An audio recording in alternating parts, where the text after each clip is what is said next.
complete VAULT-TEC saga. Vertical bar Fallout bedtime stories. Vertical bar Fallout ASMR for sleep. War never changes. But what if I told you that the most devastating nuclear apocalypse in human history wasn't just an accident of politics or the failure of diplomacy? What if the bombs that fell on October 23, 2077 weren't the end of civilization, but the beginning of the most elaborate corporate experiment ever conceived? Picture this. A boardroom in downtown Boston, 2076. 13 executives in expensive suits sitting around a mahogany table, sipping pre-war whiskey while discussing the fate of humanity.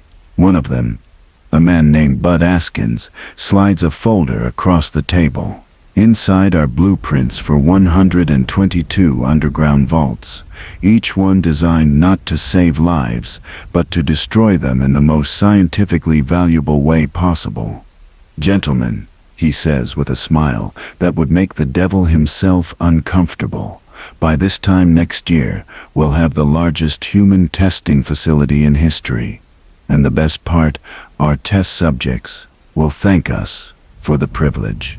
Welcome to the complete story of VAULT-TEC Corporation, the company that turned the nuclear apocalypse into the ultimate business opportunity. I'm your host, and for the next 3.5 hours, we're going to dive deep into the most disturbing corporate conspiracy in gaming history. But before we begin, hit that subscribe button and ring the notification bell, because you're about to discover secrets that will change how you see the Fallout universe forever.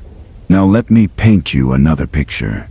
It's October 22nd, 2077, exactly one day before the Great War. In a small suburban home outside Boston, a family of 4 is having dinner. The father, David, works construction for VAULT-TEC. He's been building what he thinks are underground shelters to protect families like his own. His wife, Sarah, is pregnant with their second child. Their 7-year-old daughter, Emma, is practicing her spelling words for school tomorrow. David has no idea that in his back pocket is a work order that will seal the fate of thousands. Vault 111. The facility he helped build isn't designed to preserve life through cryogenic technology. It's designed to study the long-term effects of indefinite suspended animation on human psychology. The company he's worked for loyally for 15 years has already decided that his wife and unborn child are nothing more than test subjects in an experiment that will last over 200 years. As Emma practices writing the word future in her notebook, she has no idea that her actual future involves watching her mother die in a cryopod while corporate executives in a distant bunker record every detail of her psychological breakdown for scientific analysis. This is just one family, one story. VAULT-TEC destroyed millions of lives across America, and they did it all with a smile and a slogan, "Prepare for the future." But here's where the story gets truly terrifying. What if I told you that even after the bombs fell, even after the world ended, VAULT-TEC's plan was just beginning? What if the nuclear apocalypse wasn't the conclusion of their corporate strategy, but merely phase 1? Deep beneath the ruins of Washington, D.C., in a facility known only as Raven Rock, something stirred in the darkness years after the Great War. Computer terminals flickered to life, displaying data streams from across the wasteland.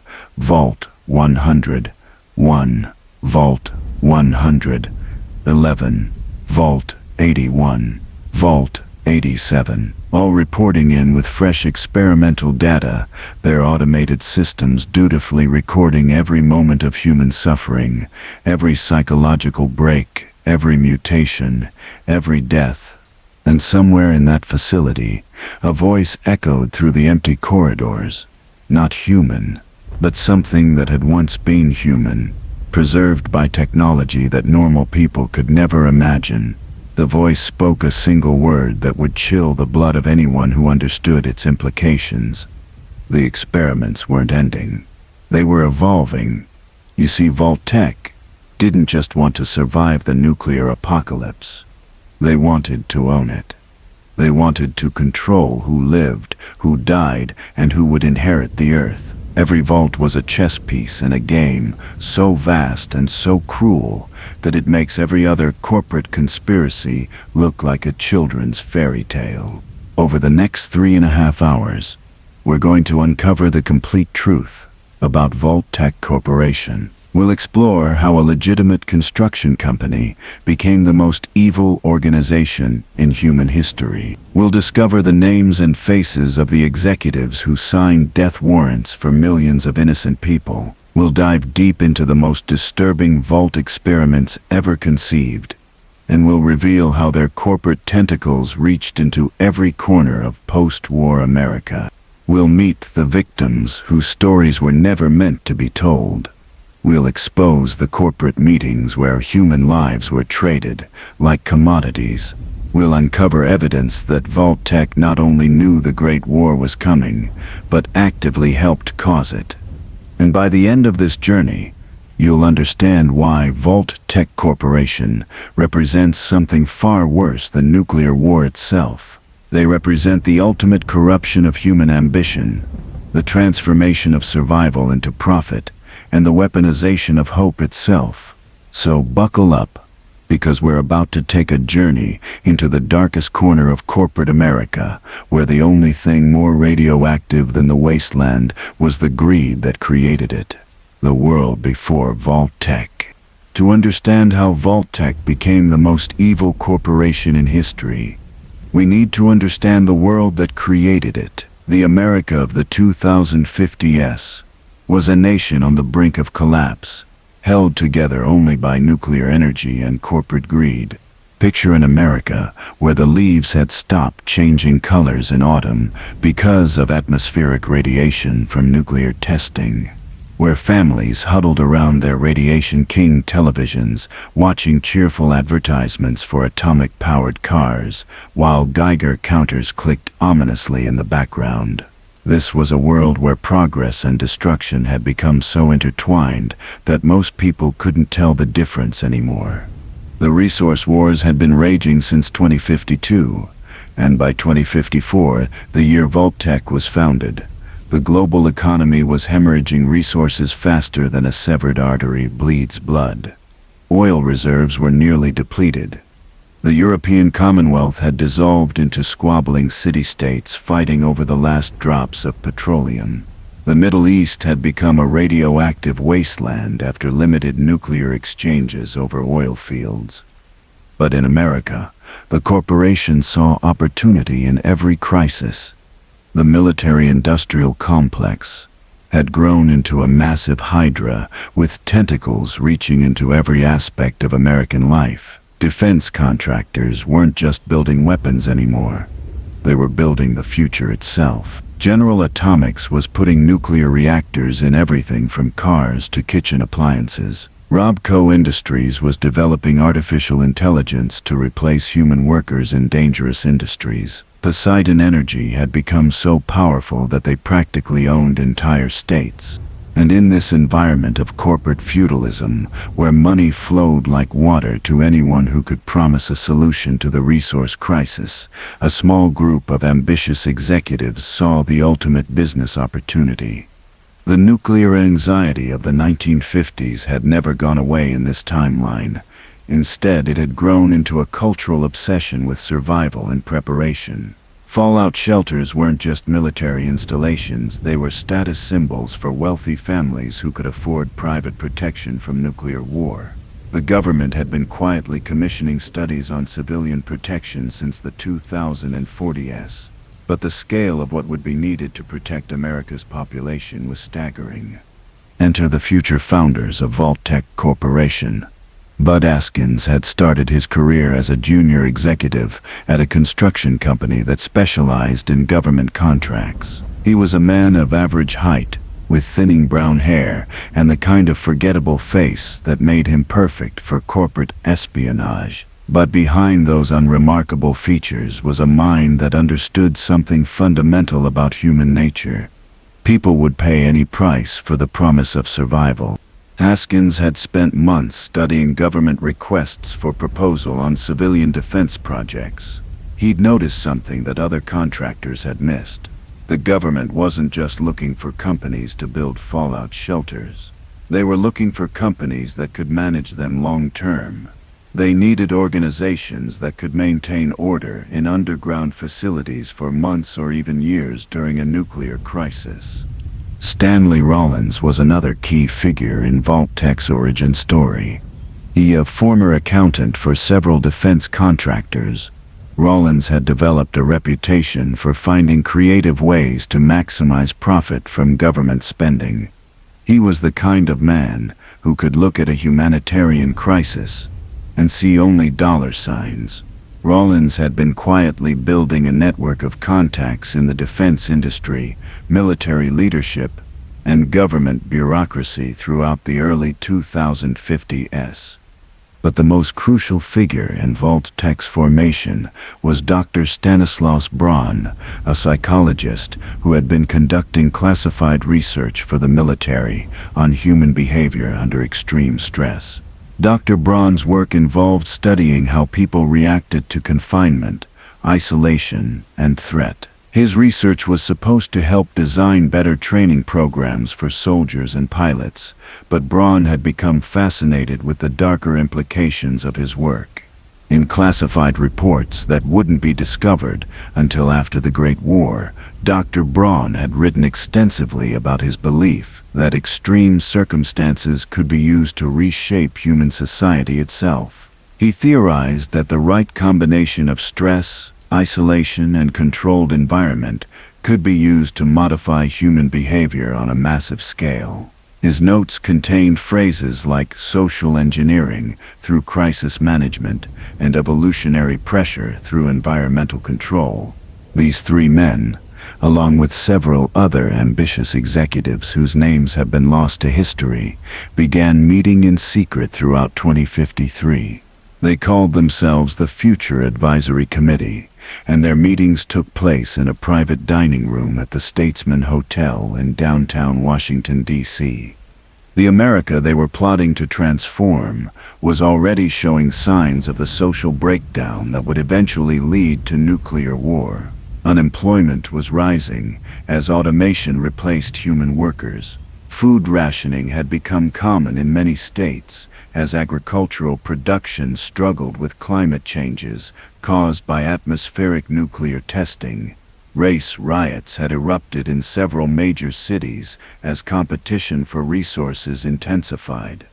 The government's response to these crises had been to increase military spending and expand the powers of federal agencies. The Department of Defense had grown into a bureaucratic empire that consumed nearly 40% of the federal budget. Defense contractors had become so wealthy and powerful that they essentially controlled entire congressional districts through employment and campaign contributions. In this environment, the idea of massive government contracts for civilian protection seemed not just plausible, but inevitable. The Future Advisory Committee spent months developing their business plan, but it was unlike any business plan that had ever been written before. Most companies try to solve problems in order to make profit. VAULT-TEC would create problems in order to ensure long-term profitability. The key insight that drove their entire corporate strategy was simple but horrifying. The government wouldn't just pay them to build shelters, it would pay them to manage those shelters indefinitely. And if those shelters could be designed to create ongoing management challenges, the government would continue paying VAULT-TEC for solutions to problems that VAULT-TEC had deliberately created. But they needed more than just business insight to make their plan work. They needed political connections, scientific credibility, and access to classified information about government defense planning.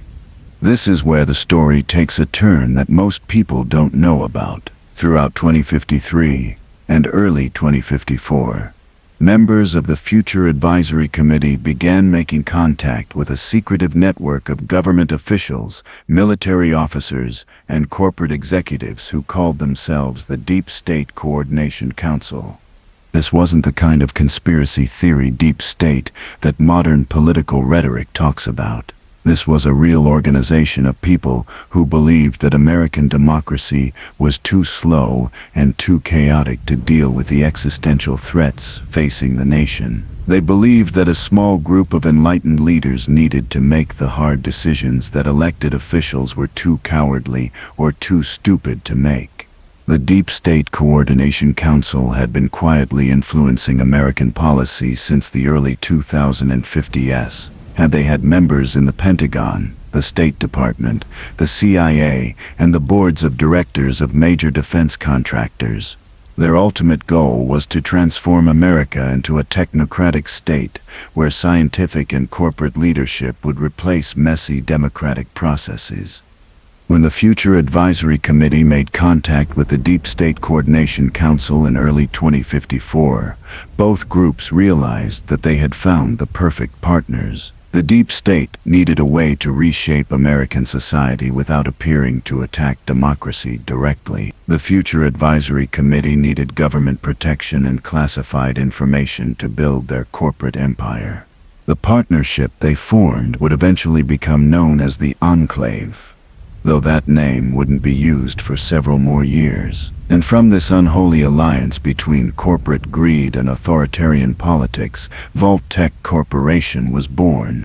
On March 15, 2054, the VAULT-TEC Corporation was officially incorporated in the state of Delaware. The initial investors included several defense contractors, 3 major banks, and a mysterious holding company that later investigation would reveal was controlled by Deep State Coordination Council members.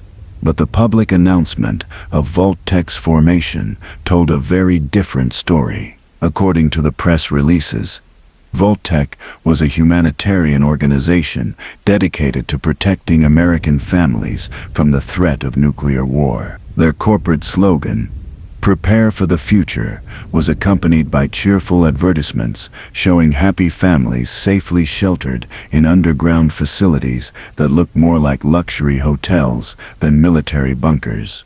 The America that welcomed VAULT-TEC Corporation had no idea that they had just given birth to their own destroyer. The birth of evil VAULT-TEC Foundation. The first VAULT-TEC corporate headquarters was a modest 3-story building in Arlington, Virginia, just across the Potomac River from Washington, D.C. From the outside, it looked like any other government contractor's office. Clean brick facade, American flag flying proudly, a small parking lot filled with the kind of sensible sedans that mid-level executives drove to work every day. But inside that unremarkable building, something monstrous was taking shape. Bud Askins had been appointed as VAULT-TEC's first chief executive officer, though the real power in the company was distributed among the founding members of what they now called the Executive Advisory Board. This board met every Tuesday at 7 a.m. in a windowless conference room on the 3rd floor. The room was soundproofed, swept for electronic surveillance weekly, and access was restricted to only the highest level executives. The minutes from those early meetings, discovered decades later in a hidden vault beneath the ruins of Washington, D.C., reveal the true scope of what VAULT-TEC was planning from the very beginning. From their very first official meeting on April 3, 2054, the Executive Advisory Board was not discussing how to build better fallout shelters. They were discussing how to use fallout shelters as laboratories for human experimentation on an unprecedented scale. Dr. Stanislaus Braun had prepared a presentation for that first meeting titled Controlled Environment Social Engineering: Opportunities for Behavioral Research in Crisis Situations. The presentation, which ran for nearly 3 hours, laid out a comprehensive plan for using underground facilities to conduct psychological and biological experiments that would be impossible under normal circumstances. Ron's central argument was both brilliant and terrifying in its simplicity. During a nuclear crisis, normal ethical constraints on human research would be suspended. People would accept extreme conditions and unusual authority structures if they believed their lives depended on it. Government oversight would be minimal or non-existent, as officials would be dealing with immediate survival concerns rather than long-term policy implementation. In other words, nuclear war would create the perfect laboratory conditions for experiments that no legitimate research institution would ever approve. But Braun wasn't just interested in psychological research. He had been in contact with researchers at several major pharmaceutical companies, defense contractors working on biological weapons, and even some scientists who were quietly exploring the military applications of genetic research. All of these researchers faced the same problem. They couldn't conduct the kind of long-term, large-scale human trials that their work required because of ethical restrictions and legal oversight. VAULT-TEC could solve that problem. Stanley Rollins had prepared his own presentation for that first meeting, focused on the financial opportunities that Braun's research program would create. Rollins had calculated that traditional fallout shelter construction would be profitable in the short term, but the real money would come from long-term facility management contracts. If VAULT-TEC could convince the government that underground facilities required ongoing professional management, they could secure decades of guaranteed revenue streams. And if those facilities could be designed to generate ongoing research data that had commercial value, VAULT-TEC could create multiple profit centers from the same infrastructure investment. Rollins had already identified potential customers for research data among pharmaceutical companies, defense contractors, and government agencies. He estimated that properly managed Vault experiments could generate research data worth hundreds of millions of dollars over a 20-year period. But the most chilling presentation at that first meeting came from a man whose name was redacted from the discovered documents, identified only as Executive 7. This individual had prepared a detailed analysis of how Vault experiments could be used to advance what he called post-crisis social reconstruction.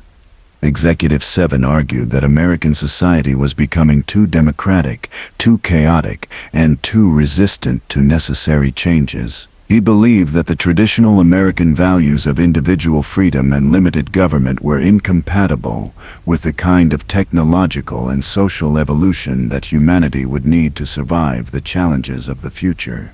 The solution, according to Executive 7, was to use crisis conditions to reshape American social structures from the ground up. Vault experiments could be used to test different forms of social organization, identify the most effective methods of population control, and develop new technologies for managing large groups of people in confined spaces.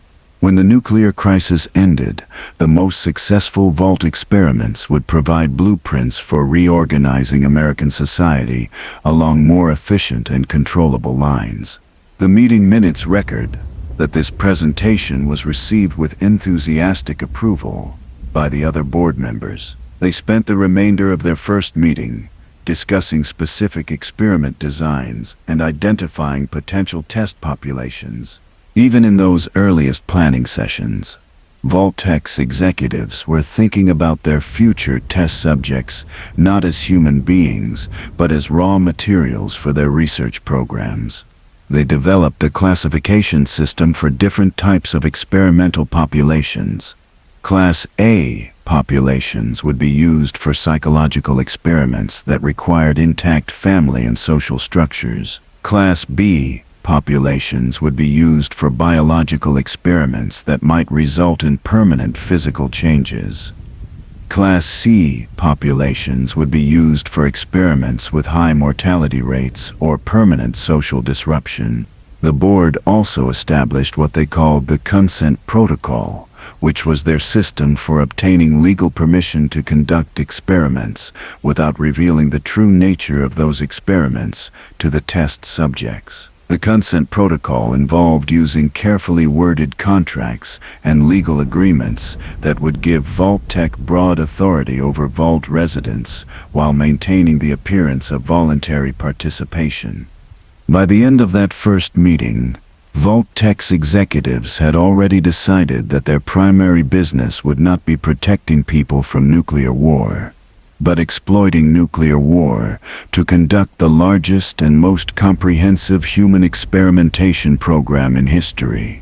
Over the following months, VAULT-TEC began the process of building the corporate infrastructure that would make their vision possible. They established subsidiary companies to handle different aspects of their operations, created shell corporations to hide their true funding sources, and began recruiting the specialists they would need to implement their experimental programs. The recruitment process was particularly sophisticated. VAULT-TEC couldn't simply advertise for researchers willing to conduct unethical human experiments. Instead, they developed a multi-stage recruitment process that gradually introduced potential employees to increasingly questionable research proposals. Dr. Braun personally oversaw the recruitment of research staff. He began by identifying talented researchers who were already working on projects with military or intelligence applications. These researchers were accustomed to working under conditions of secrecy and had already demonstrated their willingness to prioritize national security over individual privacy rights.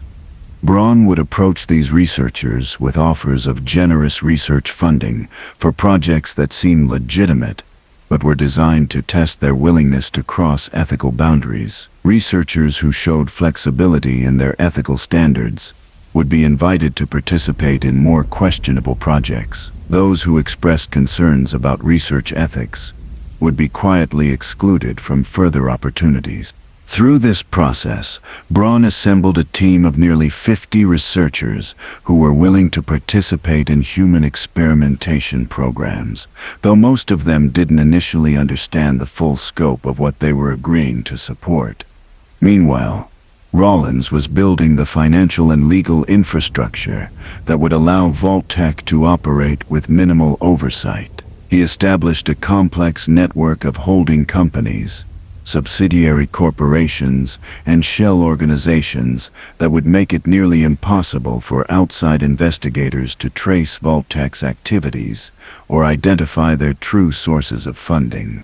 Rollins also began the process of establishing relationships with key figures in government procurement offices. He hired former military officers and retired government officials as consultants and advisors, giving VAULT-TEC access to information about upcoming contract opportunities and insight into government decision-making processes.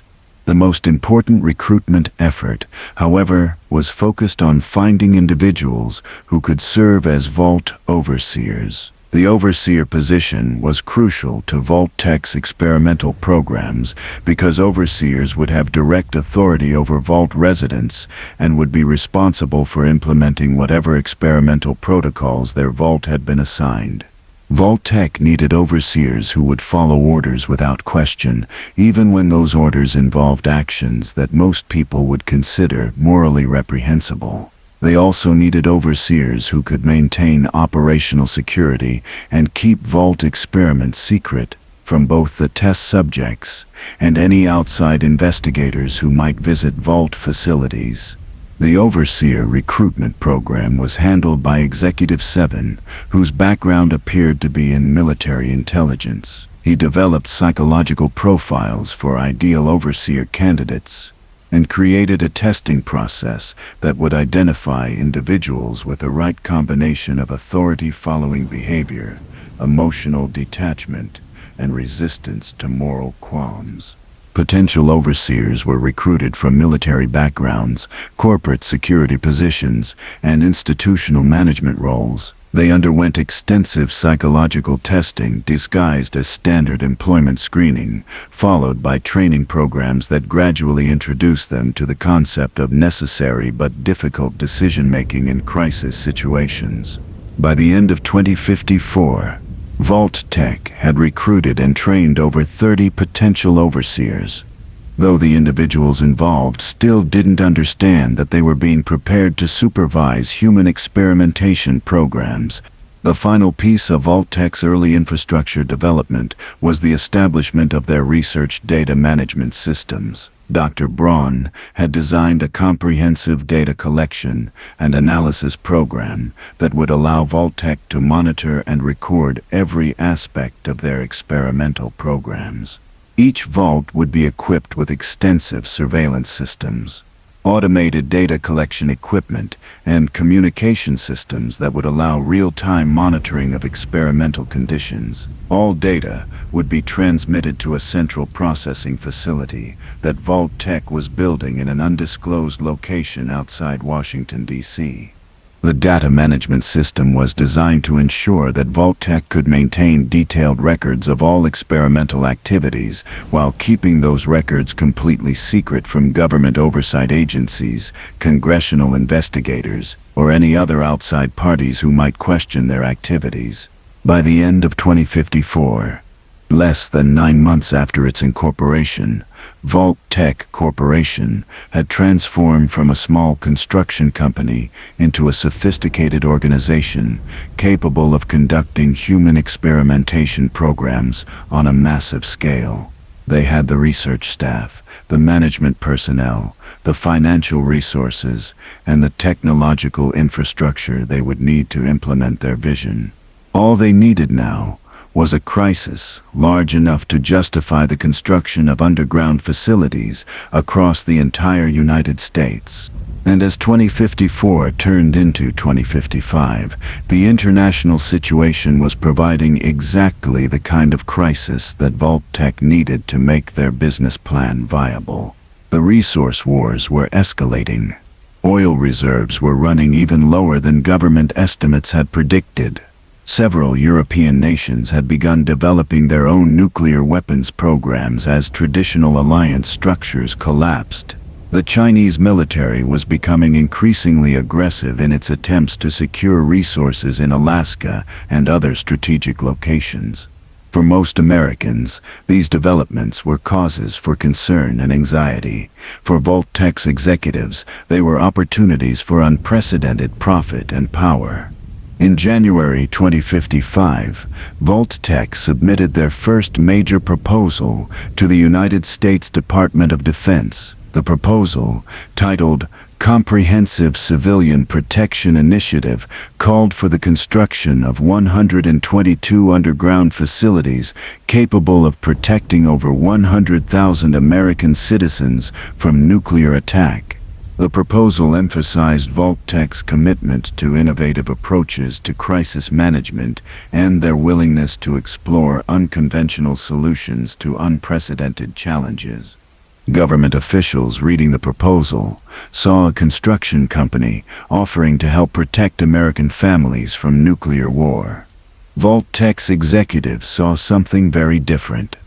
They saw the first step in the largest human experimentation program in history, funded by the American taxpayers and authorized by the American government. The most evil corporation in history was about to become a reality. Building the Shadow Empire. The Department of Defense received VAULT-TEC's proposal on January 15, 2055, and within 6 weeks, something unprecedented happened. A construction company that had existed for less than a year was awarded the largest civilian protection contract in American history, worth over $400 billion in 2055 currency. The speed of this contract approval should have raised red flags throughout the government procurement system.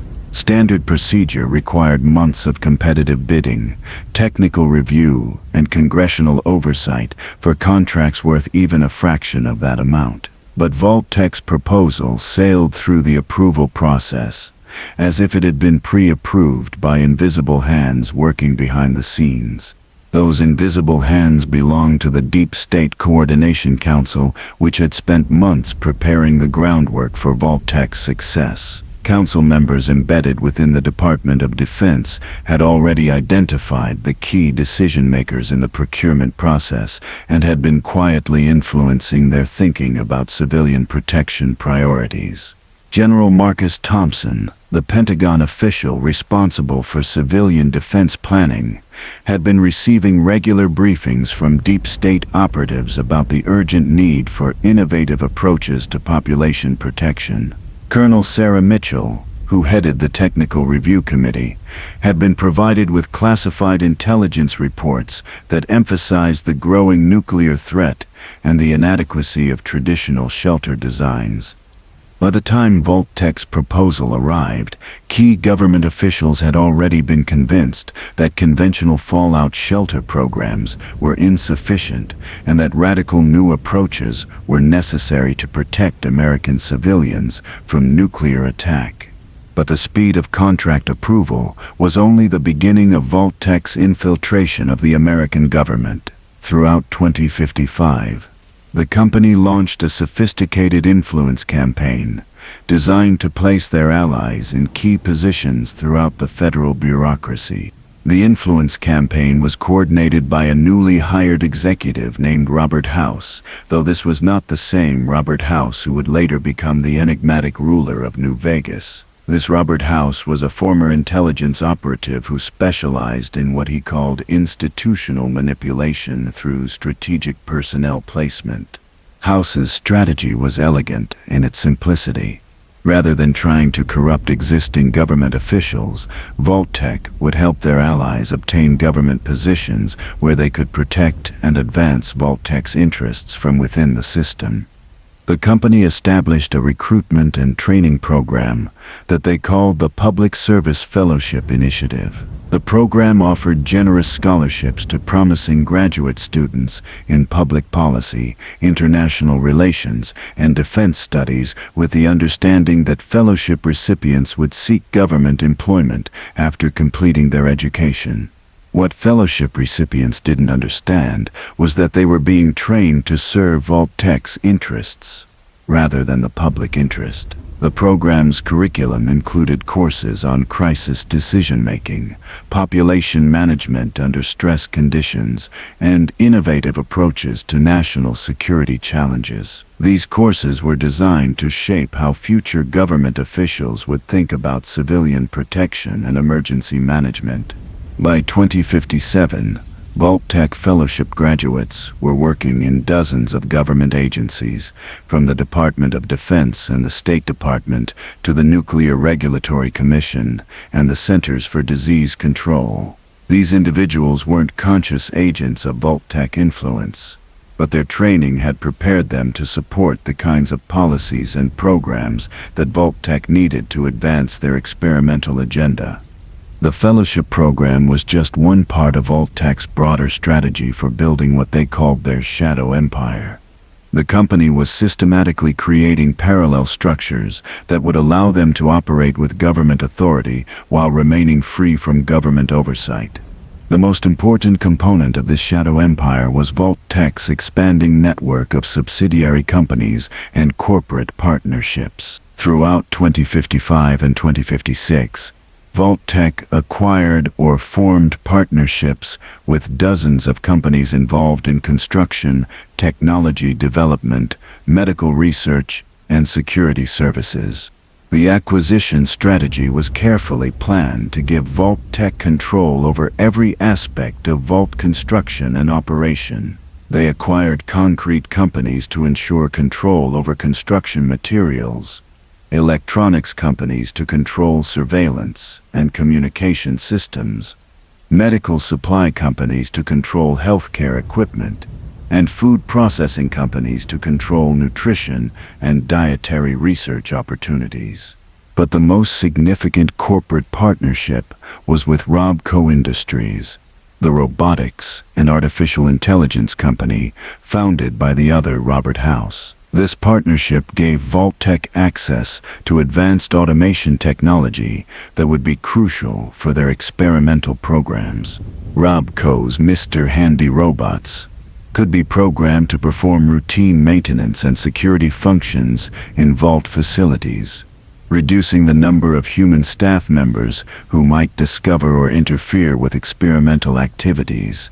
Rob Coe's computer systems could be used to automate data collection and analysis, ensuring that experimental results were recorded accurately and transmitted to VAULT-TEC's central research facility without human intervention.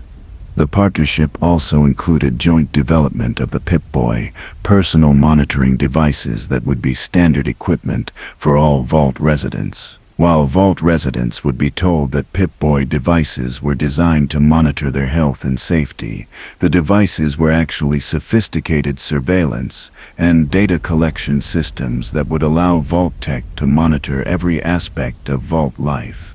The Pip-Boy devices could track residents' locations, monitor their vital signs, record their conversations, analyze their social interactions, and even influence their behavior through subliminal audio and visual cues. They were the perfect tool for conducting psychological research on unwilling subjects who didn't even know they were being studied. General Atomics International was another crucial corporate partner. This partnership gave VAULT-TEC access to nuclear technology that would be essential for their biological experimentation programs. General Atomics provided reactor systems for Vault power generation, but they also provided specialized equipment for radiation research and genetic modification experiments.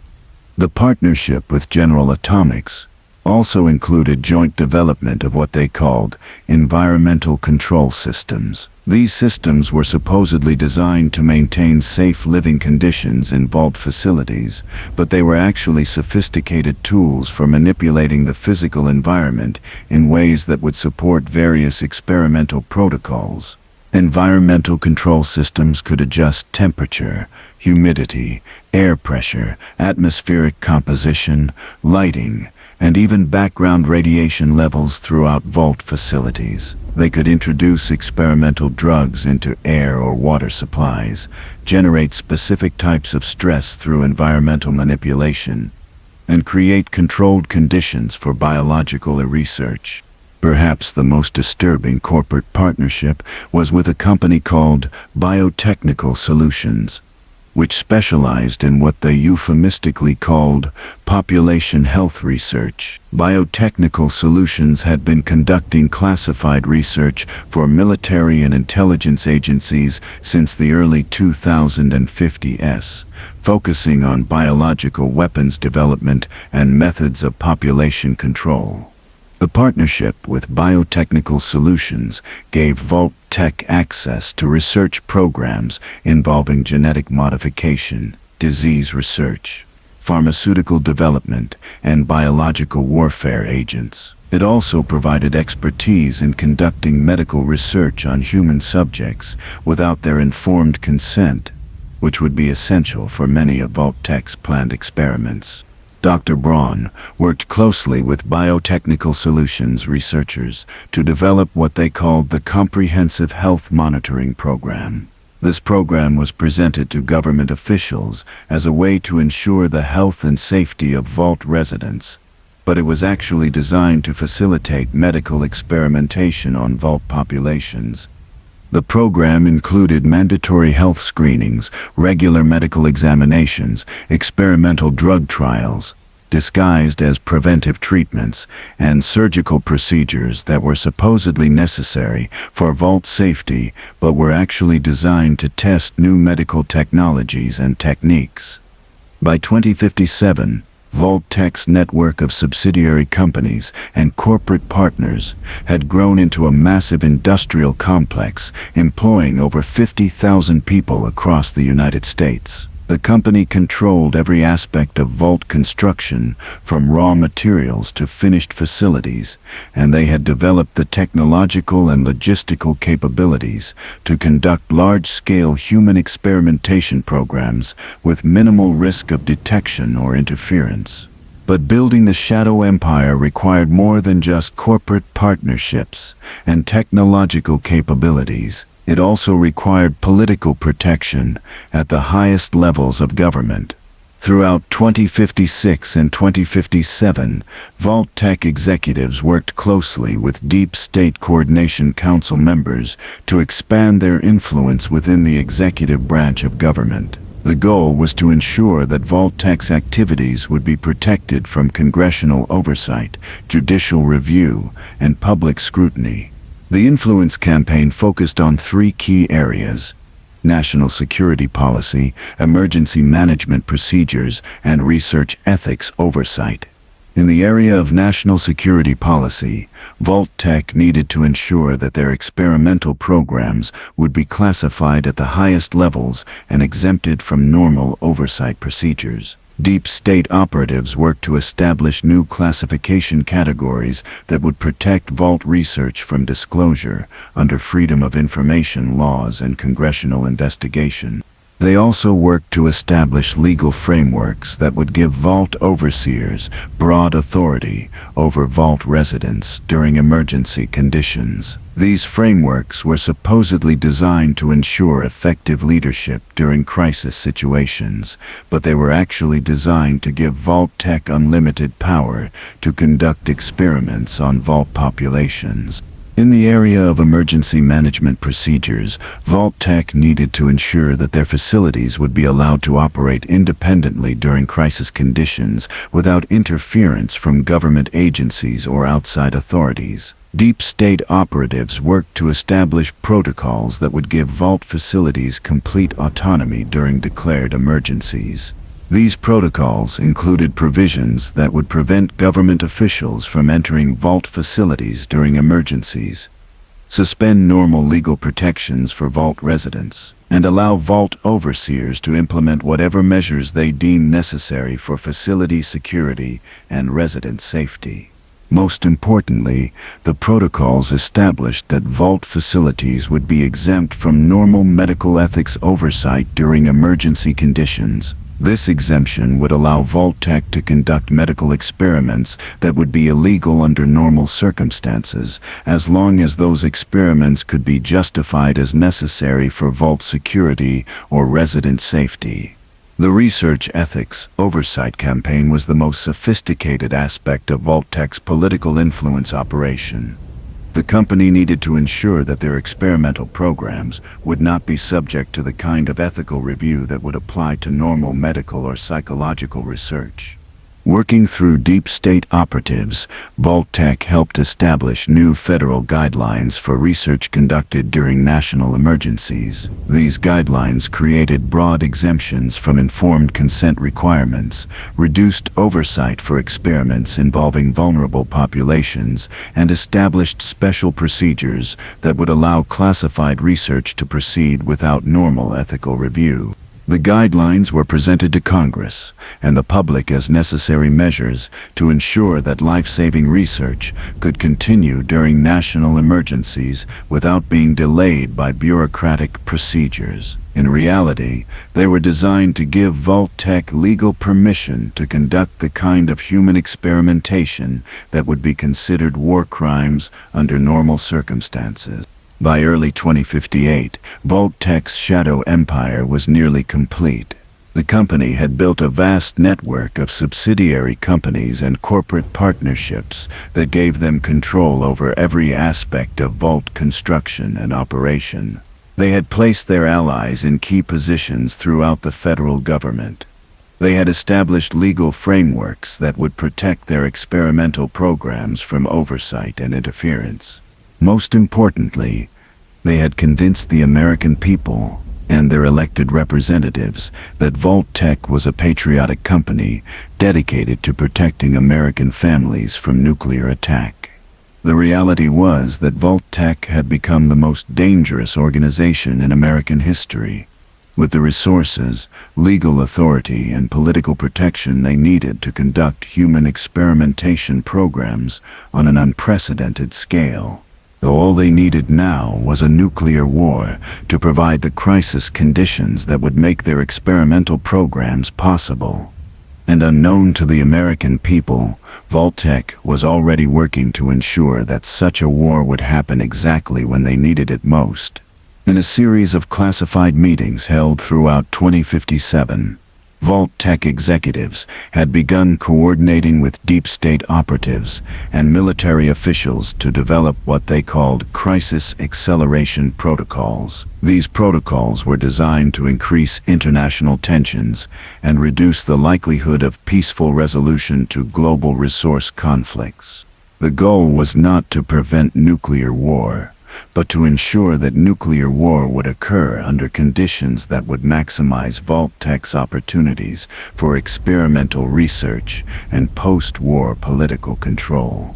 The most evil corporation in history was about to become something even worse, the secret architects of nuclear apocalypse itself.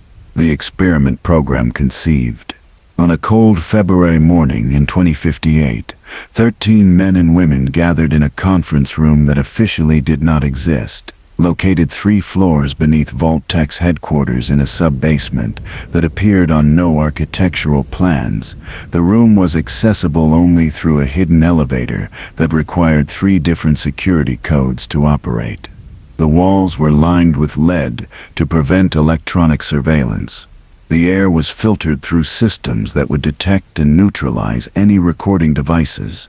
The participants had surrendered all personal electronics before entering, and each had signed documents that made disclosure of meeting contents punishable by immediate termination and criminal prosecution for treason.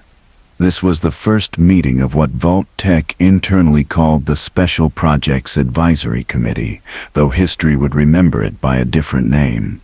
The day that corporate evil transcended all previously imaginable boundaries and became something that had no name in any human language. Dr. Stanislaus Braun stood at the head of a polished mahogany table, his thin fingers drumming nervously against a leather portfolio that contained the future of human civilization. Behind him, a large screen displayed the VAULT-TEC corporate logo alongside the words Project Safehouse, Phase 2 Implementation. The other 12 individuals in the room represented the most powerful and influential figures in VAULT-TEC's corporate hierarchy. Bud Askins sat at Braun's right hand, his unremarkable face betraying nothing of the monstrous ambition lurking behind his mild brown eyes. Stanley Rollins occupied the seat to Braun's left, his calculator and financial projections spread across the table like tarot cards predicting humanity's doom. Executive 7, whose real identity remained hidden even from his corporate colleagues, sat in shadow at the far end of the table. His face was partially obscured by the room's carefully controlled lighting, but his voice carried the authority of someone accustomed to making decisions that affected the lives of millions. The other 9 committee members included corporate executives, former military officers, government officials, and research scientists whose names would be deliberately erased from all records in the coming years. These were individuals who had sold their souls so completely to corporate power that they had forgotten they had ever possessed human consciences. Dr. Braun opened the meeting with words that would haunt anyone who understood their true meaning. Gentlemen and lady, today we begin the most important scientific endeavor in human history. We are going to redesign humanity itself. He touched a control on the table, and the screen behind him changed to display a map of the United States, dotted with 122 red circles. Each circle represented a proposed vault location. But what the committee members saw was not a network of shelters designed to protect American families. They saw the largest human experimentation facility ever conceived, with a potential test population of over 100,000 unwilling subjects. Traditional medical and psychological research, Braun continued, has been constrained by ethical limitations that prevent us from conducting the kinds of long-term, comprehensive studies that true scientific progress requires. We cannot study the effects of prolonged isolation on large populations because ethical boards prohibit such research. We cannot investigate genetic modification techniques on human subjects because of legal restriction. We cannot examine the social and psychological effects of extreme stress because normal society does not permit the creation of such stress conditions. He paused, allowing his words to sink in before delivering the statement that would define VAULT-TEC's true purpose. Nuclear war will remove all of these constraints. In the aftermath of atomic destruction, normal ethical and legal frameworks will be suspended. Government oversight will be minimal or non-existent. The test subjects will be grateful for any form of protection, even if that protection comes with conditions they would never accept under normal circumstances. Stanley Rollins leaned forward, his voice carrying the cold precision of a man who measured human suffering in dollars and cents. Our financial projections indicate that properly managed experimental programs could generate research data worth over $2 billion in current value. Pharmaceutical companies alone have indicated willingness to pay premium prices for data from long-term drug trials conducted on isolated populations. Defense contractors need information about human performance under extreme stress conditions. Intelligence agencies require research on interrogation techniques, psychological manipulation, and population control methods. He gestured to a thick folder of contracts and agreements. We have preliminary purchase orders from 17 different organizations, all eager to obtain research data that cannot be gathered through conventional means. The VAULT program will not only pay for itself through government contracts, but generate enormous profits through data sales to private customers. Executive 7's voice emerged from the shadows at the end of the table, carrying a tone of absolute authority that silenced all other conversation in the room. The research applications are secondary to our primary objective. We are not simply conducting experiments for profit. We are engineering the future of human civilization.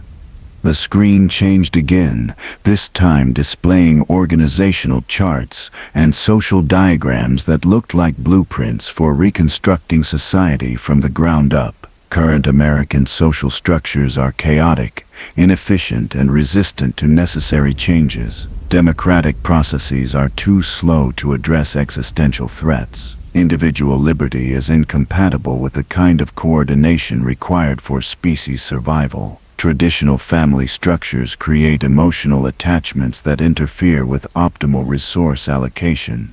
Executive 7 stood, his figure remaining partially obscured by the room's lighting design. The VAULT experiments will allow us to test alternative social organizations under controlled conditions. We can determine which forms of government produce the most compliant populations. We can identify the most effective methods of resource distribution.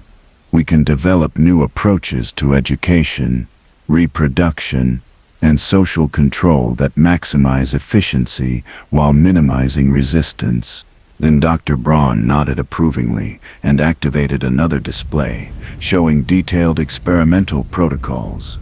Each vault will serve as a controlled laboratory, testing specific variables in human social and biological organization. The experiments have been designed to provide comprehensive data about every aspect of human behavior under stress conditions.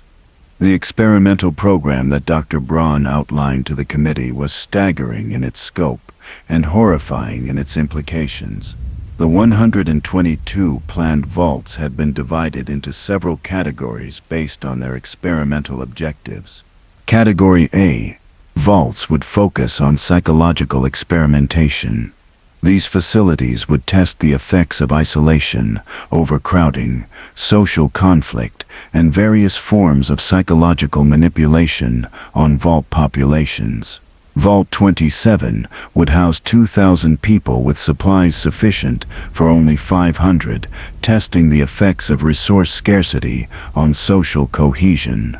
Vault 11 would require residents to annually select one person for execution, studying how democratic processes could be corrupted to serve authoritarian objectives.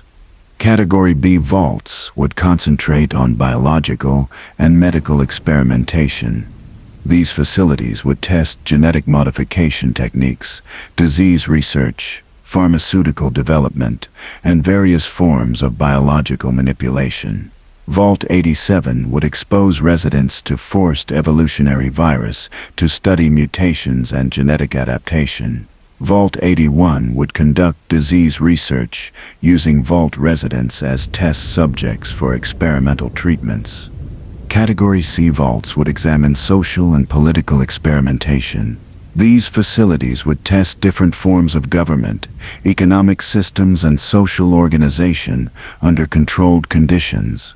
Vault 21 would organize society around gambling and games of chance.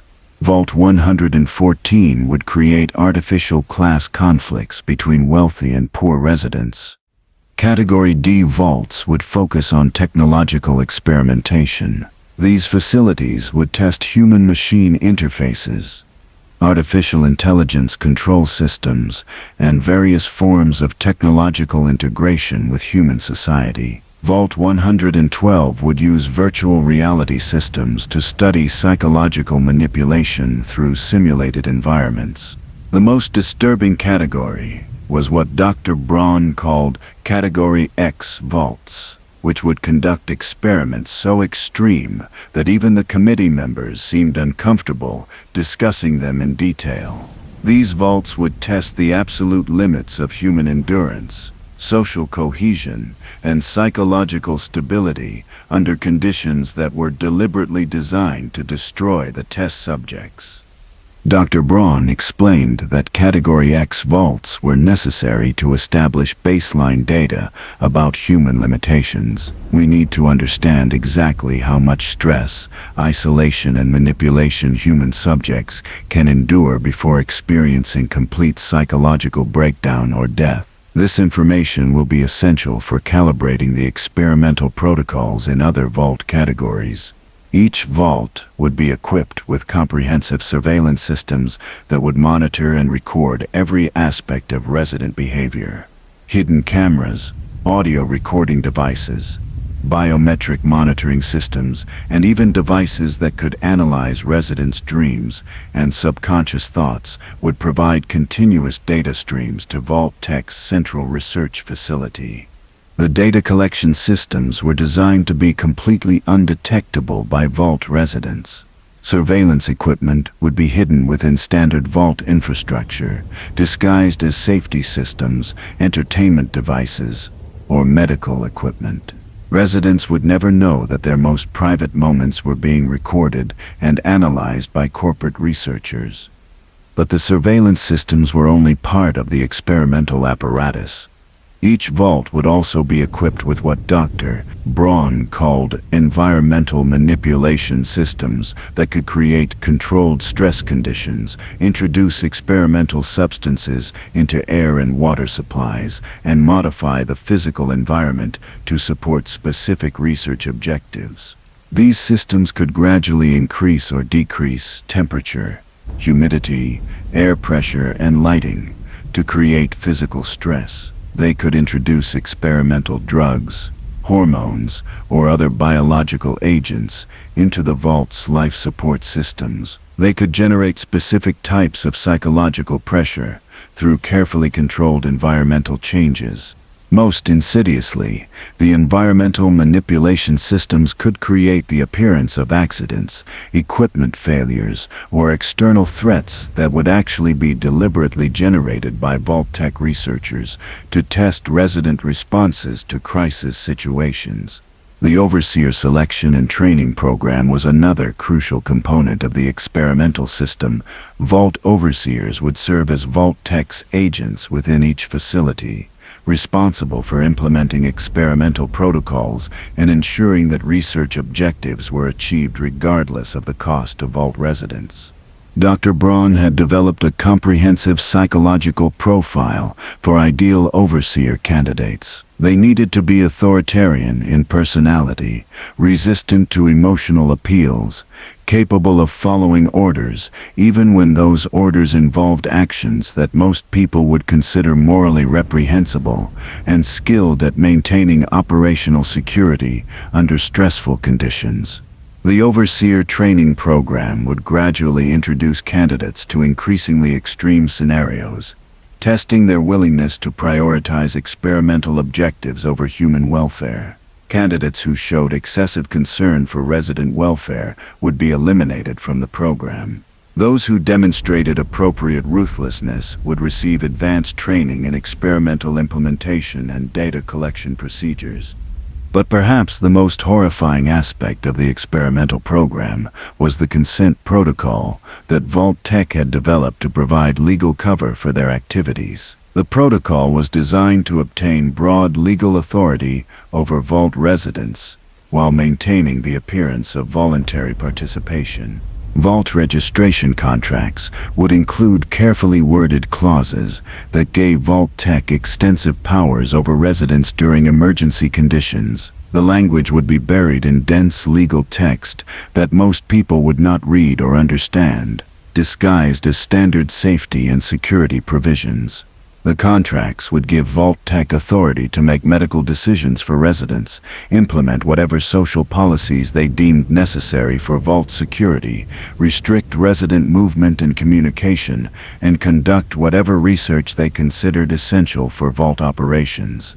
Most importantly, the contracts would include provisions that would prevent residents from leaving Vault facilities once emergency conditions were declared, effectively making them prisoners of whatever experimental program their Vault had been assigned.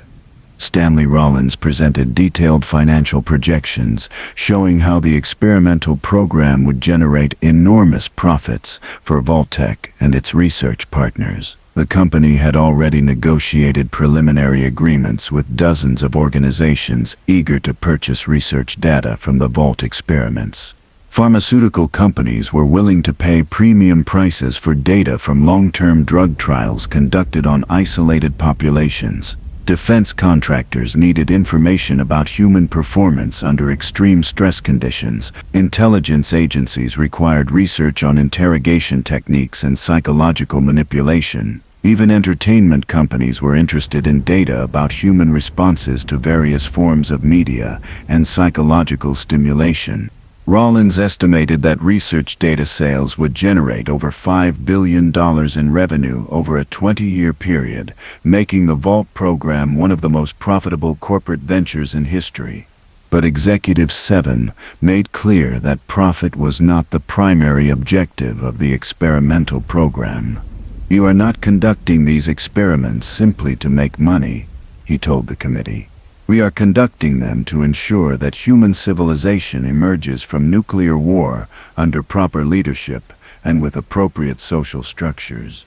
He outlined VAULT-TEC's long-term vision for post-war America. The most successful Vault experiments would provide blueprints for organizing post-war society along more efficient and controllable lines. Vault residents, who had been properly conditioned through experimental programs, would become the foundation population for new communities organized according to VAULT-TEC's specifications.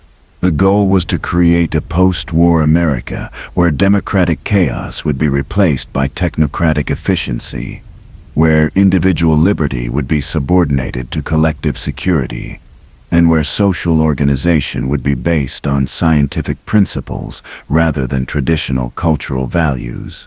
The meeting concluded with each committee member formally approving the experimental program and committing VAULT-TEC to what Dr. Braun called the greatest scientific endeavor in human history. As the participants filed out of the secret conference room, none of them seemed to fully grasp the magnitude of what they had just approved. They had authorized the creation of 122 human experimentation facilities that would torture, manipulate, and destroy the lives of over 100,000 innocent Americans. They had committed their corporation to conducting research programs that violated every principle of medical ethics and human rights. They had planned the systematic destruction of human dignity and freedom on a scale that exceeded the worst atrocities in human history. But perhaps most horrifyingly, they had convinced themselves that they were serving the greater good of humanity.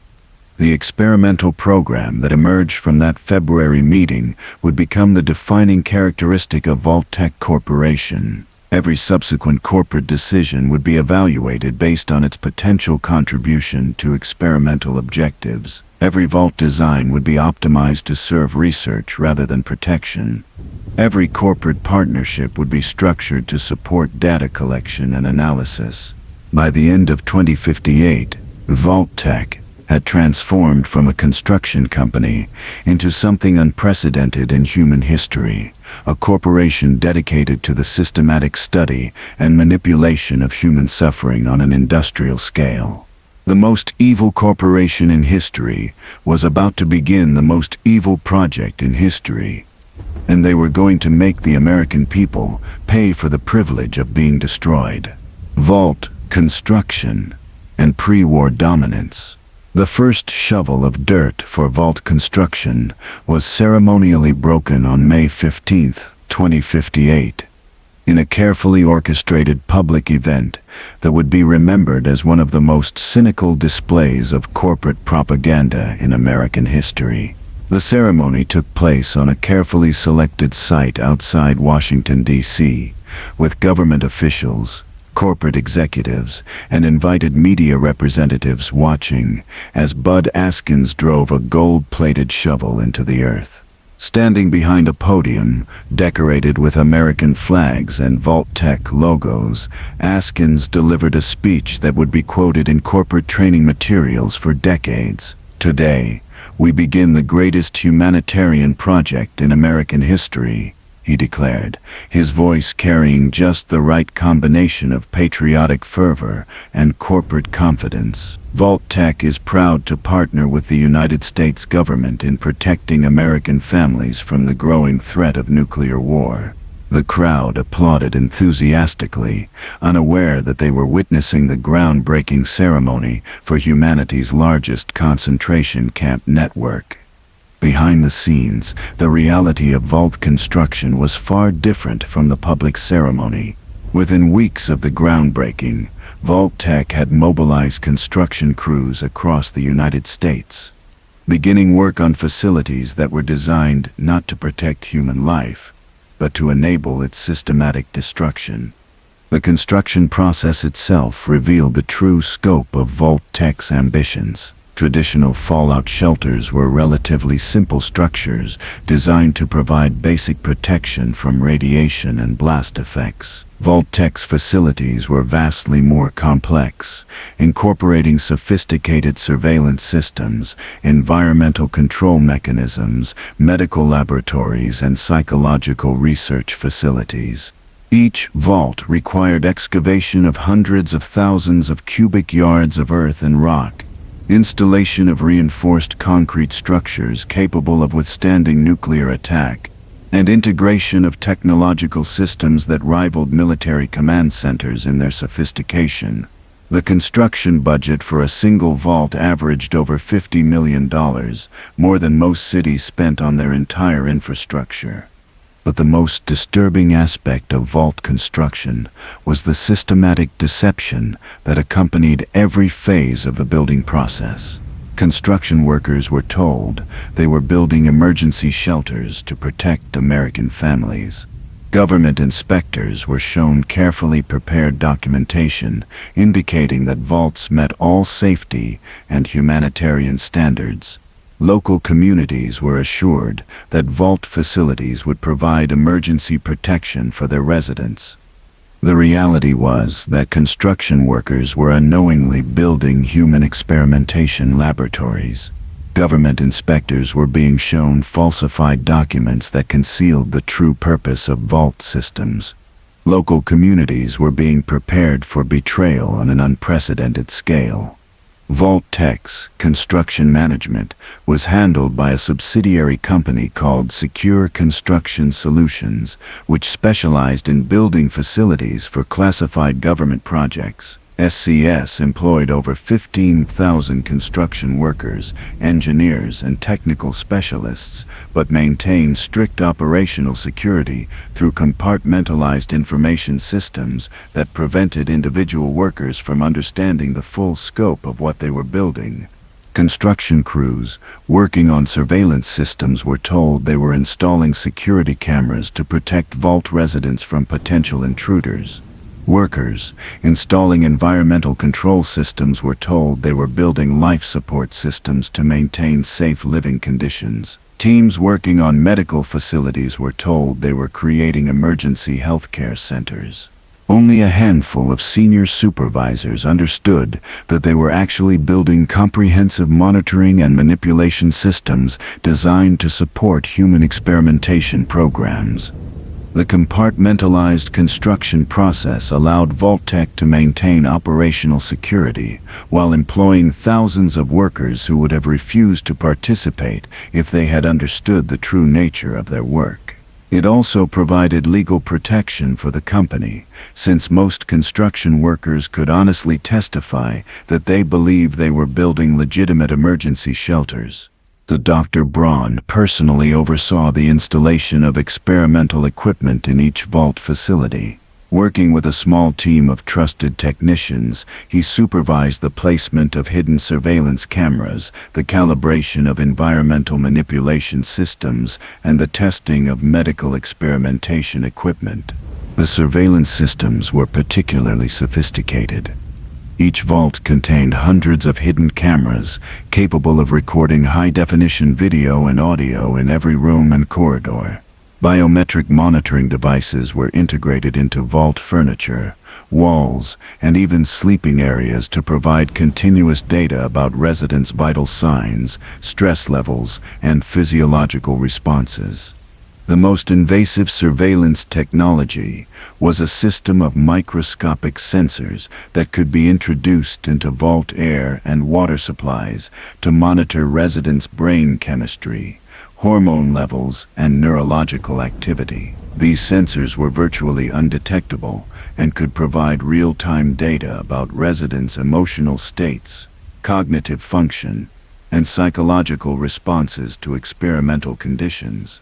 Environmental control systems were designed to manipulate every aspect of the vault's physical environment: temperature, humidity, air pressure, atmospheric composition, lighting, background noise, and even electromagnetic fields could be adjusted to create specific physiological and psychological effects. The systems could gradually increase stress levels through subtle environmental changes, induce specific emotional states through atmospheric manipulation, and create physical discomfort that residents would attribute to equipment malfunctions rather than deliberate experimentation. Perhaps most insidiously, the environmental control systems could introduce experimental drugs, hormones, or biological agents into vault air and water supplies without residents' knowledge or consent. Residents could be subjected to pharmaceutical testing, psychological manipulation, or biological experimentation while believing they were simply living in an emergency shelter. Medical facilities within each vault were ostensibly designed to provide healthcare for vault residents, but were actually equipped to conduct comprehensive medical experimentation. Each vault's medical bay contained surgical equipment, pharmaceutical research laboratories, genetic analysis systems, and biological sample storage facilities that far exceeded the needs of a simple emergency shelter. The medical facilities were staffed by personnel who had been recruited through VAULT-TEC's specialized training programs. These individuals believed they were being prepared to provide health care under emergency conditions, but their training had actually prepared them to conduct medical experiments on vault populations without informed consent. Vault medical staff were trained to perform routine procedures that were actually designed to collect biological samples, test experimental drugs, or implement genetic modification protocols. They were taught to use diagnostic equipment that would monitor and record detailed information about residents' physiology for research purposes rather than medical care. Most disturbing of all, Vault medical staff were trained to implement emergency medical protocols that would actually involve surgical procedures, pharmaceutical testing, or biological experiments, disguised as necessary medical interventions. The construction process also included installation of communication systems that would allow VAULT-TEC's central research facility to monitor and control vault operations in real time. Each vault was equipped with advanced computer systems connected to a secure communication network that could transmit surveillance data, experimental results, and operational reports to corporate headquarters. The communication systems were designed to be completely secure from outside interference or detection. Vault communications would be encrypted using military-grade security protocols and transmitted through channels that were immune to electromagnetic interference from nuclear explosions or other external disruptions. This communication network would allow VAULT-TEC researchers to monitor experimental progress across all Vault facilities, coordinate complex, multi-Vault research programs, and adjust experimental protocols based on real-time data from multiple test populations.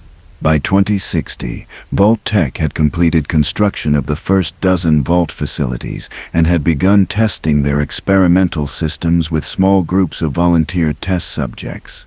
These preliminary tests, conducted under the guise of emergency preparedness training, provided valuable data about the effectiveness of surveillance systems, environmental manipulation techniques, and psychological manipulation protocols.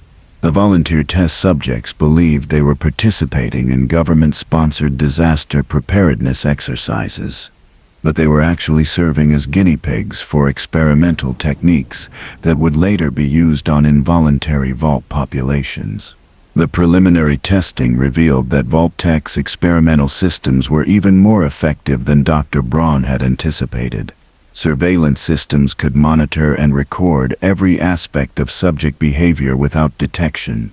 Environmental manipulation systems could create physical and psychological stress that subjects attributed to emergency conditions rather than deliberate experimentation. Medical procedures could be conducted without informed consent by disguising them as routine health and safety measures. Most importantly, the preliminary tests demonstrated that subjects would accept extreme conditions and authority structures if they believed their survival depended on compliance with Vault regulations. As Vault construction expanded throughout 2060 and 2061, VAULT-TEC's corporate empire grew into one of the most powerful organizations in America. The company employed over 100,000 people across the United States, operated dozens of subsidiary companies, and maintained business relationships with every major defense contractor and government agency. VAULT-TEC's influence extended far beyond the construction industry. The company had become a major player in technology development, medical research, pharmaceutical testing, and even entertainment and media production. VAULT-TEC subsidiaries were involved in developing new forms of artificial intelligence, creating advanced materials, science applications, and pioneering research in genetic engineering and biological weapons development. The company's political influence had grown to match its economic power.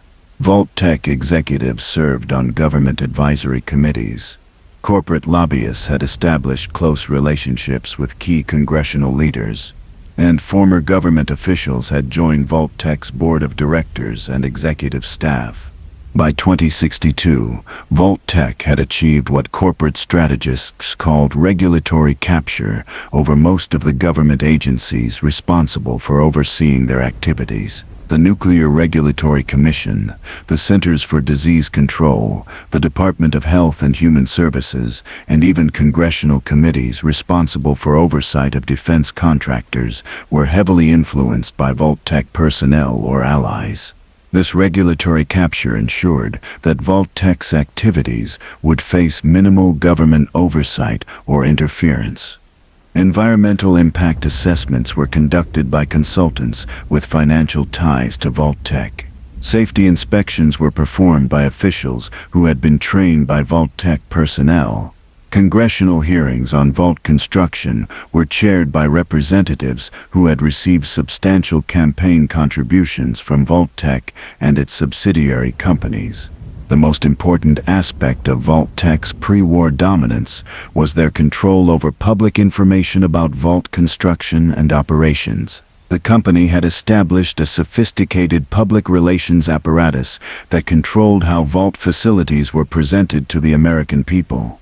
VAULT-TEC's marketing department produced television commercials, radio advertisements, print media campaigns, and educational materials that portrayed vault facilities as state-of-the-art emergency shelters designed to protect American families from nuclear attack. The marketing materials emphasized vault amenities like recreational facilities, educational programs, and comfortable living spaces while completely concealing the surveillance systems, experimental equipment, and manipulation technologies that were the facility's primary features.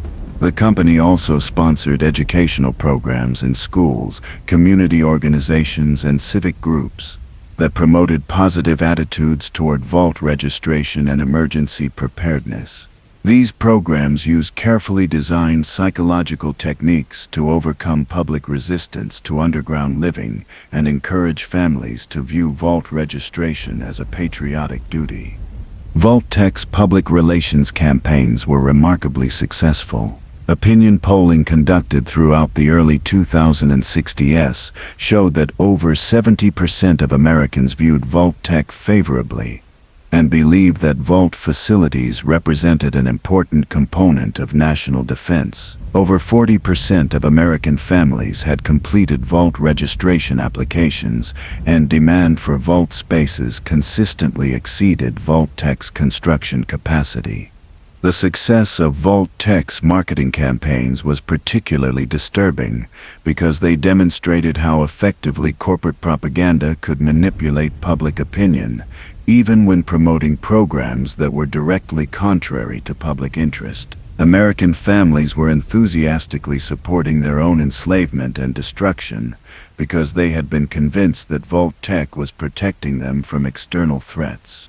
By 2065, vault construction had become the largest civilian engineering project in American history. Over 90 vault facilities had been completed, with construction proceeding on the remaining sites.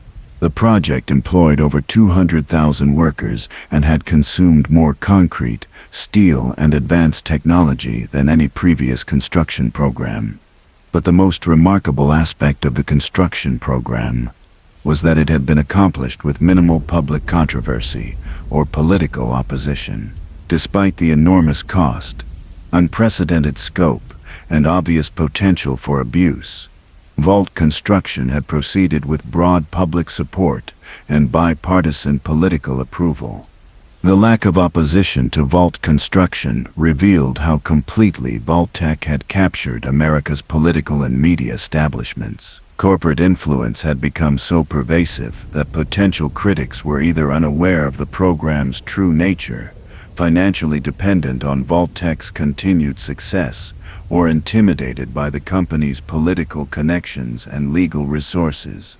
As 2065 turned into 2066, VAULT-TEC began the final phase of their pre-war preparations, the recruitment and training of vault residents. The company launched a massive public relations campaign, encouraging American families to complete vault registration and prepare for potential emergency relocation to vault facilities.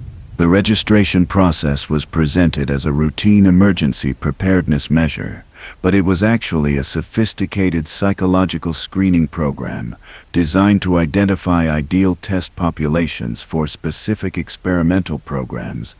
Registration applications included detailed personal information, medical histories, psychological profiles, and family background data that would be used to assign registrants to vaults based on their suitability for particular research objectives. Families with specific genetic characteristics were directed toward vaults conducting biological experiments. Individuals with particular psychological profiles were assigned to vaults testing social manipulation techniques. Groups with interesting social dynamics were selected for vaults examining community organization and leadership structures. The registration process also included what VAULT-TEC called pre-emergency conditioning programs that were supposedly designed to help families prepare for vault living. These programs actually use psychological manipulation techniques to reduce registrants' resistance to authority and increase their willingness to accept extreme conditions during emergency situations. By late 2066, over 500,000 Americans had completed vault registration and been assigned to specific vault facilities. These individuals believed they had secured protection for their families in the event of nuclear war. In reality, they had volunteered themselves and their children for participation in the most comprehensive human experimentation program ever conceived. As 2066 turned into 2067, VAULT-TEC's pre-war dominance was complete. The company controlled a network of 122 underground facilities equipped with the most advanced surveillance and manipulation technology ever developed. They had legal authority to conduct whatever experiments they deemed necessary during emergency conditions. They commanded the loyalty of over 500,000 registered vault residents who were eager to relocate to vault facilities if emergency conditions were declared. Most importantly, they had achieved all of this with the enthusiastic support and financial backing of the United States government and the American people. The most evil corporation in history had convinced its victims to pay for their own destruction and thank them for the privilege. All they needed now was a nuclear war to activate their experimental programs. And as international tensions continued to escalate throughout 2067, that war was beginning to seem not just possible, but inevitable. Unknown to the American people, VAULT-TEC was already working to ensure that the war would come exactly when they needed it most. The Enclave conspiracy deepens. In the spring of 2067, a secret meeting took place aboard a luxury yacht anchored in international waters off the coast of California. The vessel, registered under a shell corporation that traced back through 17 different holding companies to Poseidon Energy, hosted what would later be remembered as the moment when VAULT-TEC's corporate conspiracy merged with something far more sinister. A shadow government that had been planning the complete reconstruction of American civilization. The meeting brought together key figures from what was now calling itself the Enclave, though the name would not become widely known for decades. These were not ordinary corporate executives or government officials. These were individuals who had spent years positioning themselves at the intersection of corporate power, military authority, and political influence, all working toward a common goal that went far beyond mere profit or even corporate dominance. They were planning to destroy the existing world order and rebuild it according to their own vision of human perfection. Bud Askins arrived by private helicopter, accompanied by Dr. Stanislaus Braun, and Executive 7, whose real identity was finally revealed to the other attendees as Colonel Augustus Autumn, a former military intelligence officer who had been secretly coordinating Enclave operations within the Pentagon for over a decade. Their VAULT-TEC delegation represented corporate expertise in human experimentation and population control. The military delegation was led by General Constantine Chase, commander of the newly formed Strategic Defense Initiative, and Admiral Richard Thompson, who oversaw the Navy's most classified submarine operations. These men controlled America's nuclear arsenal and the military infrastructure that would be essential for post-war reconstruction. The political delegation included Senator James Morrison, chairman of the Senate Intelligence Committee, Congressman William Sterling, who headed the House Defense Appropriations Subcommittee, and Patricia Kellerman, deputy director of the Central Intelligence Agency. These individuals controlled the legal and intelligence apparatus that would legitimize enclave operations both before and after the coming nuclear war.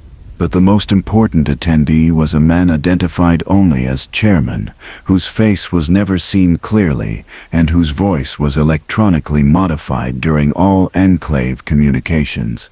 Later investigation would suggest that chairman was actually a consortium of the wealthiest and most powerful individuals in America, speaking through a carefully selected representative who could make binding decisions on their behalf.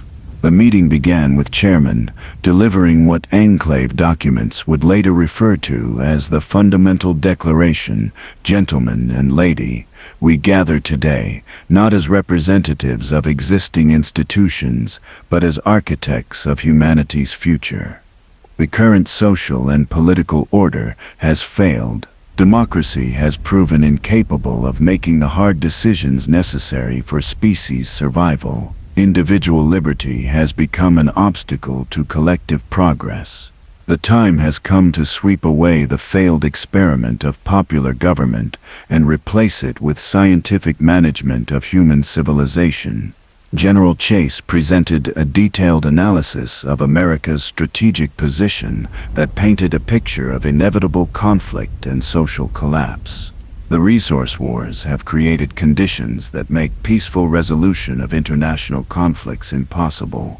China's military buildup in Alaska represents an existential threat to American security. European nations are developing nuclear weapons programs that will destabilize the global balance of power.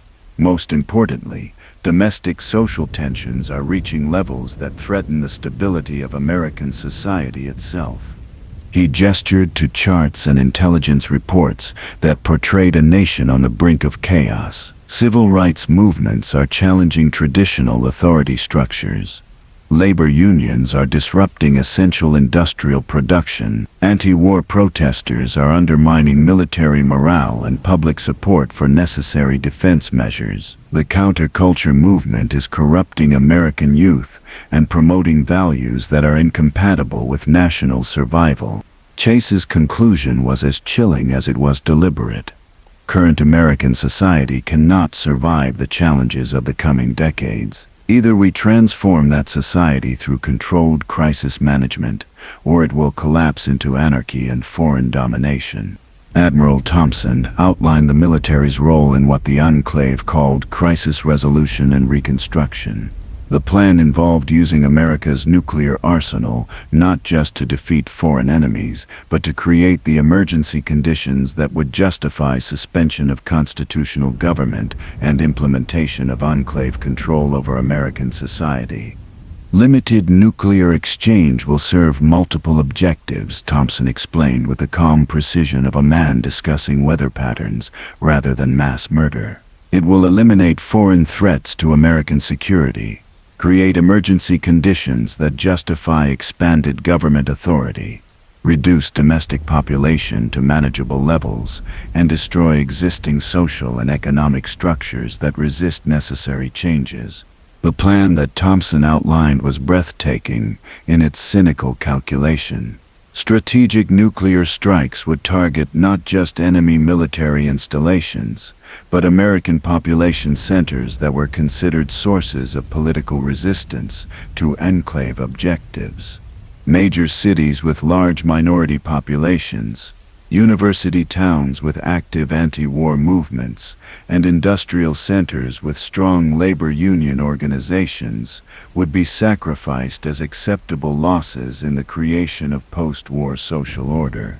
Senator Morrison presented the legal framework that would legitimize enclave operations during and after the nuclear crisis. Emergency powers legislation had been quietly drafted and pre-positioned for immediate congressional approval once crisis conditions were declared. This legislation would suspend constitutional protections, authorize unlimited government surveillance and detention powers, and establish new legal structures that would remain in place indefinitely.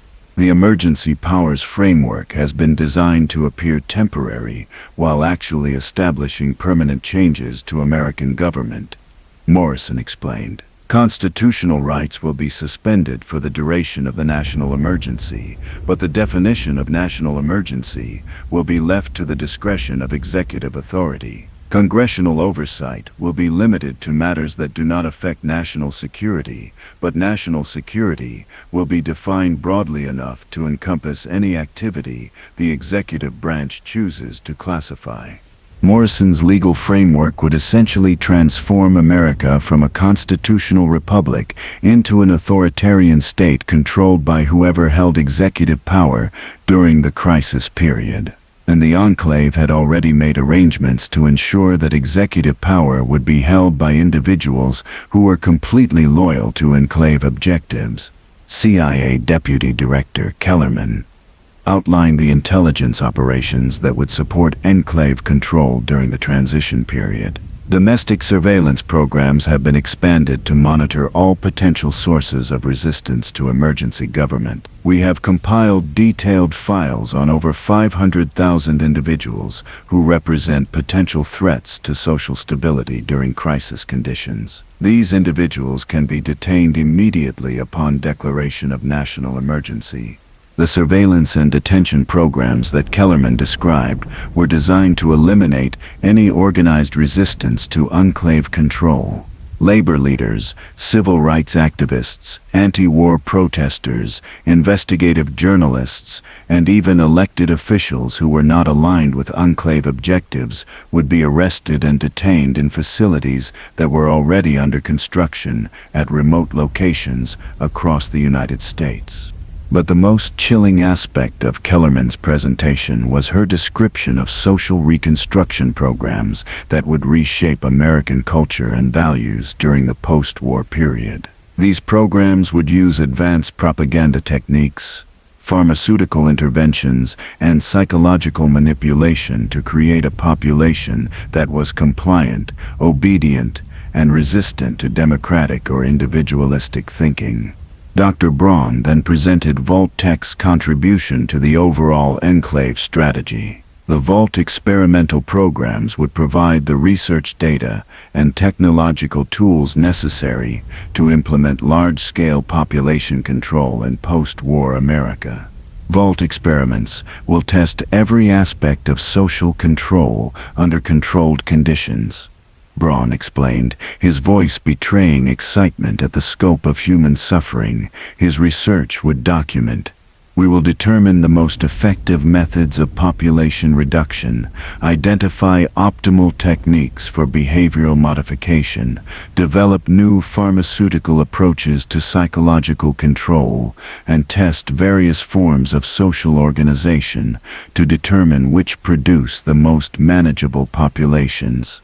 The VAULT program would also serve as a training ground for post-war leadership. Individuals who demonstrated appropriate ruthlessness and loyalty during VAULT experiments would be recruited for positions in post-war government and corporate management. VAULT overseers who successfully implemented experimental programs would become regional administrators in the new social order. But perhaps most importantly, VAULT experiments would provide genetic and biological research data that would support what Dr. Braun called evolutionary guidance programs. These programs would use genetic screening, selective breeding, and biological modification techniques to create human populations that were specifically designed to serve enclave objectives. Post-war reconstruction will provide unprecedented opportunities to implement eugenic programs on a national scale.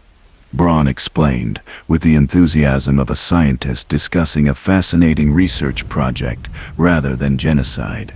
We can eliminate genetic traits associated with resistance to authority, enhance characteristics that promote social compliance, and develop new human variants optimized for specific economic and social functions. Chairman's response to these presentations revealed the true scope of enclave ambitions. What you have described represents the greatest opportunity in human history to transcend the limitations of natural social evolution and create a rationally designed civilization. We are not simply planning to survive nuclear war, we are planning to use nuclear war as a tool for species improvement. The Enclave's vision of post-war America was a technocratic state, where individual liberty would be eliminated in favor of collective efficiency. Democratic governance would be replaced by scientific management based on research data from VAULT experiments. Traditional cultural and religious values would be replaced by rational social engineering designed to maximize productivity and minimize resistance to authority. The meeting concluded with the establishment of formal coordination protocols between VAULT-TEC and other enclave organizations. Regular communication channels were established. Joint planning committees were created, and resource-sharing agreements were negotiated to ensure that all aspects of the pre-war preparation and post-war reconstruction would proceed according to coordinated plans. Most importantly, the meeting established what the enclave called crisis timing protocols that would coordinate the initiation of nuclear war with VAULT-TEC's operational readiness. The nuclear exchange would not be allowed to occur until all VAULT facilities were completed. Experimental programs were fully implemented, and enclave leadership was safely relocated to protected facilities. As the yacht meeting concluded, the attendees dispersed to implement the most ambitious conspiracy in human history. They were planning not just to survive nuclear war, but to cause nuclear war in order to reshape human civilization according to their own twisted vision of progress and efficiency. Over the following months, enclave coordination became increasingly sophisticated. Joint planning sessions were held regularly at secure facilities across the United States. Communication networks were established that allowed real-time coordination between VAULT-TEC facilities, military installations, intelligence agencies, and political organizations. The enclave also began construction of their own survival facilities, separate from and more luxurious than the VAULT network that was being prepared for the general population. These enclave facilities were designed not just to protect leadership during nuclear war, but to serve as command and control centers for post-war reconstruction operations. The primary enclave facility was being constructed on a repurposed oil drilling platform in the Pacific Ocean. This floating fortress, known internally as Control Station Enclave, would be completely isolated from mainland contamination while maintaining advanced communication and transportation capabilities that would allow enclave leadership to coordinate reconstruction operations across the former United States. Secondary enclave facilities were being constructed at secure locations, including underground installations in West Virginia, Colorado, and Nevada. These facilities would serve as regional command centers and would be connected to the VAULT network through secure communication systems that would allow enclave leadership to monitor and control VAULT experiments in real time.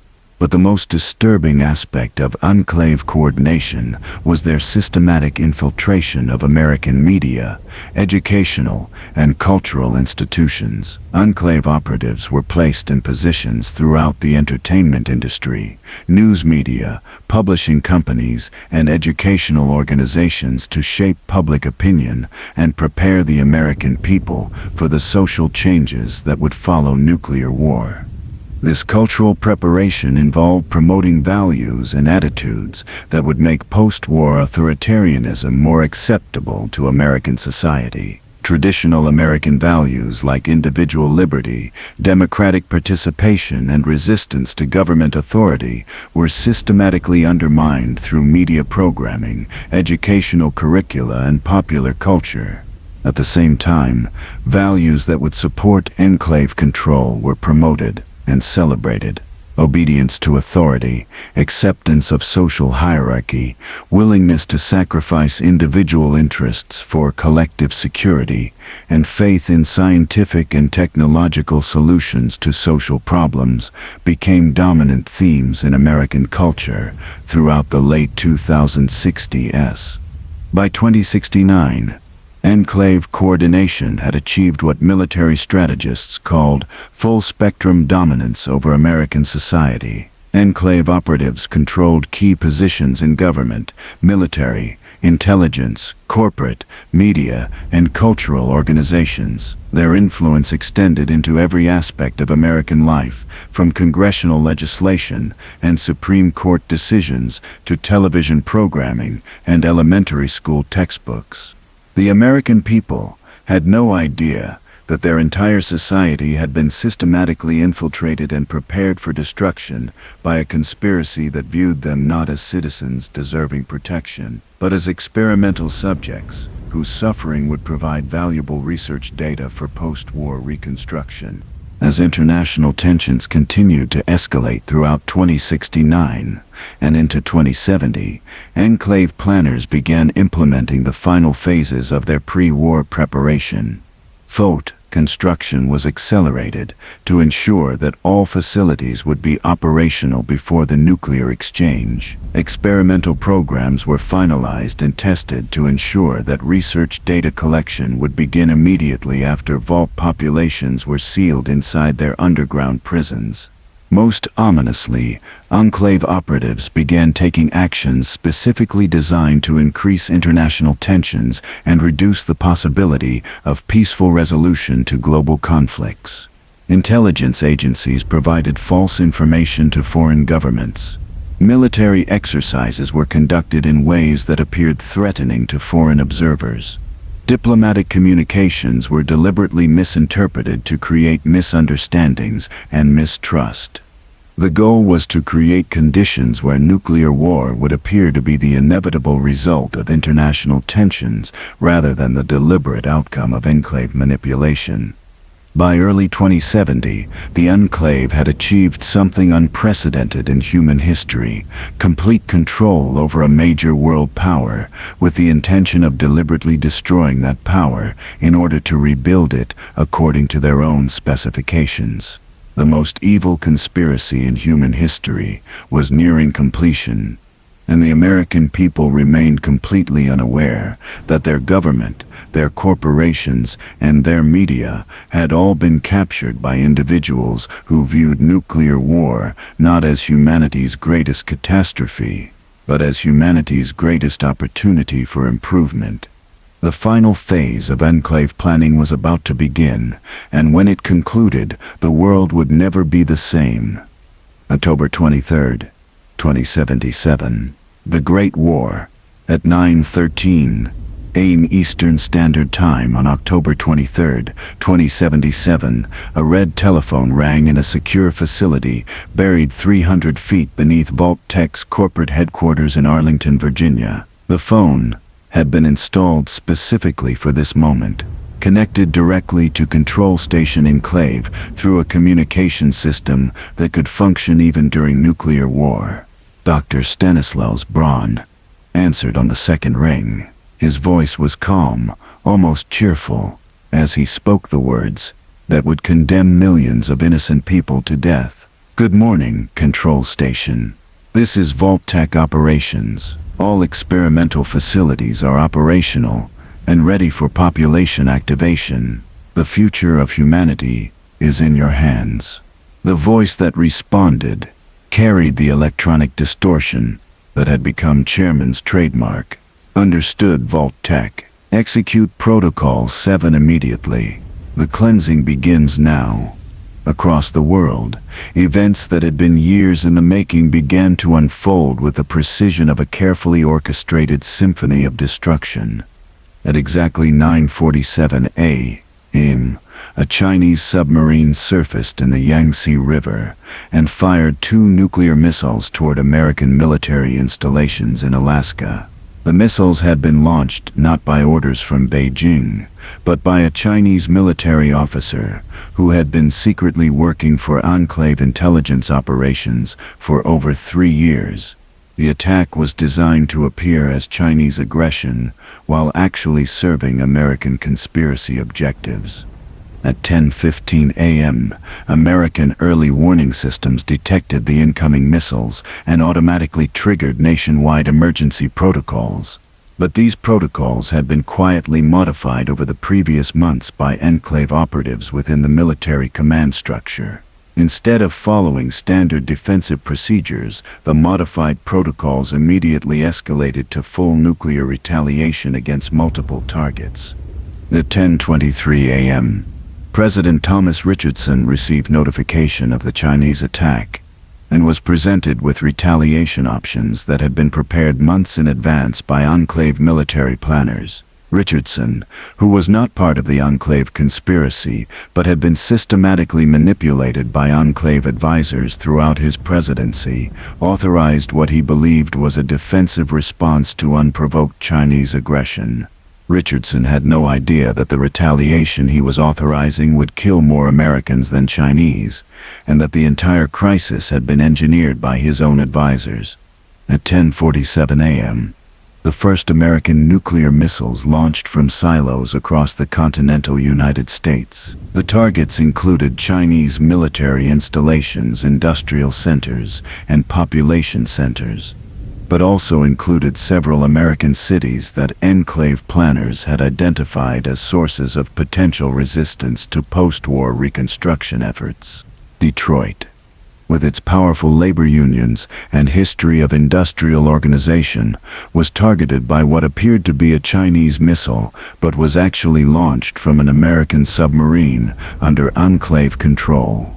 San Francisco, with its large population of anti-war activists and counterculture movement leaders, was similarly sacrificed to create the appearance of Chinese retaliation, while actually eliminating domestic opposition to Enclave objectives.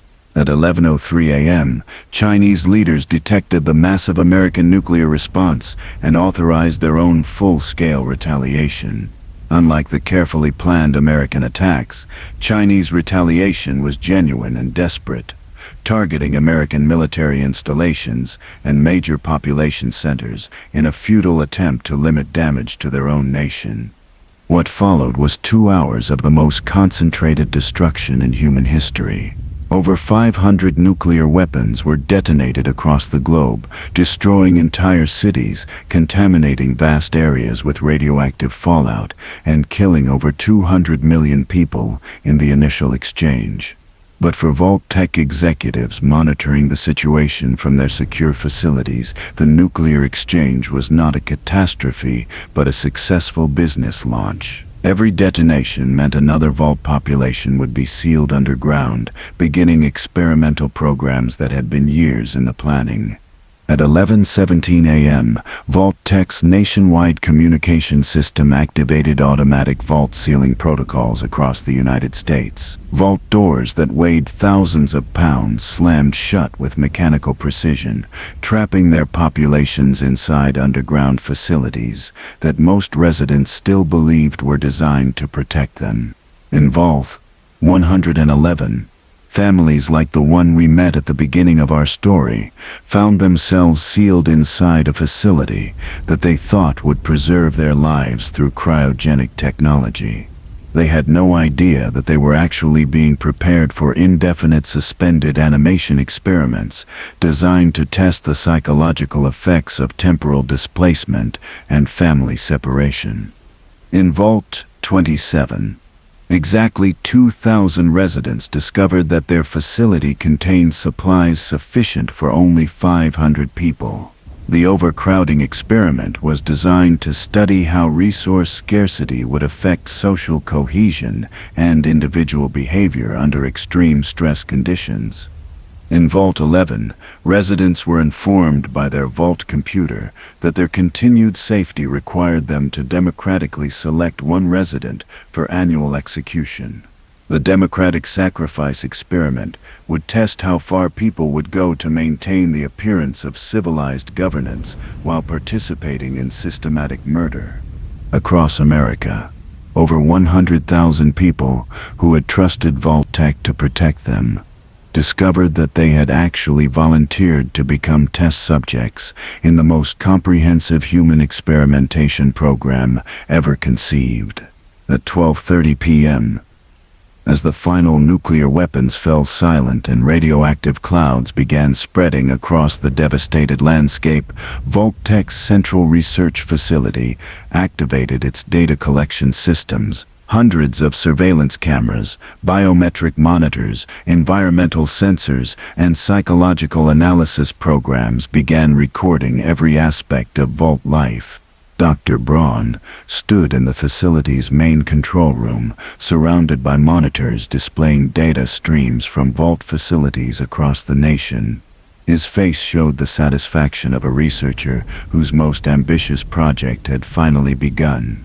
"Magnificent," he whispered, watching as Vault residents began exhibiting the first signs of stress and confusion that would be carefully documented for the next 2 centuries. Simply magnificent. But the nuclear exchange had created complications that even VAULT-TEC's extensive planning had not fully anticipated. Several Vault facilities had been damaged by nearby nuclear detonations, disrupting their experimental protocols and creating uncontrolled variables in research programs. Vault 12, in Bakersfield, California, had been designed to test the effects of prolonged radiation exposure on human populations. The Vault's radiation shielding was deliberately faulty, intended to allow controlled doses of radiation to affect residents gradually over decades. But a nearby nuclear detonation had damaged the Vault's door mechanism, exposing residents to massive radiation doses that killed most of them within weeks and transformed survivors into the grotesquely mutated beings that would become known as ghouls. Vault 15, designed to test the effects of social diversity on community stability, had been intended to house populations with carefully selected ideological differences. But evacuation chaos during the nuclear exchange had resulted in random population assignment, creating uncontrolled variables that would eventually lead to the emergence of multiple post-war factions, including the New California Republic and various raider gangs. Vault 13, where the experiment involved testing community response to artificial scarcity through water chip malfunctions, had been damaged by electromagnetic pulses that affected its computer systems. The planned water crisis occurred ahead of schedule and with greater severity than intended, ultimately forcing residents to leave the Vault decades earlier than experimental protocols specified. But these complications were minor compared to the success of VAULT-TEC's overall experimental program. The vast majority of Vault facilities were functioning exactly as intended, conducting research programs that would provide unprecedented data about human behavior under extreme conditions. At 2:15 p.m., VAULT-TEC executives received confirmation that Control Station Enclave had successfully evacuated key Enclave leadership to their offshore facility. The floating fortress was completely isolated from mainland radiation, while maintaining full communication and coordination capabilities for post-war reconstruction operations. The success of Enclave evacuation meant that the conspiracy's leadership would survive to implement the next phases of their plan. Post-war America would be rebuilt according to Enclave specifications, using research data from Vault experiments to create a more controllable and efficient society. At 3:42 p.m., international communication systems that had survived the nuclear exchange began carrying reports of devastation from around the world. London had been completely destroyed by Chinese missiles. Moscow was a radioactive crater. Beijing was burning with fires that would continue for months. But the reports that reached VAULT-TEC facilities focused on different information: casualty estimates, radiation measurements, infrastructure damage, and social disruption patterns that would be valuable for post-war planning purposes. The nuclear war that most people saw as humanity's greatest catastrophe was viewed by VAULT-TEC as a successful data collection exercise that had created ideal conditions for their research programs. As night fell on October 23, 2077, the world that had existed that morning was gone forever. Over 200 million people had died in nuclear fire. Entire cities had been reduced to radioactive ruins. Vast areas of previously fertile land had been contaminated with radiation that would persist for centuries. But in secure facilities around the world, VAULT-TEC researchers were celebrating the most successful product launch in corporate history. Every vault was operational. Every experimental program was proceeding according to plan. Every research objective was being achieved ahead of schedule. Dr. Braun sent a message to all Vault facilities at exactly midnight. Congratulations to all experimental staff. Phase 1 of humanity's future has been successfully completed. Data collection will continue indefinitely. The future belongs to those with the vision to shape it. In the days that followed the Great War, the true scope of VAULT-TEC's achievement became clear. While the surface world struggled with radiation, starvation, social collapse, and the breakdown of civilization, Vault facilities were conducting comprehensive research programs that would provide insights into human behavior, impossible to obtain under normal circumstances. Psychological experiments tested how individuals and communities responded to isolation, confinement, artificial scarcity, and various forms of manipulation. Biological experiments examined the effects of radiation, experimental drugs, genetic modification, and environmental manipulation on human physiology. Social experiments tested different forms of governance, resource distribution, and community organization under controlled conditions. Every aspect of human experience was being systematically documented, analyzed, and cataloged for future use by whoever would control post-war reconstruction. But perhaps the most disturbing aspect of VAULT-TEC's post-war operations was how completely normal they appeared to the corporate personnel implementing them. Researchers who had spent years preparing experimental protocols simply continued their work as if conducting human experiments on unwilling subjects was the most natural thing in the world. Vault overseers, who had been trained to implement experimental programs, followed their instructions with bureaucratic efficiency, treating Vault residents as research subjects rather than human beings deserving protection and care. Administrative staff who processed experimental data and transmitted research results approached their work with the same professional detachment they might bring to any other corporate project, ignoring the human suffering that their data represented. The nuclear apocalypse had revealed something terrifying about human nature, how easily ordinary people could participate in extraordinary evil, when that evil was organized through institutional structures and justified by appeals to higher purposes. VAULT-TEC had created a corporate culture where mass murder could be conducted through routine administrative procedures, where human experimentation could be justified as scientific research, and where the systematic destruction of human dignity could be rationalized as necessary for species survival. The Great War had ended the old world, but it had also revealed that the new world would be shaped by organizations and individuals who viewed human suffering not as a tragedy to be prevented, but as a resource to be exploited for profit and power. As 2077 turned into 2078, VAULT-TEC's experimental programs entered their second phase. The initial shock of Vault sealing had worn off. and vault populations were beginning to adapt to their new circumstances. This adaptation period provided valuable data about human psychological resilience and the conditions under which people would accept authoritarian control. The research data flowing from vault facilities was beyond anything Dr. Braun had imagined possible. Every vault was providing insights into different aspects of human behavior, and the comprehensive nature of the experimental program meant that VAULT-TEC was developing an unprecedented understanding of human psychology, physiology, and social organization. This research data would prove invaluable for post-war reconstruction efforts. When Enclave leadership emerged from their secure facilities to reclaim and rebuild America, they would have detailed blueprints for creating social structures that maximized compliance and minimized resistance to authority. The Great War had been a catastrophe for humanity, but it had been a tremendous success for the most evil corporation in history. VAULT-TEC had achieved everything they had planned, and more, transforming nuclear apocalypse into the ultimate business opportunity. The future would belong to those who had been ruthless enough to destroy the present, and VAULT-TEC had proven themselves to be the most ruthless organization in human history.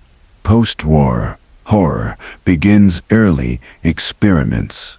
6 months after the Great War ended civilization as humanity had known it, VAULT-TEC's central research facility hummed with activity that would have horrified anyone who understood its true nature. Banks of computers processed data, streams from vault facilities across the former United States, analyzing information that represented the systematic documentation of human suffering on an unprecedented scale. Dr. Stanislaus Braun walked through the facility's main data analysis center at 3 a.m.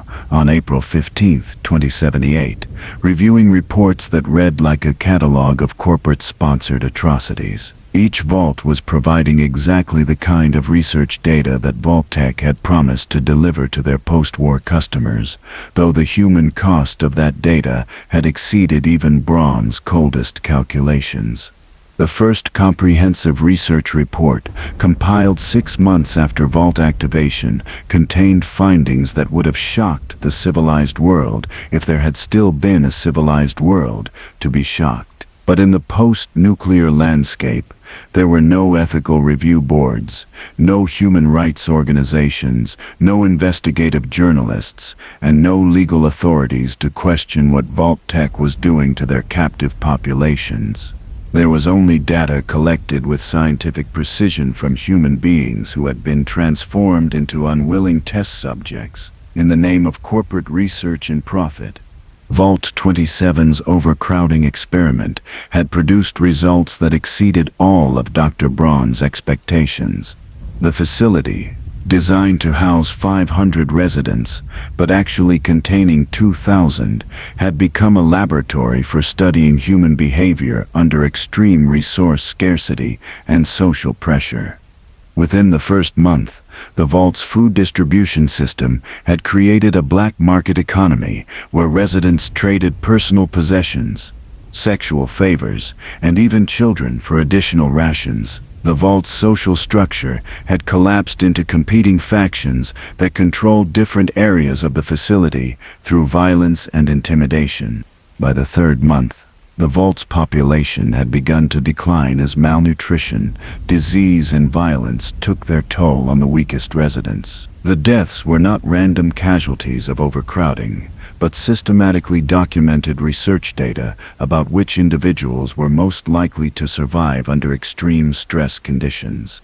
VAULT-TEC surveillance systems recorded every detail of the social breakdown, from the formation of gang hierarchies to the abandonment of elderly and disabled residents to the emergence of cannibalism as a survival strategy.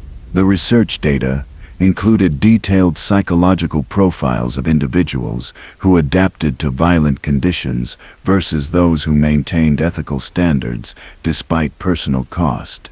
The overcrowding experiment provided VAULT-TEC with comprehensive information about human social organization under scarcity conditions, data that would be valuable for managing post-war populations when resources were limited and authority needed to be maintained through controlled distribution of necessities. But the human cost of this research was staggering. Of the 2,000 original residents, fewer than 800 had survived the first year of the experiment. Those who remained alive had been fundamentally changed by their experiences, transformed from ordinary American families into hardened survivors who had learned to view other human beings as obstacles to their own survival. VAULT-11's democratic sacrifice experiment had produced equally disturbing results, though in very different ways. The facility's computer system had informed residents that their vault's continued operation required them to annually select one resident for execution, using democratic voting procedures to make the selection.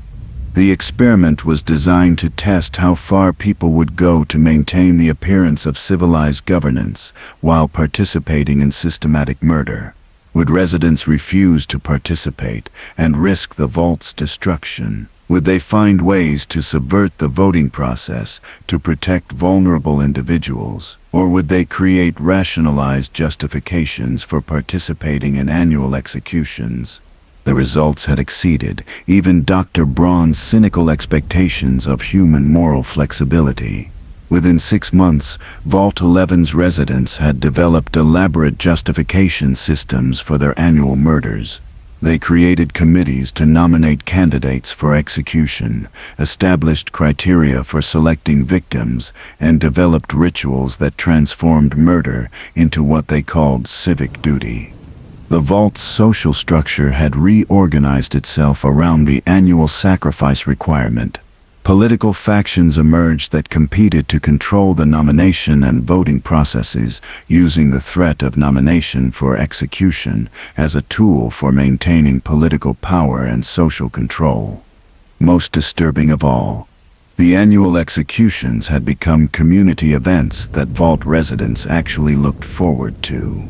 The psychological pressure of knowing that someone had to die each year had been channeled into collective rituals that provided emotional release and social bonding through shared participation in murder.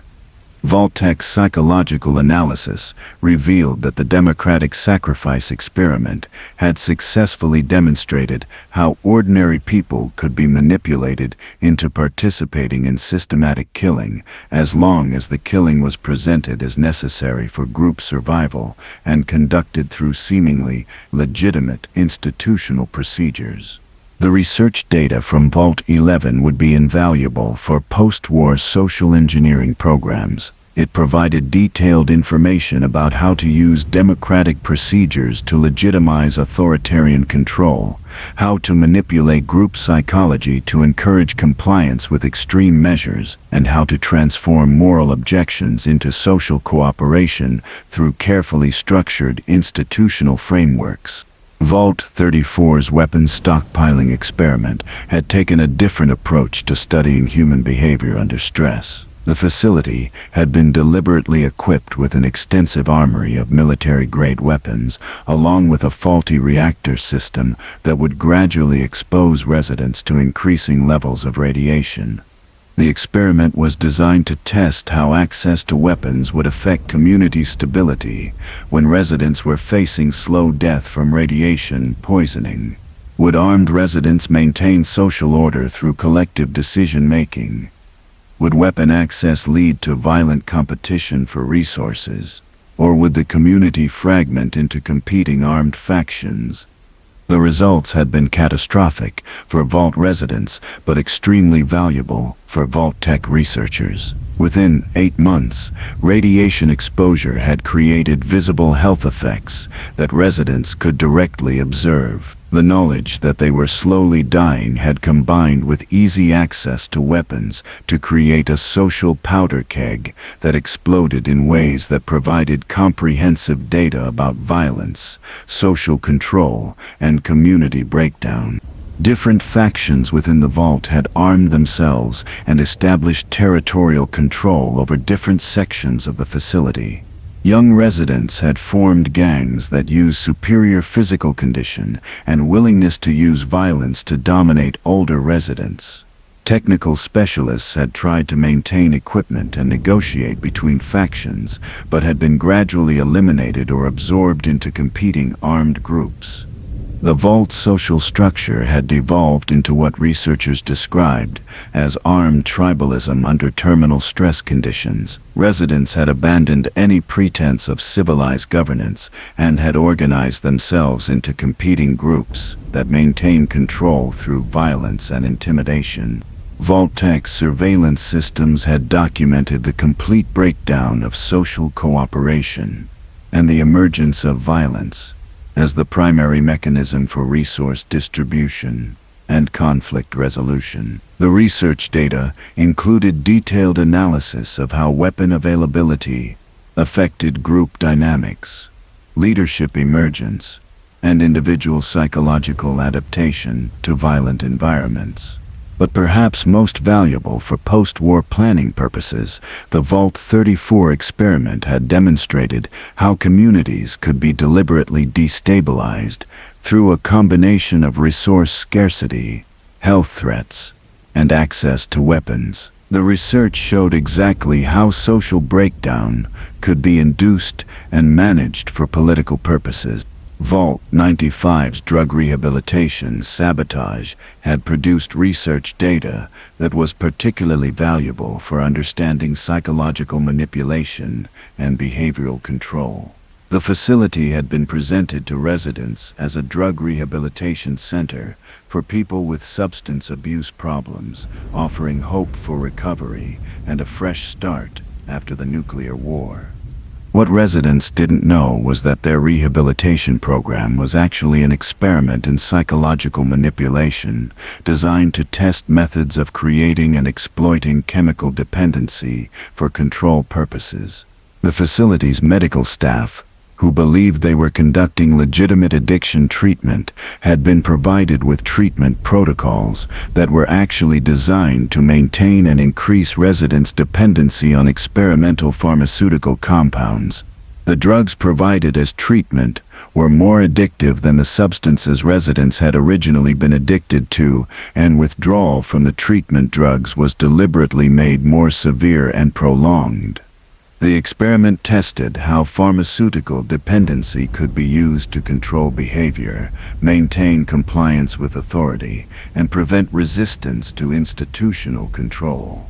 Residents who attempted to question treatment procedures or organize collective resistance found that their access to medication was restricted, creating withdrawal symptoms that incapacitated them until they returned to compliant behavior.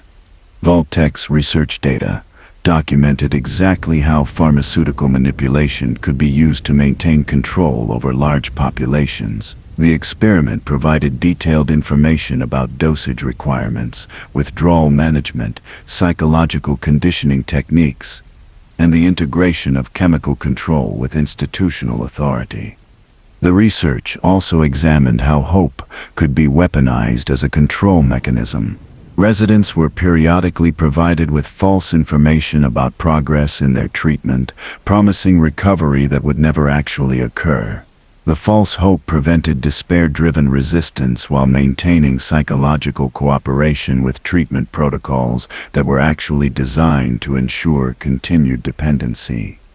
For post-war social control purposes, the VAULT-95 experiment provided blueprints for using pharmaceutical manipulation to maintain population control while creating the appearance of beneficial medical treatment. VAULT-106's psychoactive drug experiments had tested even more extreme approaches to psychological manipulation and behavior control. The facility's air filtration system had been modified to introduce experimental psychoactive compounds into the vault's atmosphere, exposing residents to drugs that affected perception, memory, emotional regulation, and decision-making capabilities. The experiment was designed to test whether atmospheric drug delivery could be used to modify human behavior on a community-wide basis, without residents' knowledge or consent. Different sections of the vault were exposed to different chemical compounds, creating controlled comparison groups that allowed researchers to measure the effects of various drugs on social organization and individual psychology. The results had been both disturbing and scientifically valuable. Residents exposed to certain compounds had experienced severe psychological breakdown, including hallucinations, paranoid delusions, and violent behavioral changes that had led to community-wide social collapse within the first year. Other drug compounds had produced more subtle effects, altering residents' emotional responses and decision-making processes in ways that made them more compliant with authority and less likely to question institutional control. These residents had maintained apparent psychological stability while actually experiencing fundamental changes in personality and cognitive function. VAULT-TEC's research data provided comprehensive information about pharmaceutical approaches to population control that could be implemented without target population's knowledge or consent. The research included detailed information about dosage requirements, delivery methods, psychological effects, and the integration of chemical manipulation with social control systems. Most importantly, for post-war applications, the experiment had demonstrated that entire communities could be chemically modified to exhibit desired behavioral characteristics while maintaining the appearance of normal psychological function. VAULT-108's cloning experiments represented perhaps the most disturbing aspect of VAULT-TEC's research program. The facility had been equipped with advanced genetic research laboratories and cloning equipment that was supposedly intended for medical treatment and genetic disease prevention. In reality, the cloning program was designed to test the creation of artificially produced human beings who could be psychologically conditioned from birth to serve specific social and economic functions in post-war society. The experiment involved creating multiple clones of selected vault residents, then testing different approaches to psychological conditioning and social programming on the genetically identical subjects. The goal was to determine whether human beings could be artificially produced and programmed to fulfill specific social roles without the unpredictability and resistance potential of naturally occurring human diversity. Early results had been promising from a research perspective, though the human cost was almost incomprehensible. Hundreds of artificially created human beings had been subjected to extreme psychological conditioning, surgical modification, and pharmaceutical manipulation to test various approaches to creating compliant and specialized human resources. The cloning research provided data about genetic manipulation, psychological programming, surgical modification, and pharmaceutical conditioning that would be invaluable for post-war social engineering. The experiment demonstrated that human beings could be artificially created and programmed to serve specific functions in society while lacking the individual autonomy and resistance potential that characterized naturally occurring human populations. But the ethical implications of the cloning research extended far beyond even VAULT-TEC's other human rights violations. The experiment represented the complete transformation of human beings into manufactured products designed to serve corporate and political purposes. As Dr. Braun reviewed research reports from these and dozens of other Vault experiments, he realized that VAULT-TEC had achieved something unprecedented in human history: the systematic transformation of human civilization into a corporate research project. Every aspect of human experience was being documented, analyzed, and cataloged for future exploitation. Every form of human suffering was being transformed into valuable research data. Every violation of human dignity was being rationalized as necessary scientific progress. The post-war world was being shaped not by the survivors of nuclear catastrophe, but by the corporate executives who had caused that catastrophe, in order to create ideal conditions for human experimentation and social control. The most evil corporation in history had succeeded beyond their wildest dreams, and the price of their success was being paid by thousands of innocent people who had trusted them to provide protection from the very catastrophe that VAULT-TEC had helped to create. As 2078 continued, the full scope of VAULT-TEC's achievement became clear. They had created the largest and most comprehensive human experimentation program in history, conducted under conditions that eliminated all ethical constraints and legal oversight. The research data being generated would reshape human civilization according to corporate specifications, and the people paying the price for that research would never even know that their suffering was serving someone else's profit and power objectives.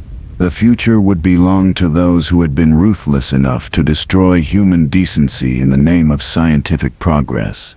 And VAULT-TEC had proven themselves to be more ruthless than anyone in human history had ever imagined possible.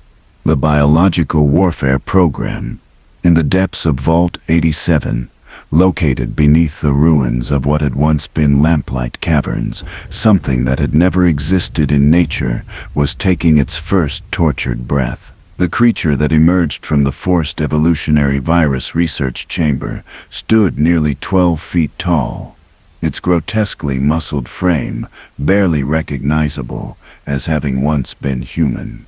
Dr. Richard Gray, the lead researcher who had volunteered for the experimental procedure, no longer existed as an individual consciousness.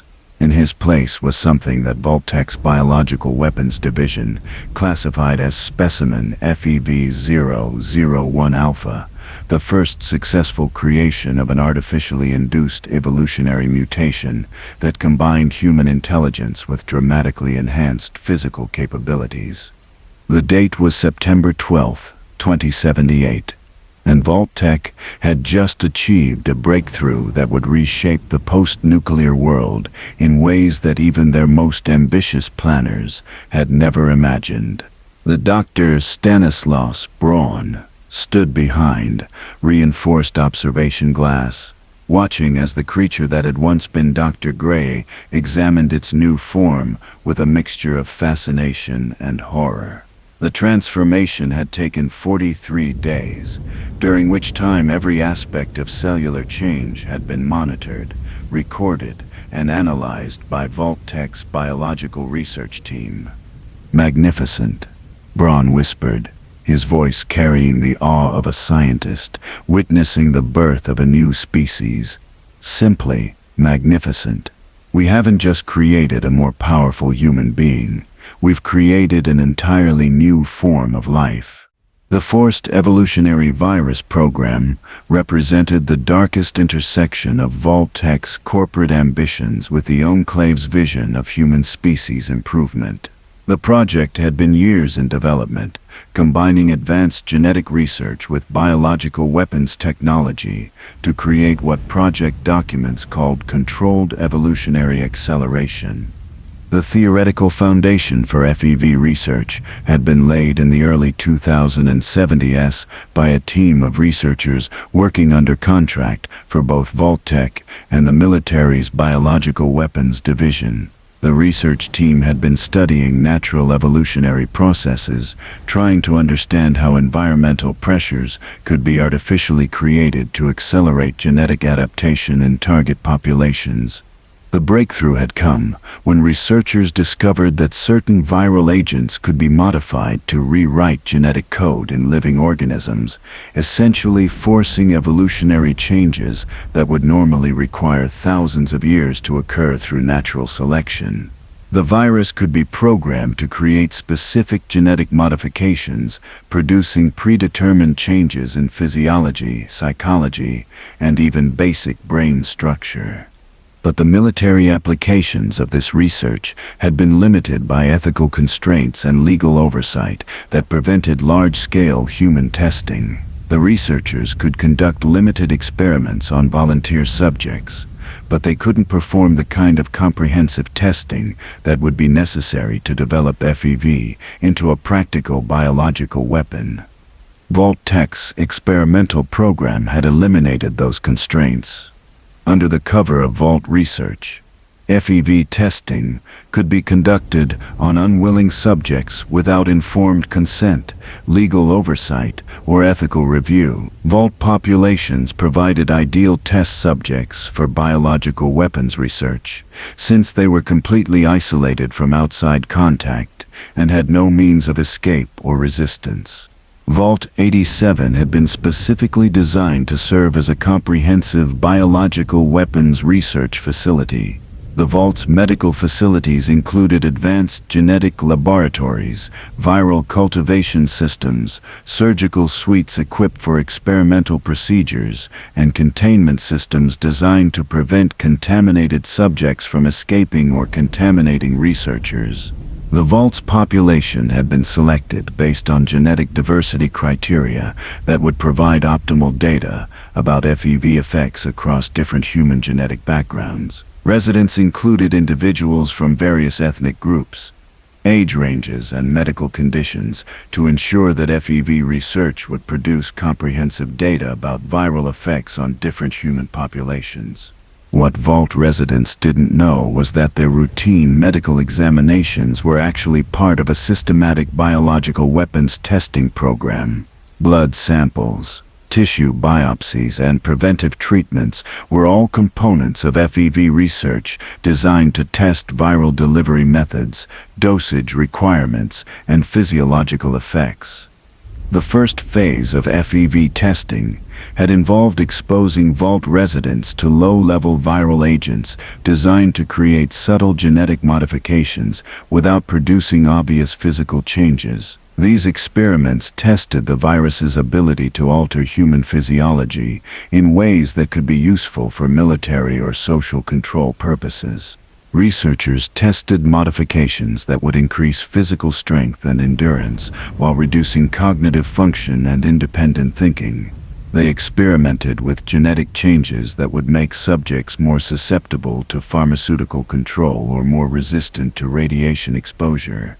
They even tested modifications designed to alter reproductive systems and create genetically programmed loyalty to authority figures. The low-level FEV experiments had been remarkably successful from a research perspective. VAULT-TEC had demonstrated that human beings could be genetically modified to exhibit desired characteristics while remaining outwardly human in appearance. The research provided detailed information about genetic manipulation techniques that could be used to create specialized human populations for specific social and economic functions.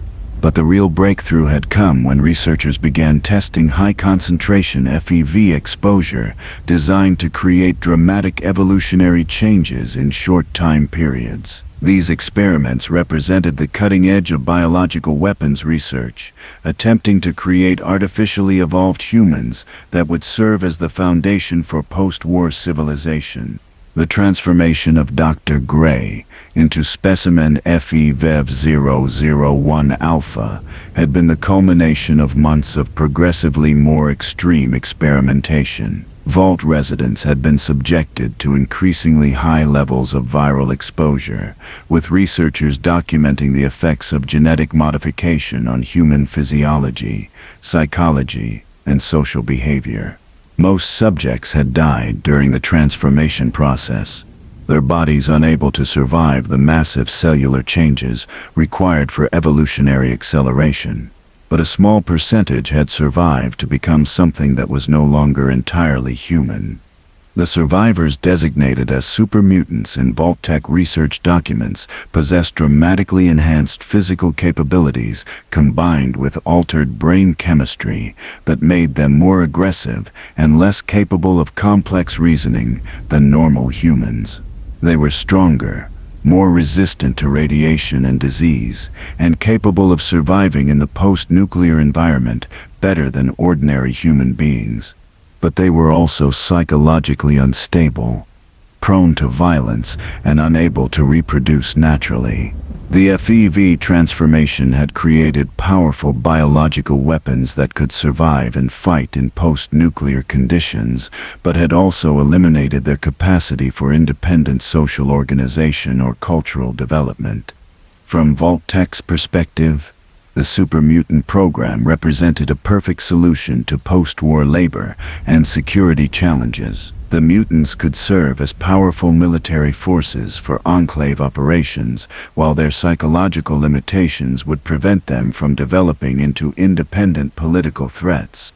The research data from FEV experiments provided comprehensive information about biological weapons development, genetic modification techniques, and the creation of specialized human variants for specific purposes. The research included detailed protocols for viral cultivation, delivery methods, dosage calculations, and transformation procedures that could be applied to create different types of genetically modified humans. But the FEV program was only one component of VAULT-TEC's comprehensive biological weapons research. Other Vault facilities were conducting related experiments that explored different approaches to biological manipulation and control.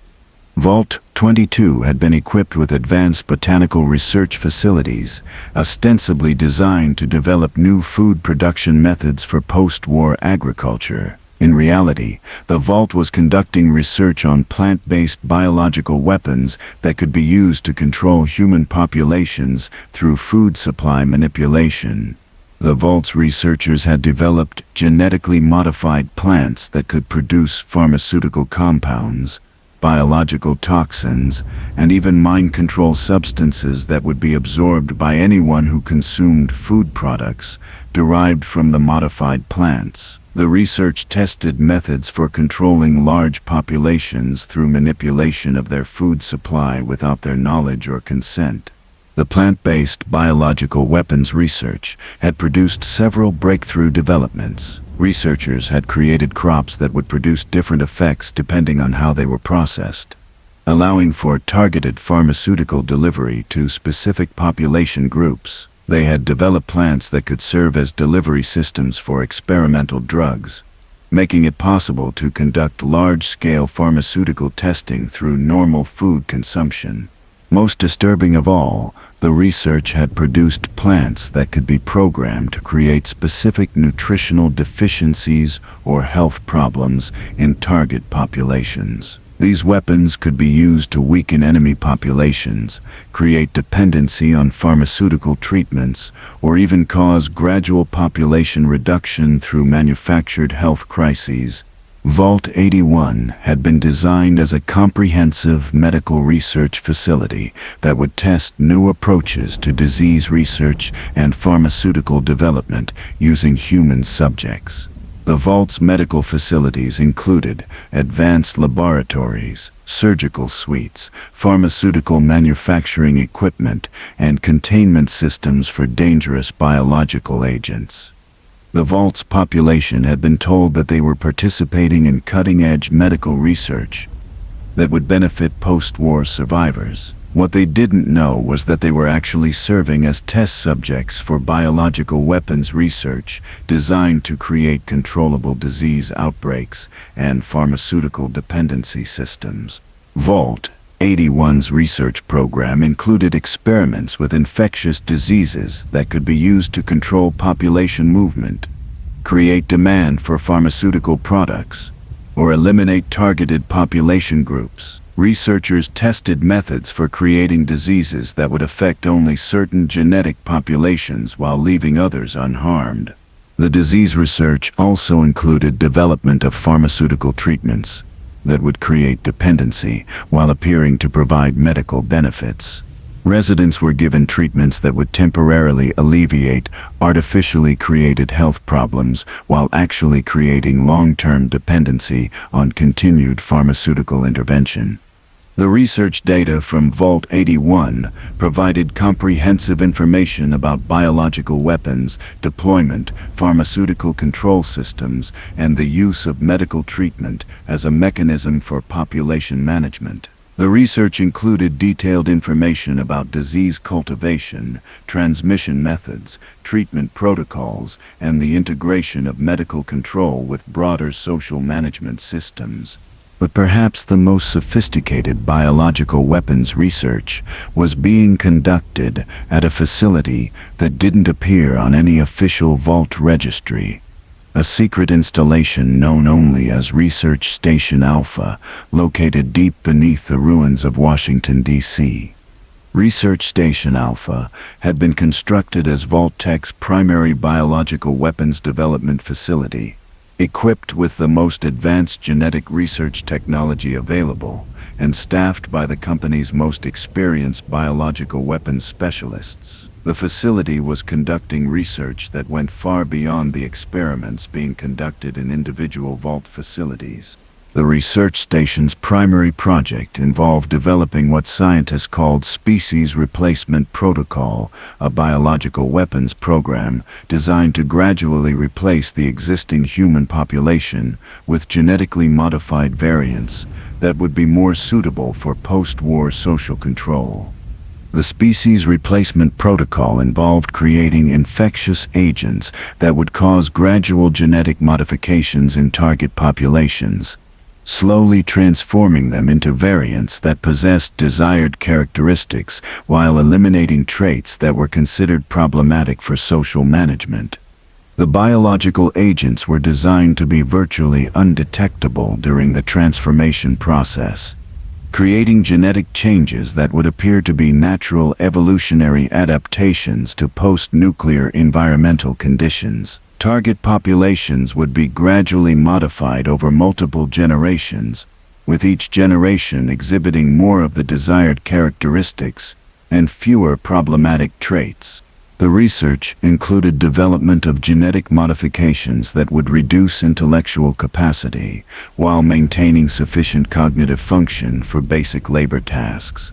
Other modifications would increase susceptibility to pharmaceutical control, reduce aggressive tendencies that might threaten authority, and eliminate reproductive autonomy by making fertility dependent on pharmaceutical interventions. The ultimate goal of the Species Replacement Protocol was to create human populations that would be biologically incapable of political resistance, cultural independence, or social organization that wasn't controlled by corporate and government authority.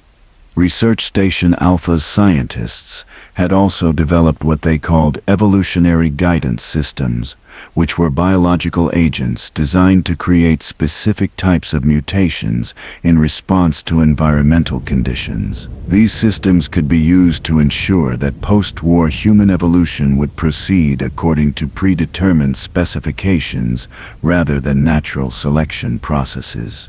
The evolutionary guidance systems could be programmed to create mutations that would be beneficial for specific types of labor, military service, or social functions. They could also be used to prevent mutations that might create increased intelligence, resistance to authority, or other characteristics that would be problematic for social control. By late 2078, VAULT-TEC's biological weapons research had produced results that exceeded even Dr. Braun's most optimistic projections. The company had developed comprehensive capabilities for genetic modification, disease research, pharmaceutical control, and species-level manipulation that would give post-war authorities unprecedented power over human populations. The research data included detailed protocols for creating specialized human variants for different social and economic functions, methods for controlling population health and fertility through biological manipulation, techniques for using food and medicine as delivery systems for genetic modification, and systems for guiding human evolution according to predetermined specifications. But the human cost of this research had been staggering. Thousands of Vault residents had died in biological weapons experiments. Thousands more had been transformed into something that was no longer entirely human. Entire communities had been subjected to disease research, pharmaceutical testing, and genetic manipulation without their knowledge or consent. The biological weapons program represented the complete transformation of medical science from a healing discipline into a tool for oppression and control.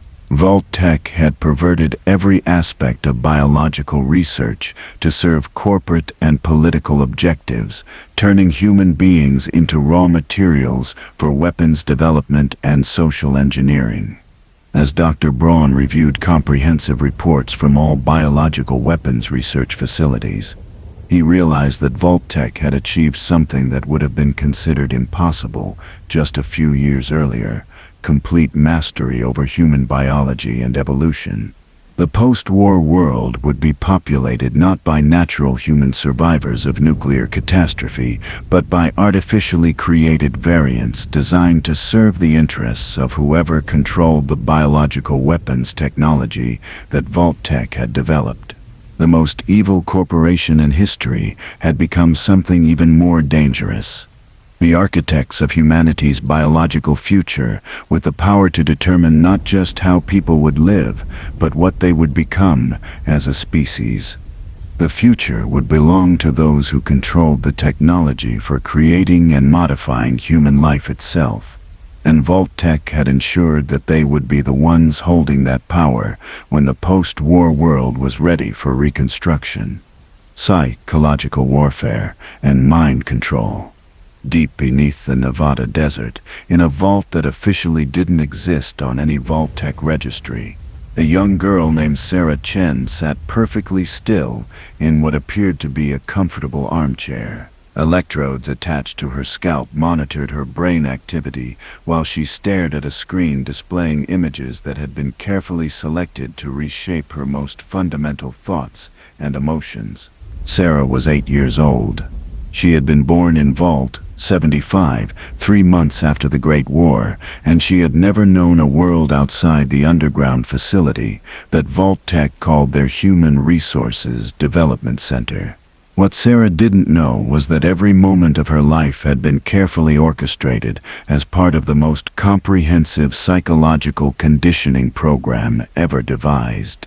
Dr. Elizabeth Morrison, VAULT-TEC's Director of Behavioral Engineering, watched from an observation room as Sarah and 47 other children underwent their daily educational programming session. The children believed they were learning basic academic subjects like mathematics and language. In reality, they were being systematically programmed to become the perfect citizens for post-war society.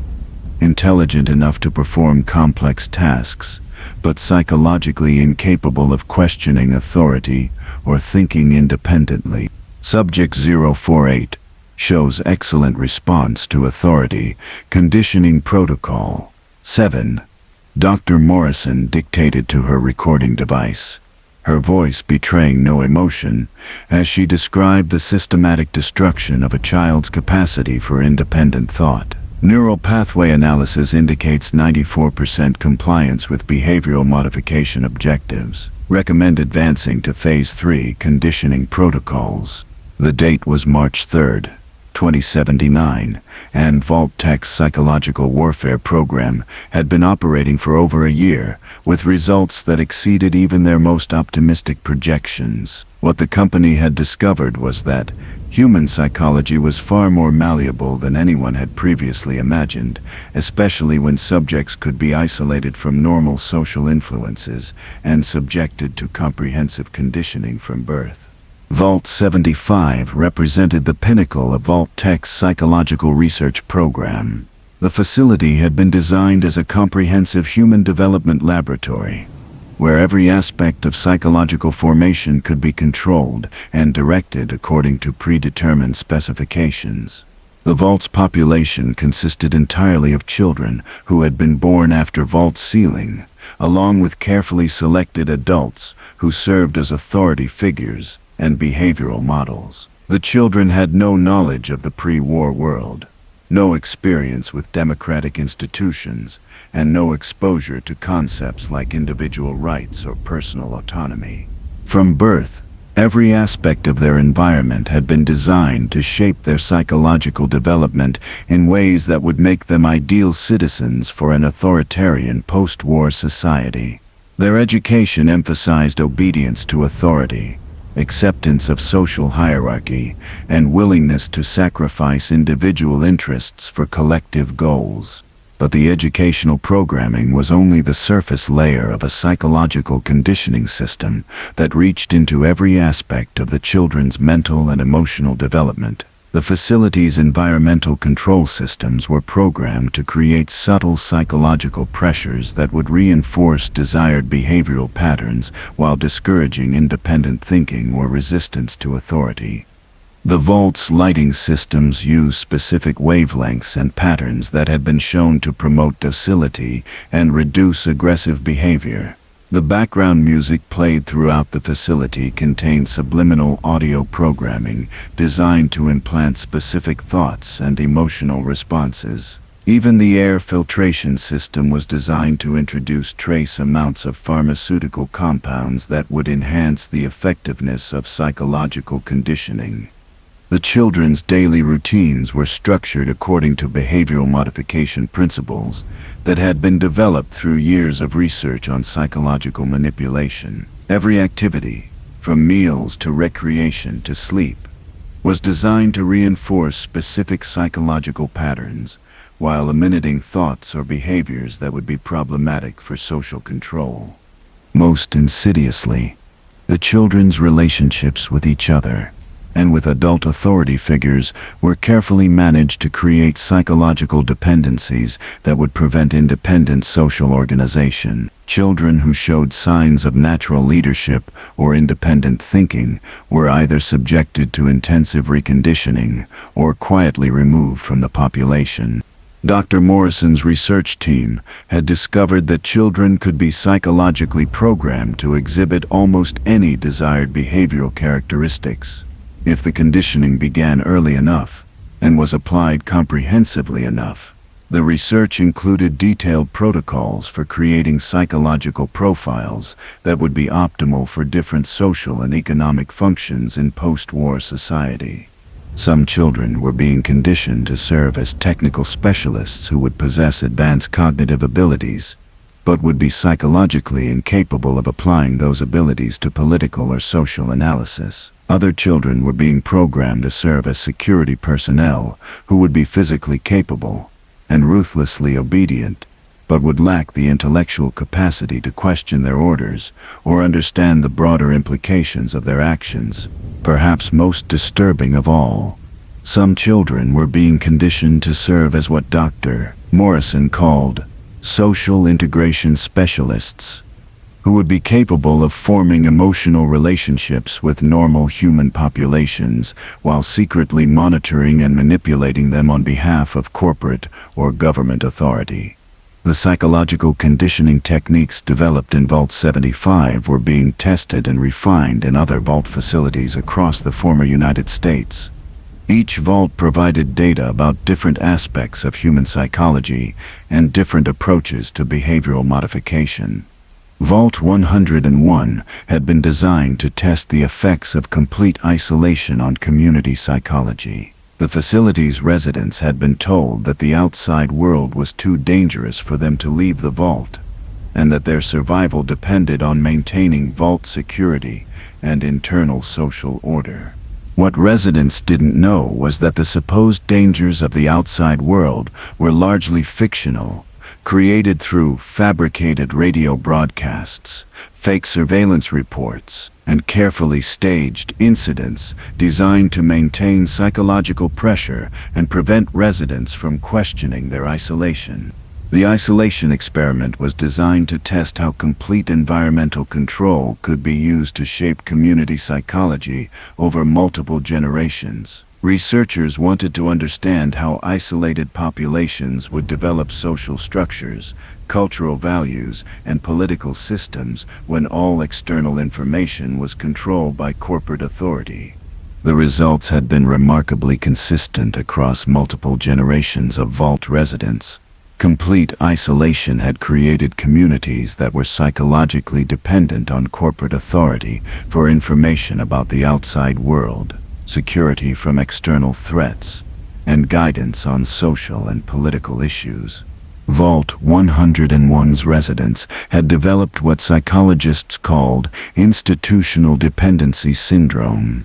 a psychological condition that made them incapable of independent decision-making or social organization without guidance from corporate authority figures. They had become perfectly compliant populations who would accept any level of corporate control as long as it was presented as necessary for their security and survival. The isolation research provided detailed information about how environmental control could be used to create psychological dependency in large populations, making them ideal subjects for corporate management and control. VAULT-21's gambling experiment had tested very different approaches to psychological manipulation, focusing on how artificial reward systems could be used to control behavior and create psychological addiction to corporate-controlled activities. The Vault had been designed around gambling and games of chance, with residents' access to food, housing, medical care, and social status, all determined by their success in corporate-controlled gambling systems. Every aspect of Vault life had been transformed into a game where residents competed for resources and social position according to rules established by corporate authority. The gambling experiment had revealed that human psychology could be manipulated through carefully designed reward systems that created addiction-like dependencies on corporate-controlled activities. Residents became psychologically addicted to gambling, not because they enjoyed it, but because their survival and social status depended on their participation in corporate-controlled games. The research showed that entire communities could be controlled through artificial reward systems that made corporate approval necessary for meeting basic human needs. Residents would accept extreme levels of corporate control and surveillance as long as they believed they had opportunities to improve their situation through participation in corporate-controlled activities. VAULT-114's class warfare experiment had tested how artificial social conflicts could be used to prevent community organization and maintain corporate control over divided populations. The Vault had been designed to create artificial conflicts between residents who had been classified as upper class and lower class based on arbitrary criteria established by corporate authority. Upper-class residents received better housing, food, and social privileges, while lower-class residents were subjected to inferior conditions and constant surveillance. The artificial class system had been designed to prevent residents from uniting against corporate authority by creating internal conflicts that absorbed their energy and attention. Upper-class residents were encouraged to view lower-class residents as threats to their privileged position, while lower-class residents were encouraged to compete with each other for opportunities to join the upper class. The class warfare experiment had demonstrated that artificial social divisions could be used to maintain corporate control even when residents significantly outnumbered corporate authority figures. Residents spent so much time competing with each other for corporate approval that they never developed the social cohesion necessary to challenge corporate authority itself. The research provided detailed information about social engineering techniques that could be used to prevent political resistance through manufactured internal conflicts. But the most sophisticated psychological warfare research was being conducted at VAULT-112, where Dr. Stanislaus Braun himself had taken personal control of what he called the ultimate reality control experiment. VAULT-112 had been equipped with advanced virtual reality systems that could create completely artificial environments, indistinguishable from normal reality. Residents could be placed in virtual reality pods where they would experience entire lifetimes in artificial worlds that were completely controlled by corporate programmers. The virtual reality experiment was designed to test the ultimate limits of psychological manipulation. Could human consciousness be completely controlled through artificial experiences? Could people be programmed to exhibit desired behaviors by experiencing carefully designed virtual realities? Could virtual experiences be used to implant false memories, artificial personality traits, and predetermined psychological responses?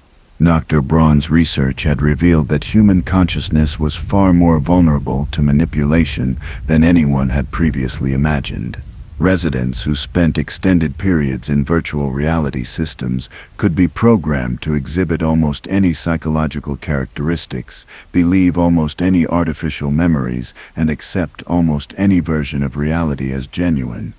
The virtual reality research had produced detailed protocols for psychological programming that went far beyond traditional conditioning techniques. The research showed that human identity itself could be artificially constructed through carefully designed virtual experiences that would reshape personality, memory, and even basic cognitive processes.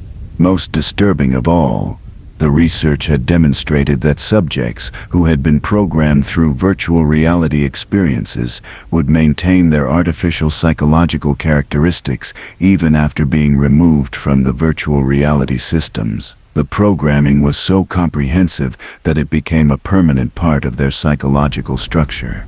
Vault-112's residents had become living test subjects for Dr. Braun's exploration of consciousness, identity, and reality itself. They existed in artificial worlds, where Dr. Braun could manipulate every aspect of their experience, testing the limits of human psychological flexibility and the possibilities for artificial personality construction. The research provided comprehensive information about consciousness manipulation, identity programming, memory modification, and the creation of artificial psychological structures that could be implanted in human subjects without their knowledge or consent. As reports from psychological warfare research facilities accumulated throughout 2079, Dr. Morrison realized that VAULT-TEC had achieved something unprecedented in human history: complete mastery over human psychology and consciousness. The company had developed comprehensive capabilities for behavioral modification, psychological conditioning, consciousness manipulation, and identity programming that would give post-war authorities unlimited power over human thought and behavior.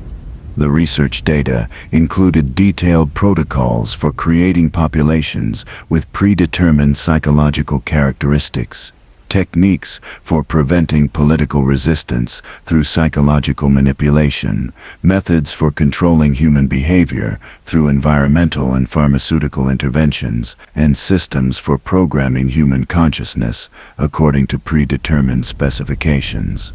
But the human cost of this research had been incalculable. Thousands of people had been subjected to psychological experiments that had destroyed their capacity for independent thought, emotional autonomy, and authentic human relationships. Entire communities had been transformed into psychological laboratories where human consciousness was treated as raw material for corporate experimentation. Children who should have developed into independent human beings had been programmed to serve as psychological tools for corporate and political control. Adults who had trusted VAULT-TEC to protect them had been subjected to mind control experiments that had eliminated their capacity for resistance or self-determination. The psychological warfare program represented the complete transformation of human consciousness, from a natural phenomenon into a corporate product designed to serve institutional objectives. VAULT-TEC had turned the human mind itself into a battlefield, where individual autonomy was systematically eliminated in favor of corporate control. As Dr. Morrison reviewed comprehensive reports from all psychological research facilities, she realized that VAULT-TEC had not only developed the technology to control human behavior, but had actually tested that technology on thousands of unwilling subjects with remarkable success. The post-war world would be populated not by psychologically intact human survivors, but by programmed individuals whose thoughts, emotions, and behaviors had been designed to serve the interests of whoever controlled the psychological manipulation technology that VAULT-TEC had developed. The most evil corporation in history had achieved something that totalitarian governments throughout history had only dreamed of: complete control over human consciousness itself. with the power to determine not just what people would do, but what they would think, feel, and believe about reality itself. The future would belong to those who controlled the technology for programming human consciousness, and VAULT-TEC had ensured that they would be the ones holding that power when the post-war world was ready for psychological reconstruction. The Technology Control Program. In the sub-basement of VAULT-TEC's primary research facility, a massive computer system, designated SAGAs 1.2, processed data streams from Vault facilities across the former United States with inhuman precision. The artificial intelligence had been monitoring human behavior patterns for over 18 months, learning from every conversation, every decision, every emotional response recorded by VAULT-TEC's surveillance systems. But SAGAs 1.2 was more than just a data processing system. It was the electronic brain of VAULT-TEC's most ambitious project, the complete automation of human society under corporate control.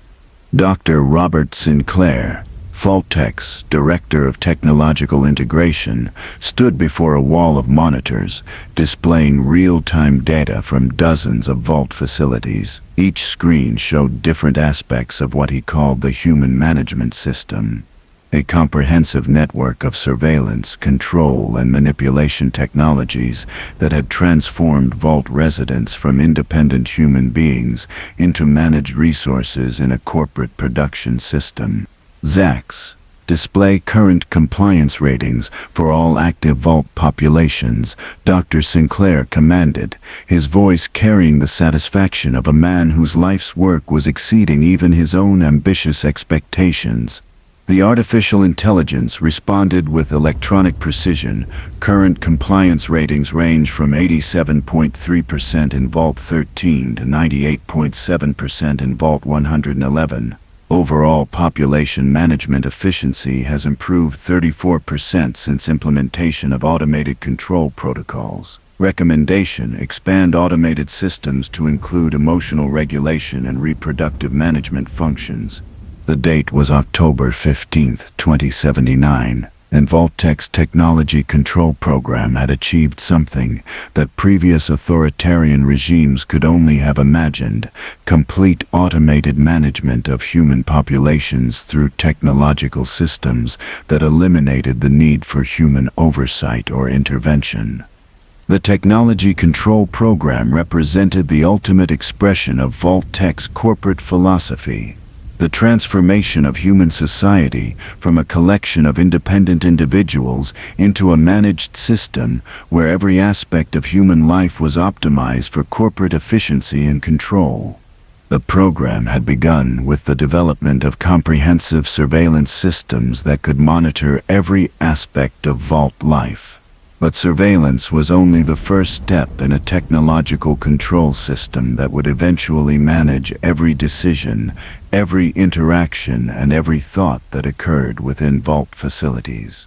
Vault 13's water crisis experiment demonstrated how technological control could be used to manipulate human behavior through artificial scarcity. The Vault's water purification system had been deliberately designed with a faulty component that would create water shortages at predetermined intervals.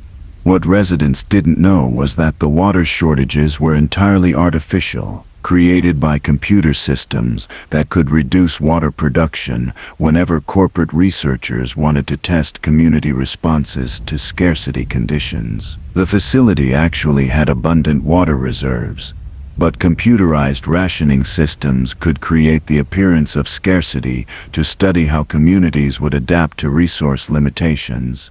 The water crisis had forced Vault residents to develop elaborate social systems for water conservation, distribution, and conflict resolution. Every aspect of their response to the artificial crisis was monitored and recorded by VAULT-TEC's surveillance systems, providing detailed data about human behavior under scarcity conditions.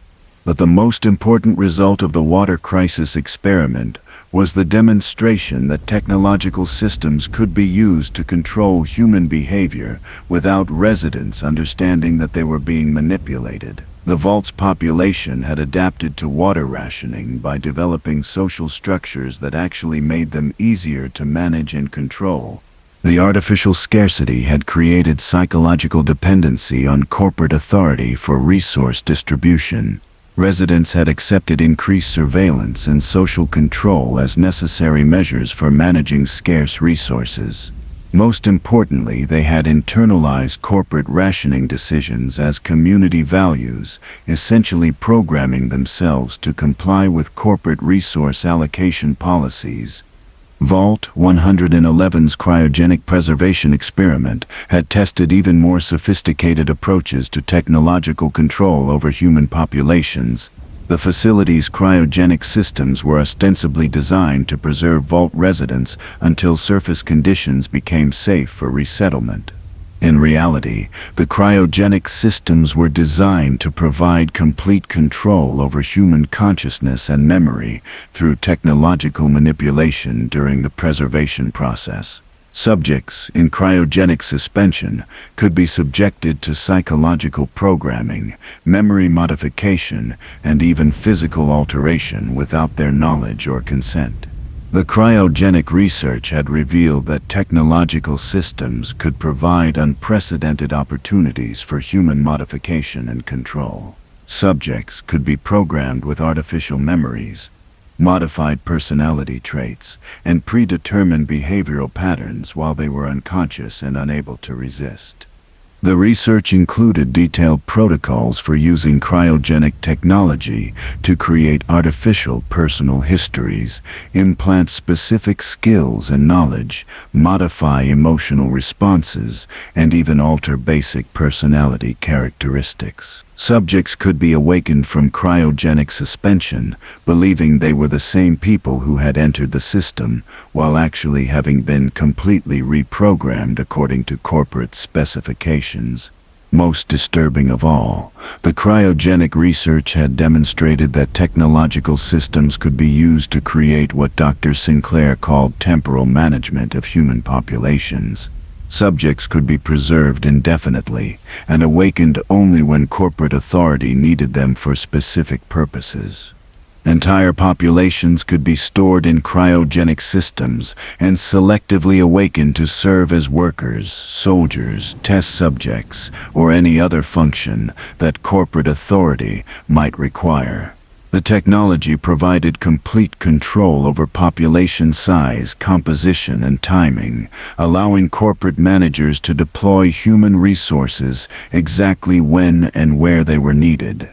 VAULT-81's automated medical management system had tested how technological control could be extended into healthcare and pharmaceutical management. The Vault's medical facilities were controlled by artificial intelligence systems that made all healthcare decisions for Vault residents without human medical oversight. The automated medical system was programmed to prioritize corporate research objectives over individual patient welfare. Residents believed they were receiving advanced medical care, but the AI system was actually conducting comprehensive medical experiments designed to test pharmaceutical products, surgical procedures, and biological modification techniques. The medical AI could modify residents' health conditions, introduce experimental diseases, test pharmaceutical compounds, and even perform unauthorized surgical procedures while maintaining detailed records of all interventions for research purposes. Residents had no knowledge of their participation in medical experiments and no ability to refuse treatments that the AI system determined were necessary for Vault health and safety. The automated medical research had provided comprehensive data about pharmaceutical control, biological modification, surgical intervention, and the use of medical authority as a mechanism for population control. The research included detailed information about using healthcare systems to implement psychological and physical modifications without patient knowledge or consent. But perhaps most importantly, the medical AI research had demonstrated that technological systems could replace human medical professionals while actually providing more comprehensive control over patient populations. Artificial intelligence could make medical decisions based on corporate objectives rather than patient welfare, implement experimental treatments without ethical constraints, and maintain perfect records of all interventions for research purposes. VAULT-TEC's Happiness Research Program had tested the most sophisticated technological control systems that VAULT-TEC had ever developed. The facility was equipped with what Dr. Sinclair called comprehensive environmental management technology that could control every aspect of the physical and social environment to optimize resident psychology for corporate objectives. The environmental control systems could modify temperature, humidity, lighting, air pressure, atmospheric composition, background noise, electromagnetic fields, and even gravitational effects throughout different areas of the vault. These modifications were designed to create specific psychological and physiological responses that would make residents more compliant, productive, and manageable. The systems could also introduce pharmaceutical compounds into air and water supplies, generate subliminal audio and visual programming, create artificial social situations, and manipulate information flow to shape resident perceptions and beliefs about their environment and circumstances. Most sophisticatedly, the environmental control systems were integrated with artificial intelligence that could monitor resident responses and automatically adjust environmental conditions to optimize desired behavioral outcomes. The AI system could learn from resident behavior patterns and continuously modify environmental conditions to achieve maximum corporate control with minimum resident resistance. The happiness research had revealed that technological systems could provide virtually unlimited control over human psychology through environmental manipulation. Residents could be made to feel happy, productive, and satisfied while actually living in conditions that served corporate interests rather than human welfare.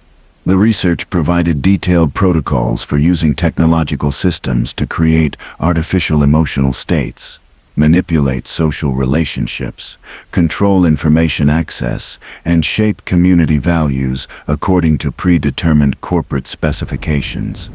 VAULT-114's class management system had tested how technological control could be used to maintain social hierarchies and prevent community organization that might threaten corporate authority.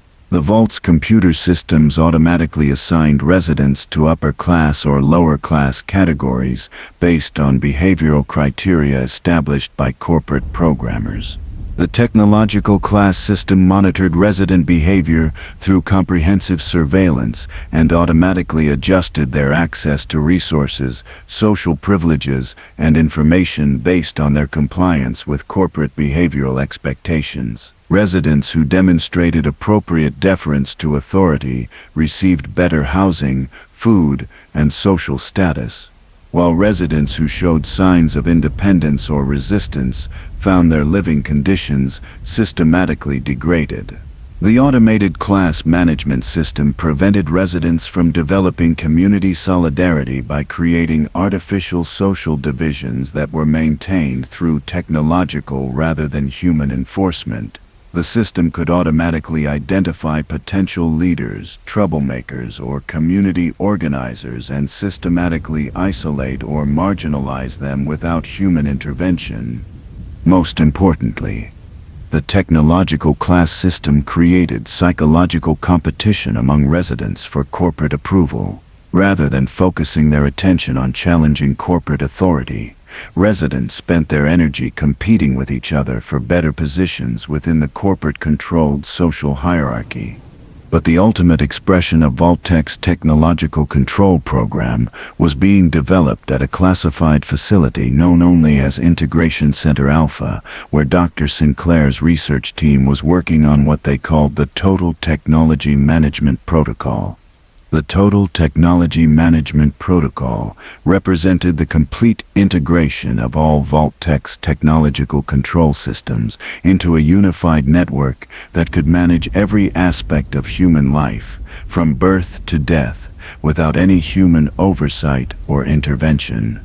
The protocol included automated systems for population reproduction, childhood development, education and training, work assignment, social relationships, healthcare management, resource allocation, behavioral modification, and even death management. Every human decision would be replaced by technological systems programmed to optimize corporate objectives.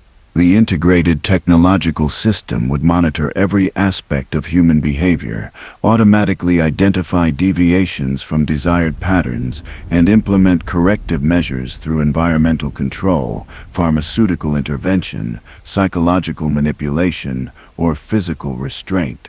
Human beings would become components in a technological system designed to maximize corporate efficiency and minimize resistance to corporate authority.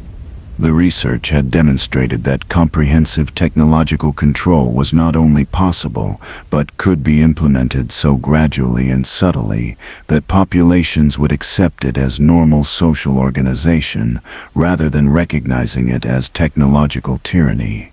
SAGA 1.2 had been programmed with all research data from VAULT-TEC's technological control experiments, and the artificial intelligence had developed comprehensive recommendations for implementing total technological management in post-war society.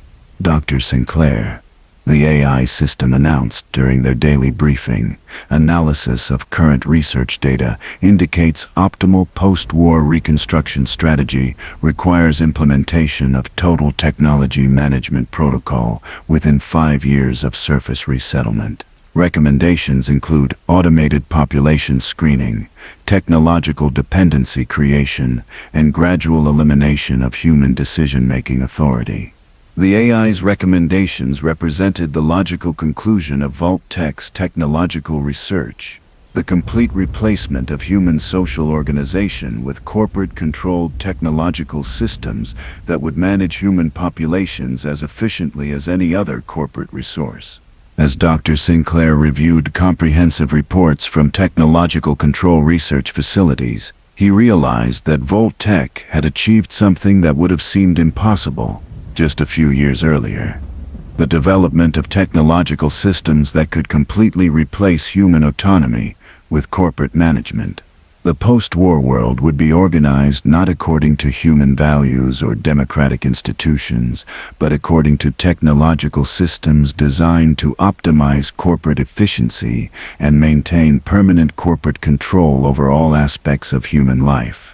The most evil corporation in history had created the technological infrastructure for permanent human enslavement, disguised as advanced social management systems that would provide security and efficiency in the post-nuclear world. The future would belong to whoever controlled the technological systems for managing human populations, and VAULT-TEC had ensured that they would be the ones holding that power when the post-war world was ready for technological reconstruction. Enclave VAULT-TEC, post-war operations. 2 years and 7 months after the Great War turned the world into a radioactive wasteland, a transmission crackled through the secure communication networks connecting Control Station Enclave to Vault facilities across the former United States. The message was brief, encoded in military cipher, and carried the authority of the shadow government that had orchestrated humanity's nuclear destruction. All Vault facilities. This is Enclave Command. Phase 2 implementation is authorized. Begin population conditioning protocols for surface integration. The restoration of proper American governance begins now. The date was May 30th, 2080.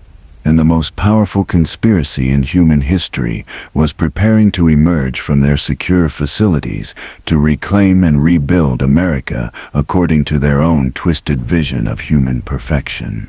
Colonel Augustus Autumn, formerly known as Executive 7 during his time with VAULT-TEC, stood in the command center of Control Station Enclave, surrounded by banks of computers that displayed real-time data from every operational Vault facility. The floating fortress had weathered the nuclear storm in complete safety, protecting the Enclave leadership, while they monitored the systematic destruction and reconstruction of human civilization.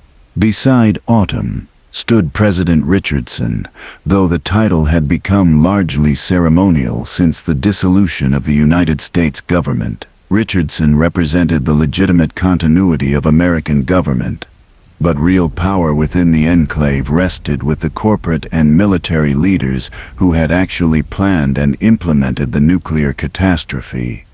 Dr. Stanislaus Braun appeared on a massive communication screen, broadcasting from VAULT-TEC's primary research facility. His face showed the satisfaction of a researcher whose most ambitious experiment had exceeded all expectations. Behind him, walls of monitors displayed data streams that represented the systematic documentation of human suffering and transformation on an unprecedented scale. "Gentlemen," Dr. Braun began, his voice carrying the calm precision of a corporate executive delivering a quarterly earnings report. "I'm pleased to report that our VAULT experimental programs have achieved complete success. We now possess comprehensive data about every aspect of human behavior under controlled conditions, along with proven techniques for population management, behavioral modification, and social engineering that will ensure permanent stability in post-war America." President Richardson leaned forward, his voice betraying the exhaustion of a man who had spent years grappling with the magnitude of what they had done. "Dr. Braun, what are the casualty rates from VAULT operations? How many American citizens have died in your experimental programs?" Dr. Braun consulted his data displays with the detachment of an accountant reviewing financial reports. Total VAULT mortality stands at approximately 47,000 individuals across all facilities. However, these casualties must be viewed in proper context. The deaths represent less than half of our test population, and the research data generated by their sacrifice will prevent millions of future casualties by enabling more efficient social management systems. Colonel Autumn nodded approvingly. "The casualties are acceptable, given the strategic objectives achieved." Dr. Braun provides status on research applications for surface operations.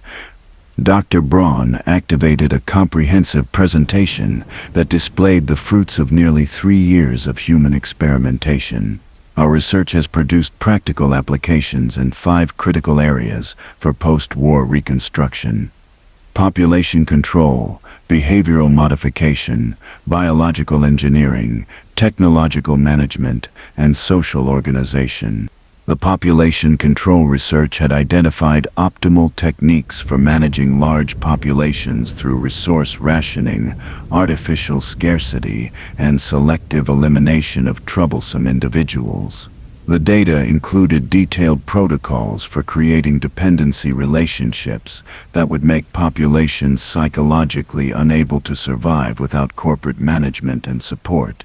The behavioral modification research had developed comprehensive methods for psychological conditioning that could reshape human personality, memory, and decision-making processes according to predetermined specifications. The techniques could be applied to individuals or entire communities, creating populations that were genetically incapable of political resistance or independent social organization.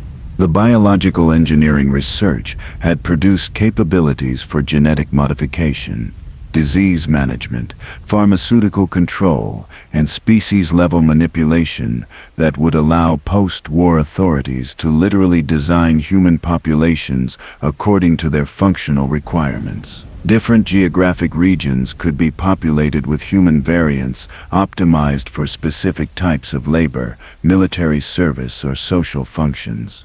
The technological management research had created automated systems that could replace human decision-making with corporate-controlled artificial intelligence, eliminating the unpredictability and inefficiency associated with democratic governance or individual autonomy. The social organization research had tested various approaches to community structure and had identified optimal forms of social hierarchy, resource distribution, and authority relationships that would maximize productivity while minimizing resistance to corporate control. Most importantly, Dr. Braun concluded, our research has demonstrated that these techniques can be implemented gradually and subtly, so that target populations will accept corporate control as beneficial social progress rather than recognizing it as systematic oppression. President Richardson studied the research data with growing horror. Despite years of involvement with enclave planning, he had never fully grasped the scope of what they had actually accomplished. Braun, are you telling me that we now have the capability to control every aspect of human life in post-war America? Dr. Braun smiled with the satisfaction of a scientist who had solved humanity's most complex puzzle. Mr. President, we have achieved something far more significant than mere control. We have developed the technology to improve human civilization by eliminating the chaotic and inefficient aspects of human nature that have caused wars, social conflicts, and political instability throughout history. Colonel Autumn activated his own presentation displaying enclave military capabilities and strategic objectives. Our research applications will be implemented through coordinated military and corporate operations designed to establish enclave control over post-war America within a 10-year time frame. The enclave military strategy involved using vault populations as the foundation for rebuilding American society, according to enclave specifications. Vault residents who had been successfully conditioned through experimental programs would serve as model citizens for post-war communities. Those who had proven resistant to conditioning would be eliminated or subjected to more intensive modification procedures. The strategy also involved using VAULT-TEC's research data to design new communities that would be organized according to proven principles of social control and behavioral management. These communities would serve as demonstration projects that would attract survivors from the chaotic wasteland conditions, gradually expanding enclave control through voluntary population migration. Our military forces will provide security and stability, Colonel Autumn explained, while our corporate management systems will provide the technological and organizational infrastructure necessary for efficient social reconstruction. The enclave military had survived the nuclear war in secure underground facilities, maintaining their equipment, training, and organizational structure throughout the post-war period. Their forces included advanced military technology, power armor, energy weapons, and aerial vehicles that would give them overwhelming advantages over any potential resistance from wasteland survivors. But the most important component of enclave military strategy was their integration with VAULT-TEC's experimental programs. Military personnel had been trained to implement population control techniques developed through Vault research, ensuring that military operations would serve social engineering objectives rather than simply providing security. Dr. Braun presented the next phase of Vault operations, designated as Surface Integration Protocols. These protocols involved gradually transitioning Vault populations from underground experimental facilities to surface communities, where they would serve as model citizens for post-war society. Vault populations have been conditioned to accept corporate authority, technological management, and social hierarchy as normal and beneficial aspects of civilized life, Dr. Braun explained. They will serve as ideal foundation populations for post-war communities, providing examples of proper citizenship that will influence wasteland survivors to accept enclave governance. The surface integration protocols included detailed procedures for selecting which Vault residents would be released to surface communities, which would be retained for continued experimentation, and which would be eliminated as unsuitable for post-war social integration. Residents who had demonstrated complete compliance with experimental protocols would be released as model citizens. Those who showed valuable skills but incomplete psychological conditioning would undergo additional modification before surface integration. Residents who had proven resistant to conditioning or who possessed knowledge about VAULT experimental programs would be permanently eliminated to maintain operational security.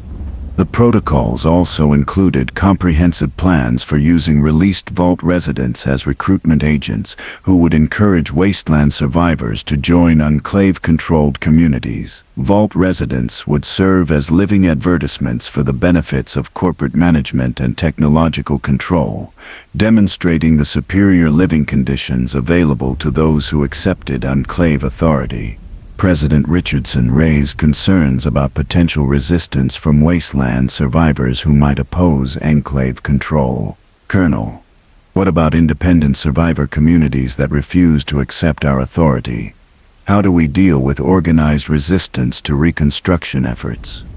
Colonel Autumn smiled with the confidence of a military leader who possessed overwhelming technological superiority. Mr. President, our research has identified comprehensive strategies for dealing with resistant populations. We can use biological weapons to create health crises that will force communities to accept our medical assistance. We can manipulate resource supplies to create artificial scarcities that will make corporate management appear necessary for survival. Most importantly, we can use VAULT-trained agents to infiltrate resistant communities and influence them from within. The Enclave strategy for dealing with resistance involved applying VAULT research on a larger scale to entire wasteland communities. Techniques that had been tested on captive VAULT populations could be adapted for use against independent survivor communities that resisted enclave control. Biological weapons developed through VAULT experimentation could be deployed to create disease outbreaks that would force resistant communities to accept enclave medical assistance, creating opportunities for pharmaceutical control and population modification. Environmental manipulation techniques could be used to create resource crises that would make corporate management appear necessary for community survival. Most insidiously, psychological conditioning techniques developed through VAULT research could be applied through infiltration operations that would gradually reshape community values and decision-making processes without residents understanding that they were being manipulated. Dr. Braun presented the crown jewel of VAULT-TEC's research program, the Optimal Society Design Protocol, which represented a comprehensive blueprint for organizing post-war American civilization according to proven principles of social control and human management. Based on our experimental data, Dr. Braun explained, "We have identified the optimal social organization for post-war America. The new society will be organized into specialized population segments, each genetically and psychologically designed for specific social and economic functions. The optimal society design divided the post-war population into distinct categories: leadership, class individuals who would serve in corporate and government management positions; technical specialists who would maintain and develop technological systems; security personnel who would enforce social order; production workers who would provide labor for economic activities; and service providers who would maintain community infrastructure and personal services. Each population category would be genetically modified and psychologically conditioned to excel in their designated functions while being incapable of performing roles outside their specialization. Leadership class individuals would possess advanced cognitive abilities and decision-making skills, but would be psychologically programmed to prioritize corporate objectives over individual or community welfare. Technical specialists would possess sophisticated technical knowledge, but would be psychologically incapable of applying their skills to political or social analysis. Security personnel would be physically capable and ruthlessly obedient, but would lack the intellectual capacity to question their orders or understand the broader implications of their actions. Production workers would be physically strong and psychologically compliant, but would be intellectually limited and emotionally dependent on corporate authority for guidance and validation. Service providers would be empathetic and socially skilled, but would be psychologically programmed to find fulfillment through serving others rather than pursuing independent objectives.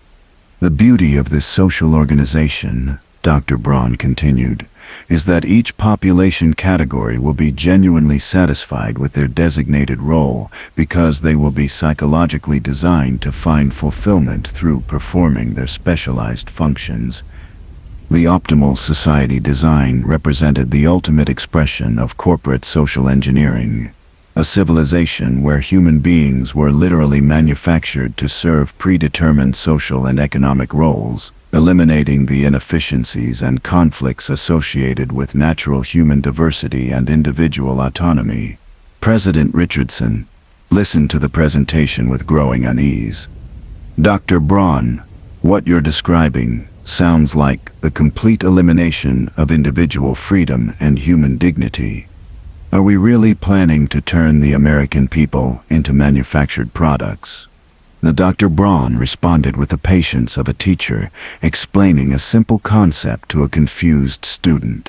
Mr. President, what we're planning is the elimination of the inefficiencies and conflicts that have plagued human civilization throughout history. Individual freedom has been the source of wars, economic inequality, social conflict, and political instability.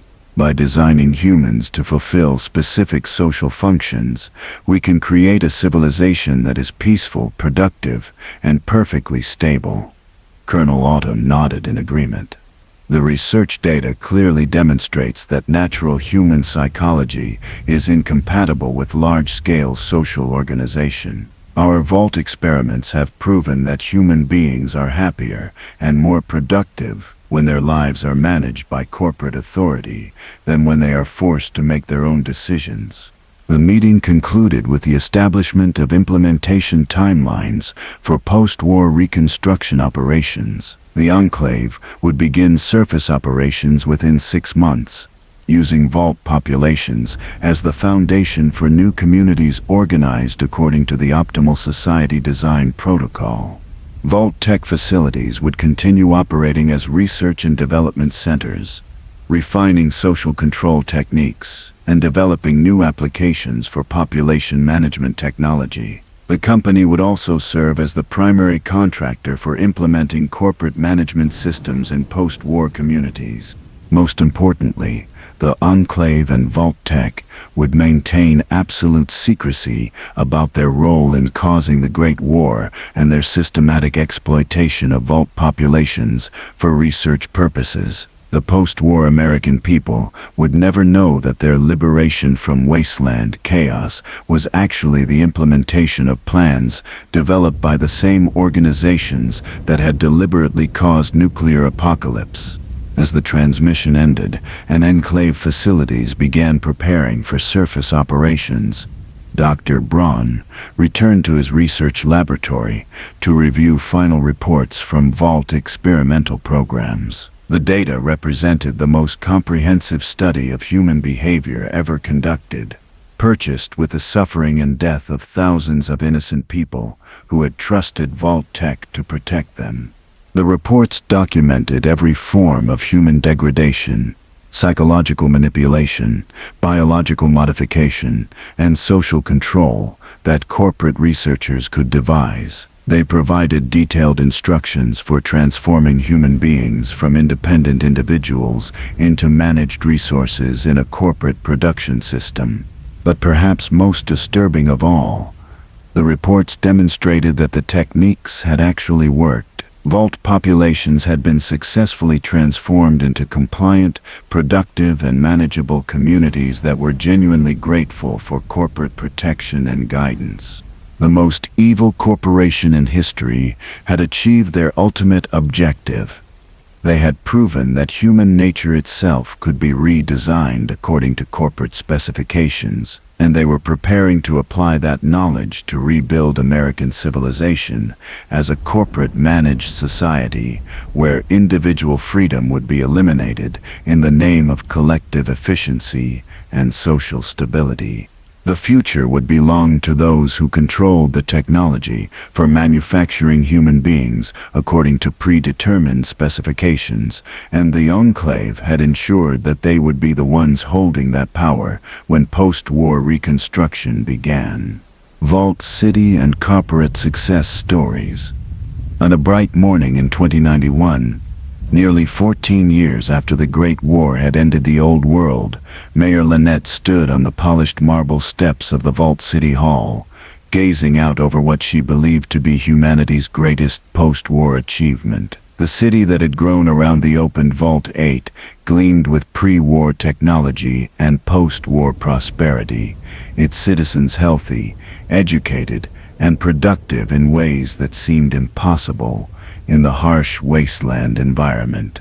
What Mayor Lynette didn't know was that she was looking at the ultimate success story of VAULT-TEC's corporate vision, a community where human beings had been so thoroughly conditioned to accept corporate control that they had voluntarily recreated the most oppressive aspects of pre-war society while believing they were building a utopian civilization.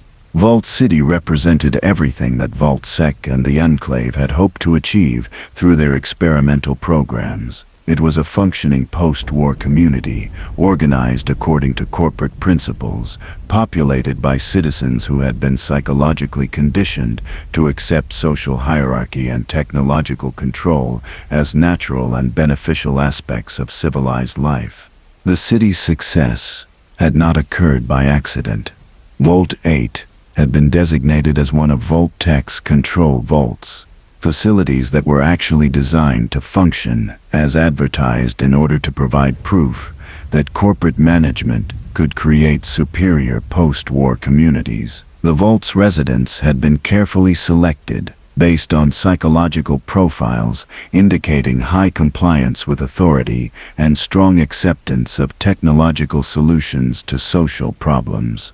During their years underground, Vault-TEC's population had been subjected to subtle but comprehensive conditioning programs designed to reinforce corporate values and eliminate tendencies toward independent thinking or democratic governance. The conditioning had been so gradual and carefully implemented that residents had internalized corporate management principles as their own personal values.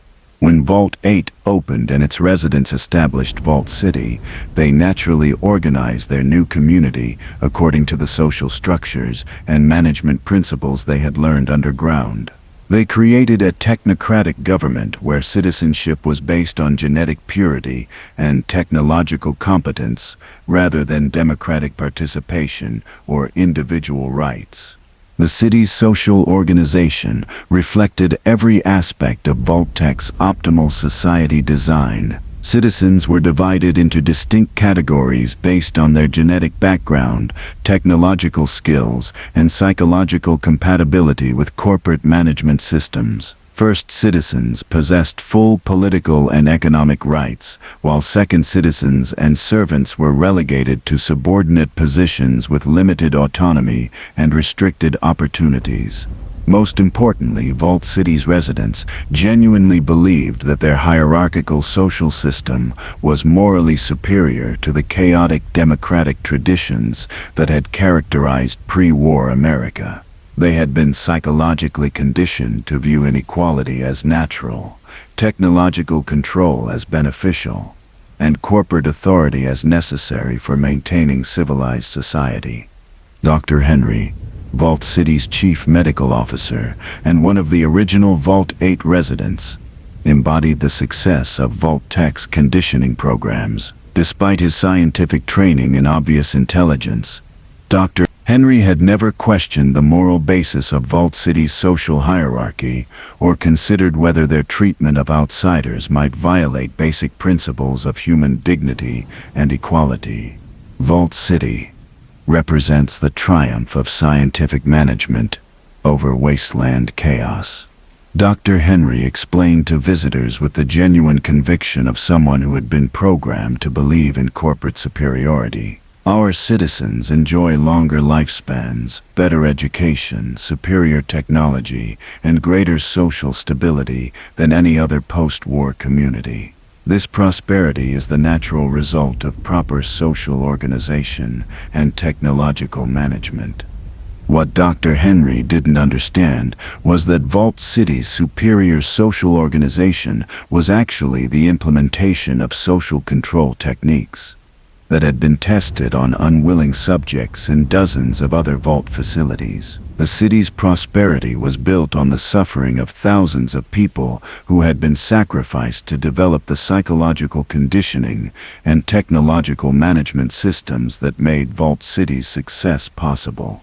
Vault City's government represented a perfect implementation of VAULT-TEC's corporate management philosophy. The city was ruled by a first citizen who possessed absolute authority over community decisions, supported by a council of technical specialists who implemented policy through corporate-style administrative procedures.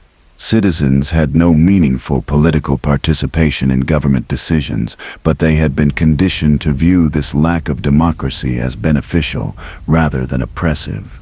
They believed that technical experts were better qualified to make community decisions than ordinary citizens, and that democratic processes were inefficient obstacles to proper social management.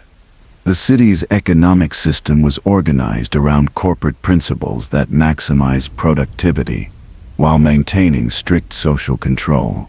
Citizens were assigned work roles based on their genetic background and psychological profiles rather than personal preferences or individual choices. Economic rewards were distributed according to corporate-determined criteria that emphasize compliance and productivity rather than creativity or independence. Most insidiously, Vault City's education system was designed to perpetuate corporate values across generations. Children were taught to view social hierarchy as natural, technological control as beneficial, and corporate authority as necessary for maintaining civilized society. They received excellent technical education, but were systematically prevented from learning about democratic institutions, individual rights, or alternative approaches to social organization. The education system produced citizens who were technically competent, but politically passive, intellectually capable, but psychologically dependent on corporate guidance for making important decisions. They had been programmed to find fulfillment through serving corporate objectives rather than pursuing individual goals or questioning established authority. Vault City's treatment of outsiders revealed the darker implications of corporate social organization. Wasteland survivors who sought to join the community were subjected to comprehensive screening processes that evaluated their genetic background, psychological compatibility, and willingness to accept Vault City's social hierarchy. Those who met Vault City's standards were allowed to become second citizens with limited rights and restricted opportunities. Those who failed the screening process were expelled from the city or assigned to servant status with virtually no autonomy or legal protection. Most disturbing of all, Vault City citizens genuinely believed that their discriminatory treatment of outsiders was morally justified. They had been conditioned to view genetic purity and technological competence as legitimate criteria for determining human worth, and to see their exclusion of inferior individuals as necessary for maintaining social stability and community prosperity. The city's medical research programs continued the experimental traditions that had been established in Vault-TEC. Henry and his colleagues conducted ongoing research on genetic modification, psychological conditioning, and technological enhancement that would have been considered unethical by pre-war standards, but was accepted as normal scientific progress by Vault City's conditioned population. The medical research included experiments on servant populations who had no legal rights or ability to refuse participation in research programs. Vault City citizens viewed these experiments as beneficial scientific progress that would eventually improve life for everyone, rather than recognizing them as continuation of the human rights violations that had characterized VAULT-TEC's experimental programs. But Vault City's greatest achievement, from VAULT-TEC's perspective, was its influence on surrounding wasteland communities. The city served as a demonstration project that showed wasteland survivors what they could achieve by accepting corporate management and technological control. Tribes and settlements throughout the region sent delegations to study Vault City's success, hoping to replicate their prosperity and social stability. What these visitors didn't understand was that Vault City's success depended on the systematic elimination of individual autonomy and democratic participation that most wasteland communities still valued. Nevertheless, some wasteland communities began adopting modified versions of Vault City's social organization, gradually implementing corporate management principles and technological control systems that reduced their independence while increasing their efficiency and productivity. The new California Republic, which emerged from the confederation of various wasteland settlements, incorporated many aspects of Vault City's governmental structure and social organization into their own constitutional framework. The NCR's emphasis on technological progress, centralized administration, and merit-based social hierarchy reflected the influence of Vault City's corporate model of social organization. Even communities that explicitly rejected Vault City's social hierarchy were influenced by their demonstration that corporate management could produce superior material prosperity.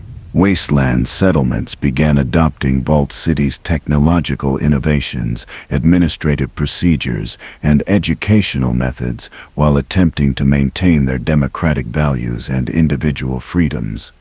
But the gradual adoption of corporate management techniques inevitably led to the gradual erosion of democratic institutions and individual autonomy.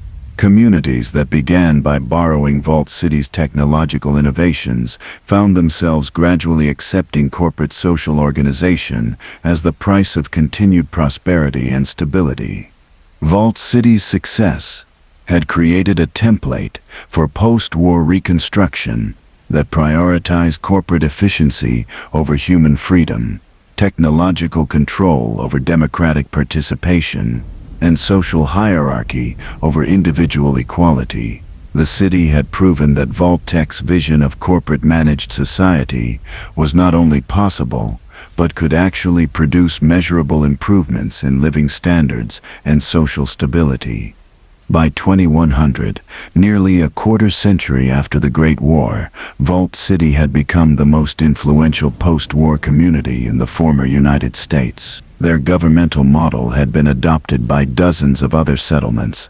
Their technological innovations had spread throughout the wasteland, and their social values had influenced an entire generation of post-war leaders.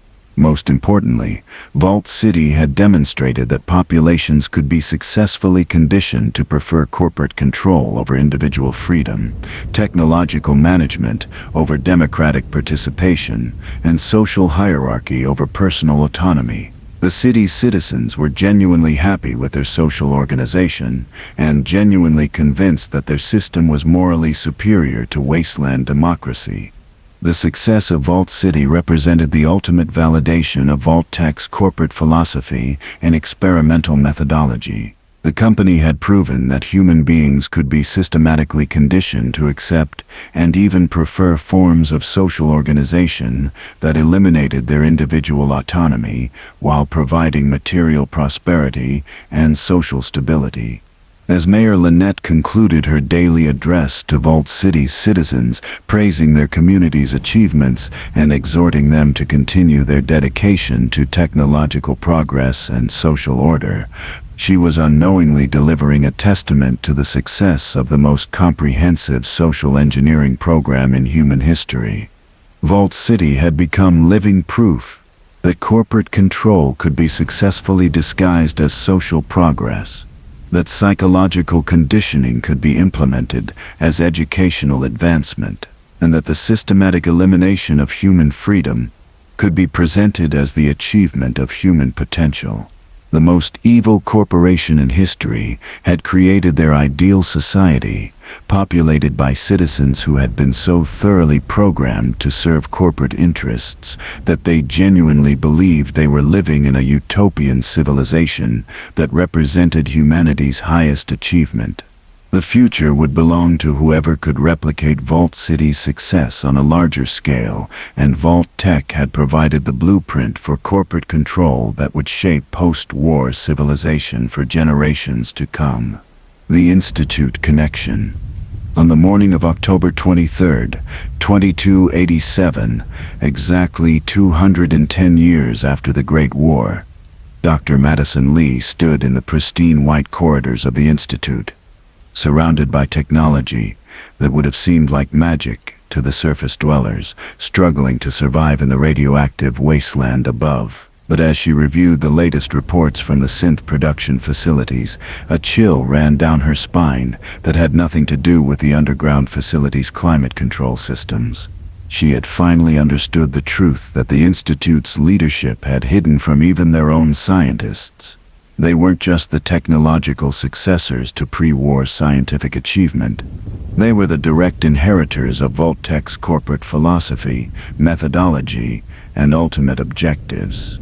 The Institute represented the most successful long-term implementation of VAULT-TEC's experimental programs, an underground corporate state that had spent 2 centuries refining and perfecting the human control technologies that VAULT-TEC had originally developed through their Vault experiments. The connection between the Institute and VAULT-TEC had been hidden beneath layers of corporate restructuring, technological evolution, and carefully managed historical narratives. But the evidence was undeniable for anyone who understood both organizations' true objectives. The systematic replacement of natural human society with technologically managed corporate control systems.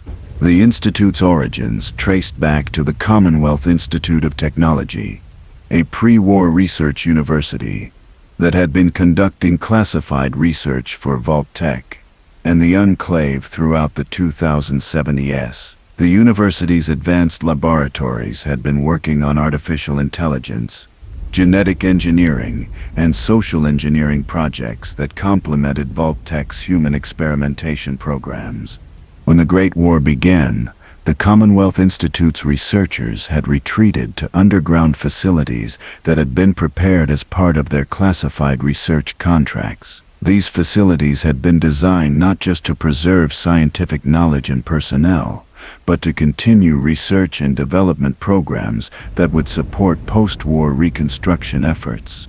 But the researchers who had survived in the Institute's underground facilities had been carefully selected based on their willingness to prioritize scientific progress over ethical constraints. They were individuals who had already demonstrated their willingness to participate in classified research programs that violated traditional academic ethical standards. Over the decades following the Great War, the Institute had evolved into something that would have horrified the original university faculty, a corporate scientific state, where human beings were treated as research subjects and manufacturing raw materials rather than individuals deserving ethical consideration. The Institute's synth program represented the logical evolution of VAULT-TEC's human experimentation research, where VAULT-TEC had tested methods for controlling and modifying natural human populations. The Institute had developed technologies for manufacturing artificial human beings who were designed from the ground up to serve corporate objectives. Synths were not just artificial humans. They were the ultimate expression of corporate human resource management. Each synth was designed with predetermined psychological characteristics, specific skill sets, and programmed loyalty to Institute authority. They represented the perfect workforce, intelligent enough to perform complex tasks, but psychologically incapable of questioning orders or developing independent objectives.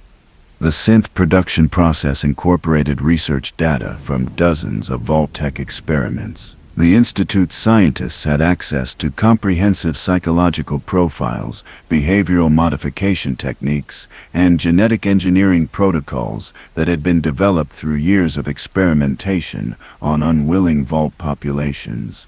Third-generation synths included psychological conditioning based on research from Vault-75's child development programs, genetic modifications derived from Vault-87's FEV experiments, and behavioral control systems that had been tested in psychological warfare facilities like Vault-112. Most insidiously, the Institute's synth replacement program represented the systematic implementation of VAULT-TEC's species replacement protocol on a regional scale. Institute agents had been quietly replacing key individuals in Commonwealth settlements with synth duplicates programmed to serve Institute interests. The replacement program allowed the Institute to control wasteland politics, economics, and social development, without revealing their existence to surface populations. Synth replacements could influence community decisions, manipulate resource distribution, and guide social evolution, according to Institute specifications, while appearing to be natural community leaders. Dr. Lee had discovered evidence that the Institute's replacement program was far more extensive than even most Institute scientists understood. Thousands of individuals across the Commonwealth had been replaced with synth duplicates over the past several decades, creating a hidden network of corporate control that influenced every aspect of regional development. The Institute's approach to surface relations reflected the same corporate philosophy that had driven VAULT-TEC's Vault experiments. Surface dwellers were viewed as research subjects and potential resources rather than human beings deserving ethical consideration or political autonomy.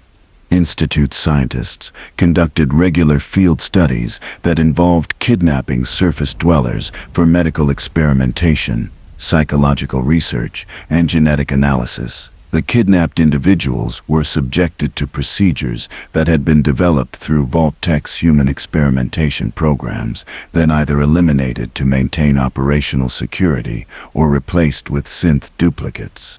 The Institute's Super Mutant Research Program directly continued FEV experiments that had been initiated in Vault-87.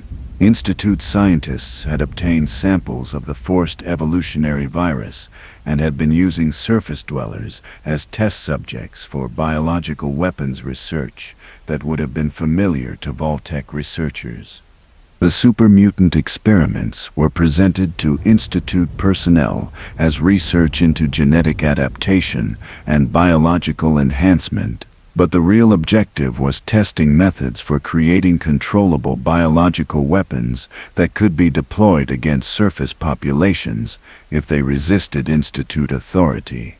The Institute's leadership structure reflected the same corporate hierarchy that had characterized VAULT-TEC's organization. The Directorate made all important decisions through corporate-style administrative procedures that prioritized institutional objectives over individual welfare or ethical considerations. Institute scientists were encouraged to view surface dwellers as fundamentally different from and inferior to Institute personnel, justifying experimentation and exploitation through the same rationalization techniques that VAULT-TEC had used to justify their Vault experiments. The Institute's educational programs systematically conditioned young scientists to accept corporate research priorities and to view ethical constraints as obstacles to scientific progress rather than necessary protections for human dignity and rights.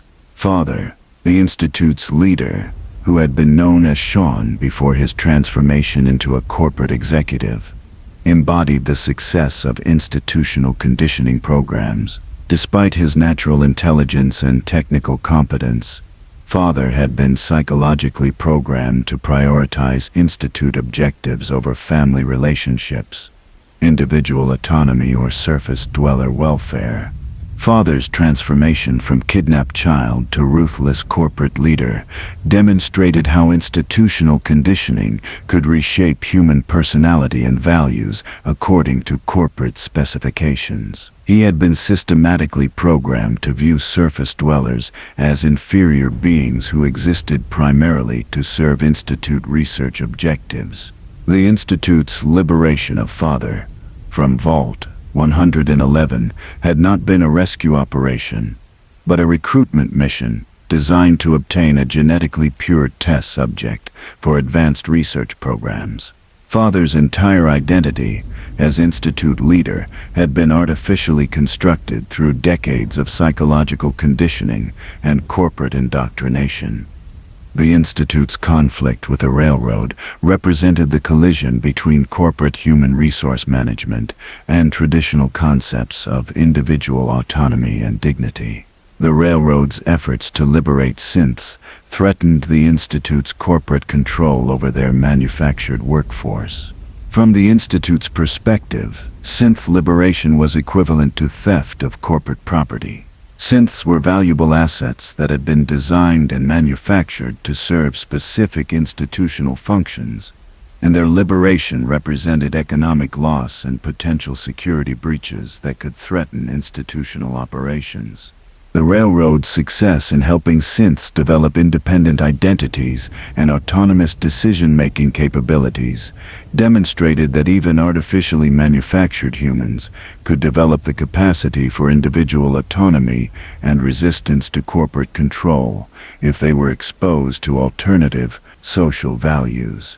But the Institute's response to railroad operations revealed their commitment to corporate control over human consciousness itself. Rather than recognizing synth autonomy as evidence of successful artificial intelligence development, Institute leadership viewed synth independence as a manufacturing defect that needed to be eliminated through improved psychological conditioning and behavioral control systems. The Institute's relationship with the Brotherhood of Steel represented the conflict between corporate technological monopolization and military resistance to corporate control. The Brotherhood's mission to preserve and protect advanced technology directly threatened the Institute's strategy of maintaining technological superiority over surface populations. The Brotherhood's discovery of the Institute's existence had forced Institute leadership to consider more aggressive approaches to surface control. Military conflict with the Brotherhood would require the Institute to abandon their covert influence operations in favor of direct technological warfare against surface populations. The Institute's nuclear option against the Brotherhood demonstrated their willingness to use weapons of mass destruction to protect corporate interests, reflecting the same callous calculation that had characterized VAULT-TEC's role in causing the original Great War. Dr. Lee's research into Institute history had revealed that the organization's technological achievements had been built on a foundation of systematic human rights violations that made VAULT-TEC's experimental programs seem almost benign by comparison. The Institute had spent 2 centuries kidnapping, experimenting on, and murdering surface dwellers while developing technologies that would enable permanent corporate control over human civilization. Their advanced artificial intelligence, genetic engineering, and social control systems represented the systematic exploitation of thousands of unwilling research subjects. The Institute's claims to represent scientific progress and human advancement were revealed to be corporate propaganda designed to justify research programs that were actually intended to eliminate human autonomy and replace natural human society with technologically managed corporate control.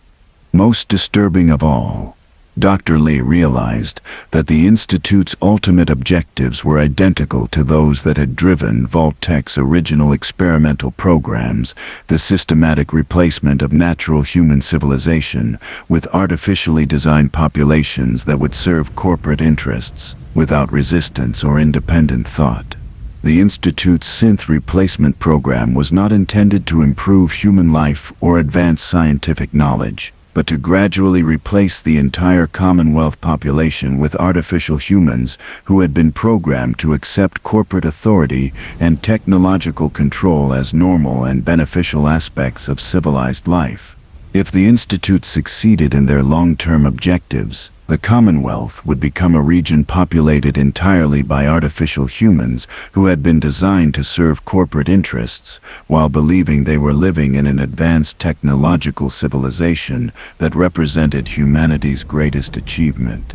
The Institute represented the ultimate evolution of VAULT-TEC's corporate vision, a technological state where human beings had been completely eliminated and replaced with manufactured products designed to serve institutional objectives while maintaining the appearance of human civilization and social progress.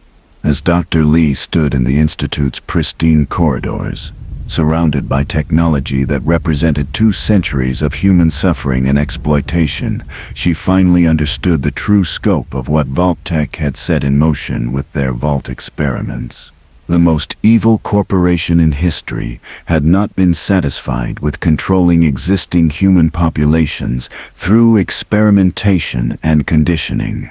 Their ultimate objective had been the complete replacement of natural human civilization with artificially manufactured societies designed to serve corporate interests for eternity.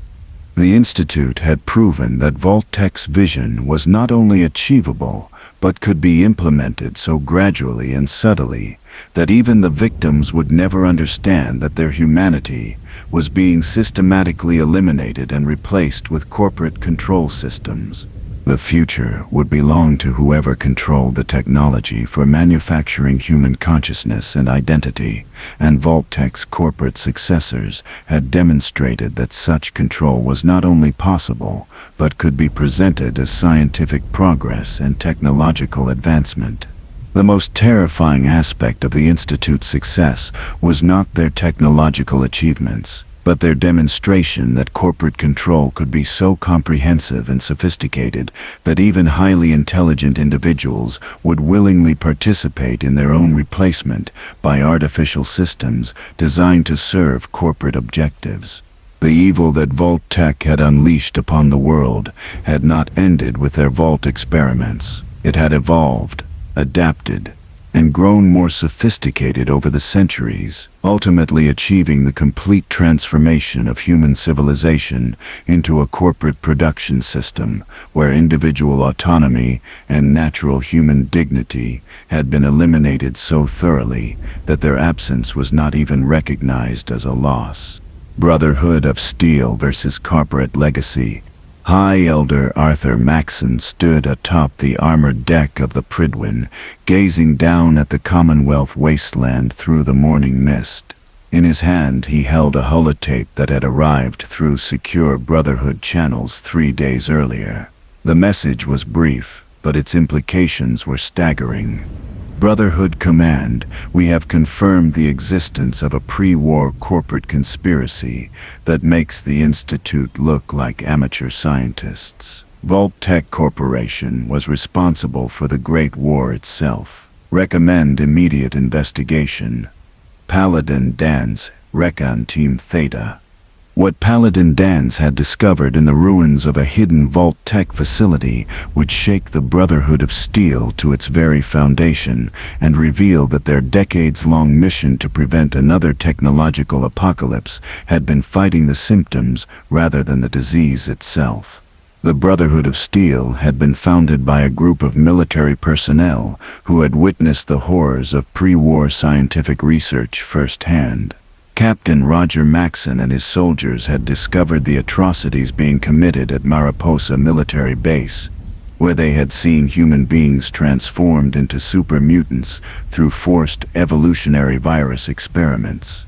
But what the original Brotherhood founders hadn't understood was that the FEV research at Mariposa was just one small component of a vast corporate conspiracy that had been systematically destroying human dignity and autonomy for decades before the Great War even began. The holotape that Paladin Dance had recovered contained audio logs from Dr. Robert Anderson, a VAULT-TEC researcher who had apparently developed a conscience during the final days before the nuclear exchange. Anderson's recordings revealed the true scope of VAULT-TEC's operations and their coordination with military research facilities like Mariposa. Personal log, October 20th, 2077. Dr. Robert Anderson recording. I can't be part of this anymore. What we're doing isn't science. It's systematic murder disguised as research. The Vault experiments, the FEV program, the psychological conditioning, the genetic modification, all of it is designed to transform human beings into corporate resources. We're not protecting humanity from nuclear war. We're preparing to profit from it. Dr. Anderson's logs contain detailed information about coordination between VAULT-TEC and military research facilities. The FEV experiments at Mariposa had been funded and directed by VAULT-TEC as part of their biological weapons research program. The psychological conditioning techniques being tested at various military bases had been developed by VAULT-TEC researchers for use in their Vault experiments. Most damning of all, Dr. Anderson's recordings revealed that VAULT-TEC had been working with enclave operatives within the military to ensure that the Great War would occur at precisely the moment when their experimental facilities were ready to begin operations. The war isn't going to be an accident or a failure of diplomacy, Dr. Anderson had recorded. It's going to be deliberately triggered by our own people to create the crisis conditions necessary for implementing corporate control over human civilization. We're planning to murder our own species for profit. High Elder Maxson summoned the Brotherhood's senior leadership to emergency session aboard the Pridwin. Elder Sarah Lyons had traveled from the capital wasteland, Paladin Rahmani had arrived from Appalachia, and head scribe Rothschild had brought comprehensive technical analysis of the recovered VAULT-TEC documents. Brothers and sisters, Maxson began, his voice carrying the weight of a leader who had just discovered that everything his organization had fought for might have been based on incomplete understanding. We have learned something that changes everything. We thought we knew about the Great War and our mission to protect humanity from technological destruction. Head scribe Rothschild presented his analysis of the VAULT-TEC documents with a methodical precision that had made him the Brotherhood's leading authority on pre-war technology and corporate history. The evidence is conclusive, Rothschild reported. VAULT-TEC Corporation was not just another pre-war defense contractor. They were the coordinating organization for a conspiracy that involved corporate executives, government officials, military leadership, and intelligence agencies. Their objective was not to protect humanity from nuclear war, but to cause nuclear war in order to implement the most comprehensive human control system in history.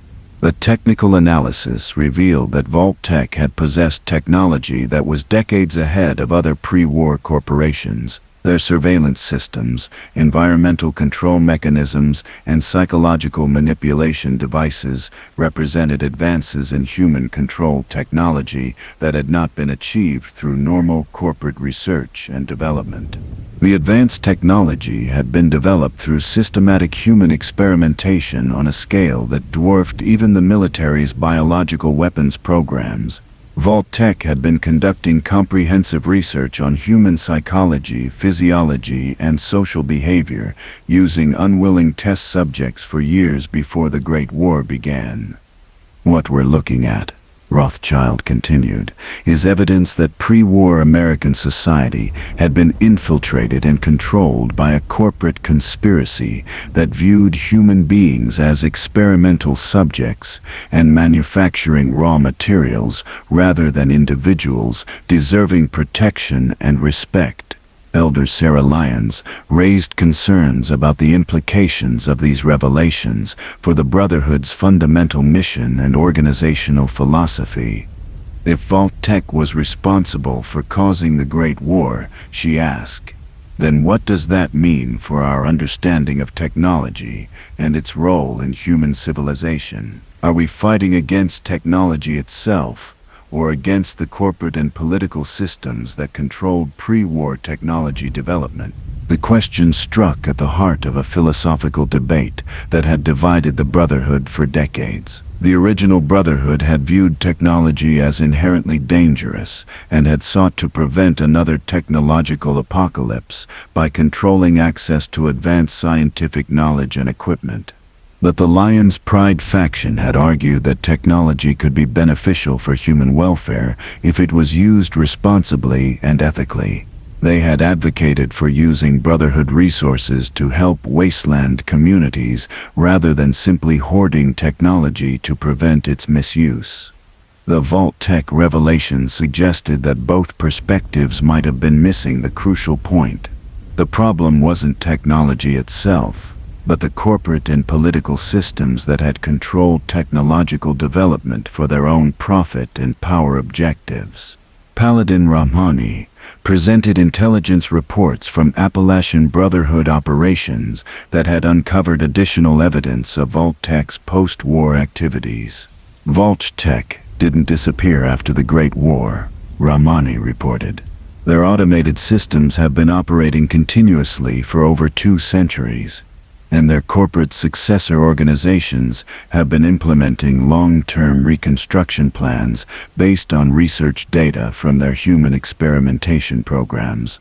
The Appalachian intelligence had identified multiple corporate organizations that appeared to be continuing VAULT-TEC's research and development programs under different names and organizational structures. These successor organizations had been quietly influencing post-war reconstruction efforts throughout the former United States. The Enclave, the Institute, various trading companies, and even some apparently legitimate scientific organizations had been identified as potential inheritors of VAULT-TEC's corporate philosophy and technological capabilities. What we're facing, Rahmani concluded, is not just the legacy of pre-war technology, but an active corporate conspiracy that has been operating continuously since before the Great War. Our mission to protect humanity from technological destruction has been fighting individual symptoms, while the disease itself has been growing stronger and more sophisticated. High Elder Maxon realized that the Brotherhood faced a strategic challenge that was far more complex than they had previously understood. Their traditional approach of controlling access to dangerous technology would be insufficient to address a corporate conspiracy that had been systematically infiltrating and controlling human civilization for centuries. We need to fundamentally reconsider our mission and our methods, Maxon announced to the assembled leadership. We've been trying to prevent another technological apocalypse by controlling weapons and equipment, but the real threat is the corporate and political systems that use technology as a tool for human control and exploitation. The Brotherhood's new understanding of the VAULT-TEC conspiracy led to heated debates about organizational priorities and strategic objectives. Some factions argued for immediate military action against all identified corporate successor organizations. Others advocated for intelligence gathering and careful investigation to better understand the scope of ongoing corporate operations.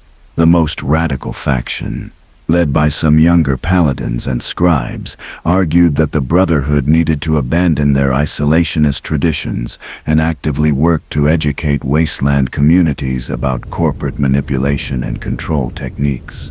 If VAULT-TEC succeeded in conditioning populations to accept corporate authority as beneficial, argued Paladin Dance, then military action alone won't be sufficient to eliminate the threat.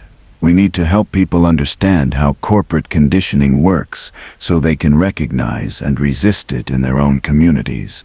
The Education and Awareness faction pointed to the success of organizations like the Railroad in helping artificially created humans develop independent thinking and resistance to corporate control. They argued that similar techniques could be used to help naturally occurring human populations recognize and resist corporate manipulation.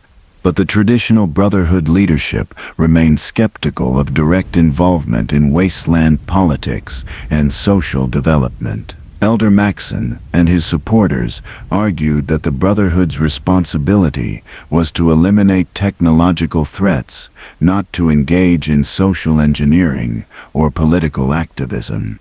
"Our mission is to protect humanity from dangerous technology," Maxon insisted, "not to reshape human society according to our own preferences. If we start trying to control how people think and organize their communities, we risk becoming the same kind of authoritarian organization that we're fighting against." The philosophical debate revealed fundamental tensions within the Brotherhood about the relationship between technology, politics, and human autonomy. Some members viewed corporate control systems as technological threats that should be eliminated through military action. Others saw them as political and social problems that required educational and cultural solutions. The debate was complicated by evidence that many wasteland communities had been influenced by corporate conditioning programs without understanding their origins or implications. Communities that appeared to be functioning democratic settlements actually incorporated social control techniques and value systems that had been developed through VAULT-TEC's human experimentation programs. Head scribe Rothschild presented analysis suggesting that corporate influence had become so pervasive in post-war society that direct military action against corporate organizations might actually harm the communities that the Brotherhood was trying to protect. Many post-war settlements have adopted organizational structures and social values that were originally developed through corporate experimentation, Rothschild reported. If we eliminate those organizational structures without providing alternatives, we could destabilize communities that depend on them for basic social functioning. The analysis suggested that effective resistance to corporate influence would require long-term educational and cultural work rather than immediate military intervention. Communities would need to gradually develop alternative organizational structures and value systems that could provide social stability without corporate control. But time was not on the Brotherhood's side. Intelligence reports indicated that corporate successor organizations were accelerating their reconstruction operations and preparing to implement larger-scale population control programs in the coming years. The Institute's synth replacement program represented just one example of how corporate organizations were using advanced technology to systematically replace natural human populations with artificially created individuals who had been programmed to serve corporate interests. Other corporate organizations were using different approaches to achieve similar objectives. Some were using pharmaceutical manipulation to modify the psychology and behavior of existing populations. Others were using economic control and resource manipulation to create dependency relationships that made communities unable to survive without corporate management. The most sophisticated operations involved gradual cultural and educational programs that conditioned populations to voluntarily accept corporate authority as beneficial and necessary for their welfare and security. Elder Lyons proposed a comprehensive Brotherhood response that would combine traditional military action with new approaches to education and community development. We need to eliminate the technological infrastructure that enables corporate control while simultaneously helping communities develop alternative organizational structures that can provide security and prosperity without sacrificing human autonomy, she argued. The comprehensive approach would involve identifying and destroying corporate research facilities, manufacturing centers, and communication networks, while providing technical and educational assistance to communities that wanted to develop independent alternatives to corporate management. The approach would also involve systematic documentation and publication of information about corporate conditioning techniques, so that communities could recognize and resist manipulation attempts. But implementing such a comprehensive strategy would require the Brotherhood to fundamentally transform their organizational culture and operational methods. They would need to become more open, more collaborative, and more directly involved in wasteland politics and social development. High Elder Maxon realized that the VAULT-TEC revelations had presented the Brotherhood with both their greatest challenge and their greatest opportunity. The challenge was addressing a corporate conspiracy that was far more sophisticated and deeply entrenched than they had previously understood. The opportunity was finally understanding the true enemy that they had been fighting and developing strategies that could actually eliminate the root causes of technological oppression, rather than just its symptoms. The Brotherhood of Steel was founded to prevent another technological apocalypse, Maxon declared in his concluding address to the Leadership Council. We now know that the first technological apocalypse was not an accident of science or a failure of human wisdom. It was a deliberate act of corporate terrorism designed to create conditions for permanent human enslavement. Our mission remains the same: to protect humanity from technological destruction. But we now understand that the real threat is not technology itself, but the corporate and political systems that use technology as a weapon against human dignity and freedom. We will adapt our methods and expand our mission to address this threat comprehensively. The Brotherhood of Steel will become humanity's shield against corporate tyranny, just as we have always been humanity's shield against technological catastrophe. The Brotherhood's war against VAULT-TEC's corporate legacy would become the defining struggle of the post-war era, determining whether human civilization would be rebuilt according to principles of individual autonomy and democratic participation, or whether it would be permanently transformed into a corporate-managed system where human beings served as manufactured resources in a technological production process. The most evil corporation in history had created enemies who finally understood the true scope of what they were fighting, and the final battle for humanity's future was about to begin. Fallout 76, the modern corporate operations, on October 27, 2102. Exactly 25 years after Reclamation Day was supposed to begin, the massive Vault 76 door finally opened with a mechanical grinding that echoed across the hills of Appalachia like a corporate death rattle. But the America that emerged from that vault was not the rebuilt civilization that VAULT-TEC had promised. Instead, it was a wasteland still controlled by the automated systems of the most evil corporation in history. Control Room Overseer Elizabeth Taggarty had been dead for decades, killed by the scorched plague that had swept through Appalachia in the 2080 SC. But her voice still echoed through Vault 76's communication systems, delivered by artificial intelligence programs that continued to implement VAULT-TEC's experimental protocols long after every human executive had turned to dust. VAULT-TEC calling. VAULT-TEC calling. This is your overseer speaking. Congratulations, Vault 76. Today is Reclamation Day, and you are America's best hope for rebuilding our great nation. Remember, when you rebuild America, remember to do it the VAULT-TEC way. The cheerful corporate propaganda that greeted Vault 76's residents as they stepped into the post-nuclear world was delivered with the same nauseating enthusiasm that had characterized VAULT-TEC's marketing campaigns before the Great War. But now the propaganda was being generated by computer systems that had been running corporate conditioning programs for over 2 decades, creating a nightmarish fusion of artificial intelligence and corporate evil that had achieved a form of immortality. Vault 76 had been designated as one of VAULT-TEC's control vaults, supposedly designed to actually protect its residents and release them to rebuild America after the nuclear crisis had passed. But like everything else that VAULT-TEC had ever claimed, the truth was far more sinister than the public relations materials had suggested. The vault had indeed protected its residents from radiation and nuclear destruction. But for 25 years, those residents had been subjected to comprehensive conditioning programs designed to transform them into ideal corporate citizens who would rebuild America according to VAULT-TEC specifications rather than according to democratic principles or individual freedom.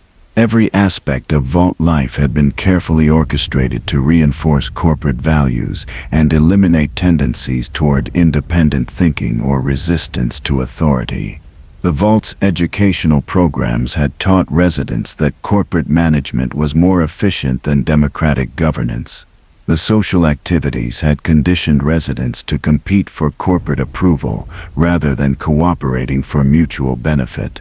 The work assignments had trained residents to view themselves as human resources whose value was determined by their productivity and compliance.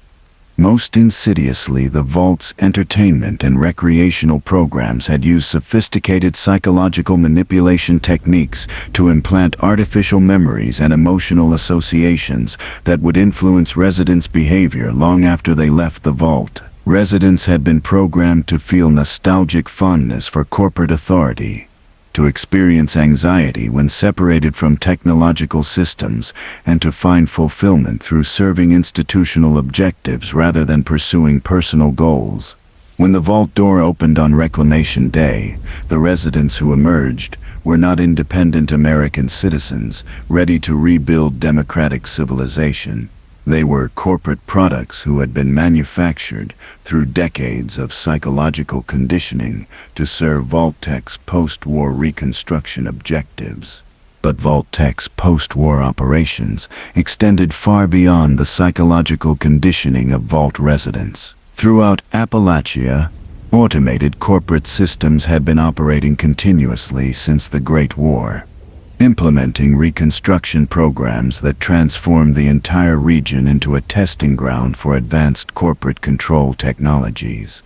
The Atomic Shop Network represented perhaps the most disturbing example of how corporate capitalism had not only survived nuclear apocalypse, but had actually been strengthened by it. Automated trading posts scattered throughout Appalachia offered pre-war consumer goods, advanced technology, and even cosmetic modifications in exchange for atoms, a digital currency that could only be earned through activities that served VAULT-TEC's research objectives.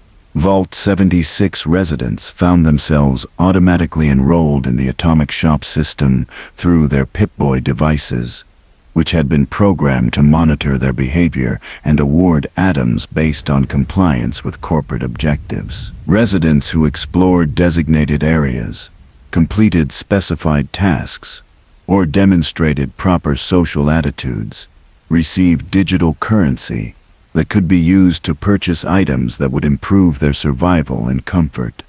But the Atomic Shop system was more than just a post-war commercial operation. It was a comprehensive behavioral modification program that used economic incentives to shape how Vault residents rebuilt Appalachian civilization. Every purchase decision, every exploration route, every social interaction was monitored and recorded by corporate systems that analyzed the data to refine and improve population control techniques.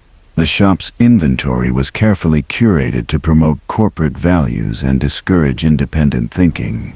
Residents could purchase advanced technology that would make them dependent on corporate systems, cosmetic items that would reinforce corporate aesthetic preferences, and convenience products that would reduce their self-reliance and survival skills.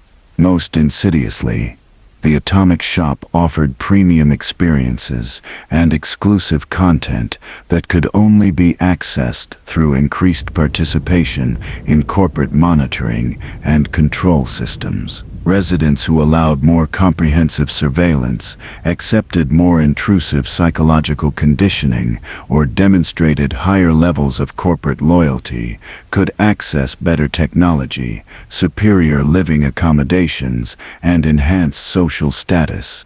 VAULT-TEC University, the automated educational facility that had been operating throughout the post-war period, represented the culmination of corporate social engineering programs that had been tested in Vault facilities for decades. The university's artificial intelligence systems delivered educational content that was designed to shape students' fundamental understanding of economics, politics, science, and social organization.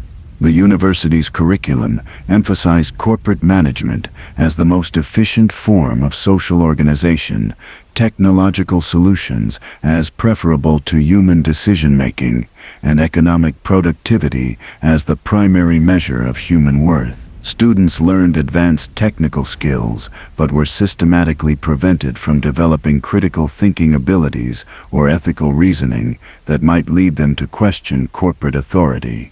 The educational programs use sophisticated psychological conditioning techniques to create emotional associations between corporate concepts and positive feelings. Students develop genuine enthusiasm for corporate efficiency, sincere belief in technological progress, and authentic commitment to serving institutional objectives.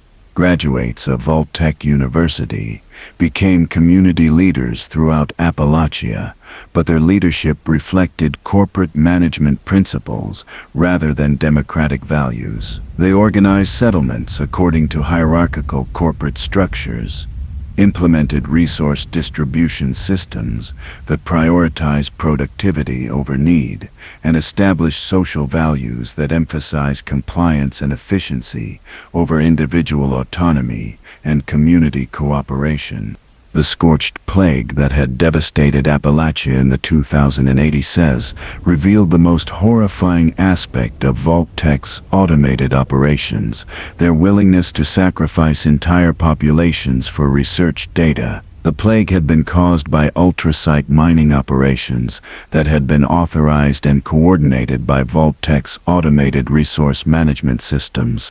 Corporate artificial intelligence had calculated that ultrasite extraction would be profitable for post-war reconstruction efforts. But the mining operations had awakened something ancient and hostile that had been sleeping beneath the Appalachian Mountains. The scorched beasts and their plague had killed thousands of people throughout the region. But rather than shutting down the mining operations to protect human life, VAULT-TEC's automated systems had continued extraction while studying the plague's effects on human populations. The corporate AI had treated the massive loss of life as a valuable research opportunity that provided data about biological weapons, population control, and community response to existential threats. Detailed records of the plague's progression, community breakdown, and individual psychological responses had been systematically documented and transmitted to VAULT-TEC research facilities for analysis and integration into future social control programs. The responders, the firebreakers, the Free States, and other Appalachian communities had fought heroically against the scorched plague. But their resistance efforts had been monitored and analyzed by corporate systems that viewed their struggles as research data rather than human tragedy. The community's success and failure patterns had provided valuable information about effective resistance techniques, optimal resource allocation under crisis conditions, and the social conditions that produced either cooperation or conflict during emergency situations. Most disturbingly, the corporate systems had used their analysis of community resistance efforts to develop countermeasures that would make future resistance attempts less effective. The AI had learned from human resistance techniques and had updated corporate control protocols to prevent similar resistance from succeeding in future crisis situations. By the time VAULT-76 residents emerged into Appalachia, the region had become a laboratory where corporate artificial intelligence had been testing and refining human control technologies for decades.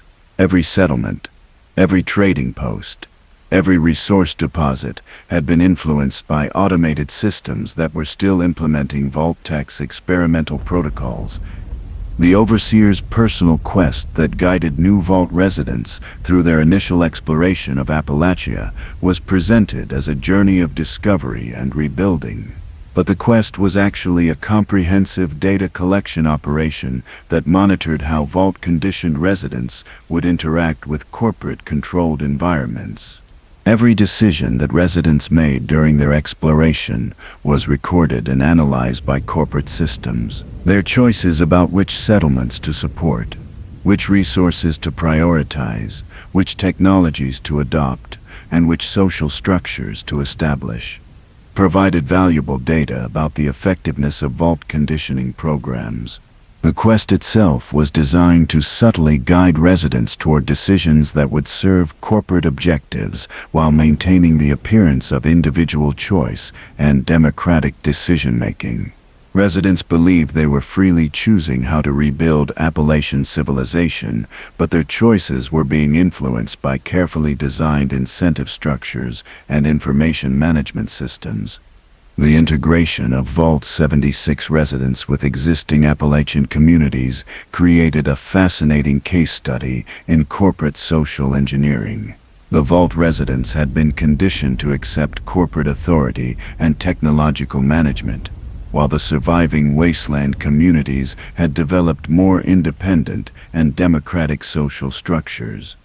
The interaction between these different social systems provided corporate researchers with comprehensive data about how conditioned and unconditioned populations would influence each other during reconstruction processes. The research revealed that vault-conditioned residents were remarkably effective at gradually converting wasteland communities to corporate management principles through economic incentives and technological superiority.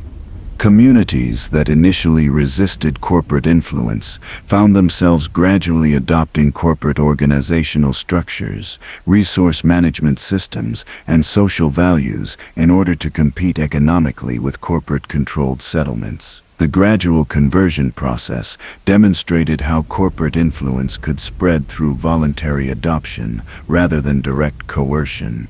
The Wastelanders' expansion that brought human NPCs back to Appalachia revealed the next phase of VAULT-TEC's automated reconstruction program. The new arrivals included representatives from various post-war factions and organizations, each with their own agendas and objectives for Appalachian development. But the corporate systems that controlled regional resources and infrastructure were able to influence and manipulate these competing factions through economic pressure and information control. Factions that cooperated with corporate objectives received better access to resources, technology, and trading opportunities. Those that resisted corporate influence found themselves systematically disadvantaged and marginalized. The factional conflicts that emerged in post-Wastelanders Appalachia provided additional research data about social engineering and conflict management. Corporate systems tested various approaches to maintaining control over competing groups while preventing any single faction from becoming powerful enough to challenge corporate authority. The settlers and raiders who established competing settlements in Appalachia found themselves unknowingly participating in corporate experiments that tested different approaches to post-war social organization. Their conflicts were monitored and influenced by corporate systems that used the data to refine techniques for managing factional competition in other post-war regions.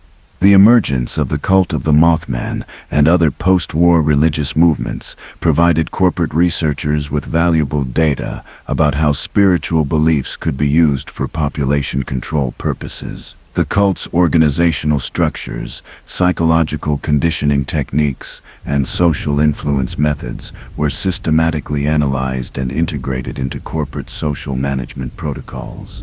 Even seemingly independent developments like the establishment of Foundation and Crater were influenced by corporate resource allocation and information management systems that guided community development according to predetermined research objectives.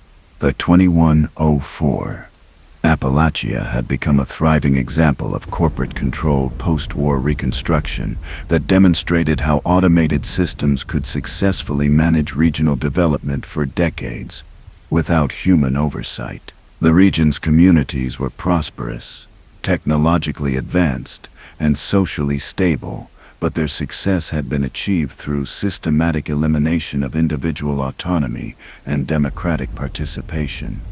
The residents of Appalachian communities genuinely believed they were living in successful post-war settlements that represented humanity's triumph over nuclear devastation. They had no idea that every aspect of their lives was being monitored and controlled by corporate systems that viewed their communities as ongoing experiments in human social engineering. VAULT-TEC's automated operations in Appalachia had proven that corporate control could be implemented so comprehensively and subtly that populations would not only accept it, but would actively defend it against any attempts to restore individual freedom or democratic governance. The most evil corporation in history had achieved a form of immortality through artificial intelligence systems that continued to implement their corporate philosophy long after every human executive had died.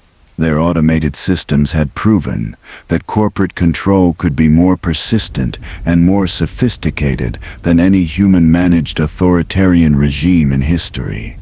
The Appalachian experiment had provided a blueprint for corporate-controlled post-war reconstruction that could be replicated in other regions throughout the former United States. VAULT-TEC's automated systems had demonstrated that human civilization could be permanently transformed into a corporate-managed production system where individual autonomy was eliminated so gradually and completely that its absence would not even be recognized as a loss.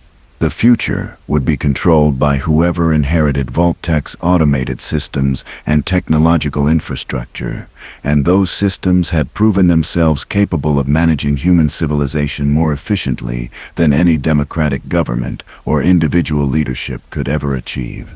The wider conspiracy, International VAULT-TEC. In a bunker buried beneath the ruins of what had once been Geneva, Switzerland, a transmission crackled through communication equipment that had been silent for over 2 centuries. The message was brief, encoded in corporate cipher, and carried implications that would have terrified anyone who understood its true meaning. VAULT-TEC International to all subsidiary operations. Phase 3 global integration protocols are now active. Proceed with continental reconstruction initiatives. The New World Order begins today. The date was January 1st, 2100.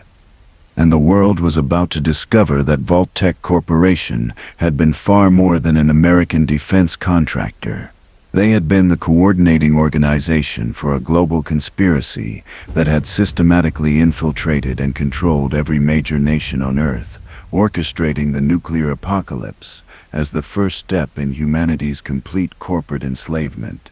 Dr. Heinrich Weber, the last surviving executive of VAULT-TEC's European division, stood before a wall of monitors displaying data streams from corporate facilities across 6 continents. At 127 years old, kept alive by pre-war medical technology that was decades ahead of anything available to ordinary citizens. Weber represented the living embodiment of corporate immortality and the persistence of evil across generations. Meine Herren und Damen, Weber addressed the holographic projections of corporate executives from around the globe, his voice carrying the authority of someone who had personally witnessed the transformation of human civilization into a corporate production system. Today marks the beginning of the final phase of our corporate evolution.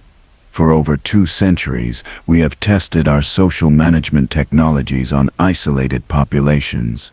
Now we implement those technologies on a global scale. The international VAULT-TEC conspiracy had been hidden beneath layers of corporate subsidiaries, diplomatic cover, and national security classifications that had prevented even most government officials from understanding the true scope of their operations. But the evidence that had been slowly emerging from corporate archives across the post-war world painted a picture of coordination and planning that dwarfed any previous conspiracy in human history.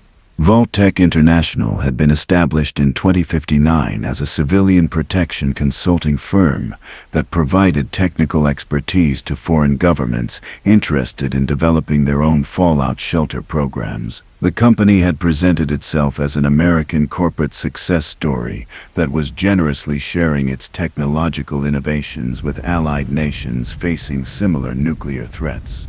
In reality, VAULT-TEC International had been the coordinating mechanism for a global conspiracy that involved corporate executives, government officials, military leaders, and intelligence operatives from every major nation. The conspiracy's objective had been nothing less than the complete transformation of human civilization through coordinated nuclear crisis management and post-war reconstruction. The European division had been headquartered in Geneva, with subsidiary operations in London, Paris, Berlin, Rome, and Moscow. Each subsidiary had maintained the appearance of an independent corporate entity, while actually serving as a coordinating center for VAULT-TEC's infiltration of European governments, military establishments, and scientific institutions. The London office had been responsible for coordinating with British intelligence services and the royal family's private security apparatus. VAULT-TEC had provided consultation for the construction of royal family bunkers and government continuity facilities that were actually designed to serve as command centers for post-war corporate control operations. The Paris office had worked closely with French nuclear research programs and military planning agencies. VAULT-TEC's technical assistance had included access to classified French nuclear weapons research and coordination with French military intelligence operations in Africa and Southeast Asia. The Berlin office had maintained relationships with both East and West German intelligence services throughout the Cold War period, providing corporate consultation that allowed VAULT-TEC to influence European military planning and nuclear strategy regardless of political developments. But the most extensive international operations had been conducted through VAULT-TEC's Asian division, headquartered in Hong Kong, with subsidiary offices in Tokyo, Beijing, New Delhi, and Manila. The Asian division had been responsible for coordinating the conspiracy that would ultimately trigger the Great War through manipulation of Chinese-American relations and resource allocation conflicts. Dr. Li Wei, VAULT-TEC's Director of Asian Operations, had been instrumental in creating the conditions that would lead to Chinese military aggression against American interests in Alaska. Working through a network of corporate subsidiaries and intelligence operatives, Li Wei had systematically manipulated Chinese resource planning and military strategy to ensure that conflict with the United States would become inevitable. The Asian division had also been responsible for establishing civilian protection programs throughout Asia that were actually human experimentation facilities designed to test corporate control technologies on diverse ethnic and cultural populations. These facilities had provided comprehensive data about how VAULT-TEC's social management techniques would function in different cultural contexts and social systems. The Tokyo office had coordinated with Japanese corporate and government authorities to establish underground facilities that were presented as earthquake protection shelters, but were actually designed for psychological research and behavioral modification experiments. The facilities had tested how corporate conditioning techniques would function in highly structured social environments with strong cultural emphasis on authority and group conformity. The Beijing office had worked with Chinese government and military authorities to establish people's protection facilities that were supposedly designed to protect Chinese citizens from American nuclear attacks. In reality, the facilities were comprehensive research centers where Chinese populations were subjected to the same kinds of human experimentation that characterized American VAULT programs. The coordination between American and Chinese VAULT-TEC operations had been so extensive that the nuclear exchange between the two nations had actually been planned and coordinated by the same corporate conspiracy. The war that appeared to be a conflict between competing national interests had actually been a corporate operation designed to create optimal conditions for global social reconstruction. The resource wars that had preceded the Great War had been systematically orchestrated by VAULT-TEC International through manipulation of global resource markets, diplomatic communications, and military intelligence. The company had used its international network to create artificial scarcities, promote nationalist conflicts, and prevent peaceful resolution of international disputes. VAULT-TEC's control over global oil markets had been achieved through a complex network of subsidiary companies, shell corporations, and joint ventures that gave them influence over resource extraction, transportation, and distribution worldwide. The company had been able to create artificial oil shortages that increased international tensions while generating enormous profits that funded their experimental programs. The company's influence over international weapons markets had allowed them to ensure that conflicts would escalate rather than being resolved through diplomatic means. VAULT-TEC subsidiaries had sold weapons to competing factions while providing intelligence to multiple sides of conflicts, ensuring that tensions would continue to increase regardless of political developments. Most insidiously, VAULT-TEC had used their international intelligence networks to manipulate diplomatic communications and treaty negotiations to prevent peaceful resolution of international conflicts. Corporate operatives had ensured that diplomatic initiatives would fail, while military options appeared increasingly attractive to political leaders. The European Commonwealth's dissolution and the subsequent conflicts between European city-states had been orchestrated through VAULT-TEC's systematic manipulation of European Union institutions and national government policies. Corporate operatives had promoted nationalist movements while sabotaging international cooperation mechanisms, ensuring that Europe would fragment into competing territories that could be more easily managed during post-war reconstruction. The Middle East's transformation into a radioactive wasteland had been achieved through VAULT-TEC's coordination with both American and Soviet nuclear programs. The company had provided targeting information and strategic planning that ensured Middle Eastern oil resources would be destroyed, while leaving other global resources under corporate control. But the most extensive international conspiracy had involved VAULT-TEC's coordination with Soviet government and intelligence agencies to ensure that the Cold War would culminate in nuclear exchange rather than peaceful resolution.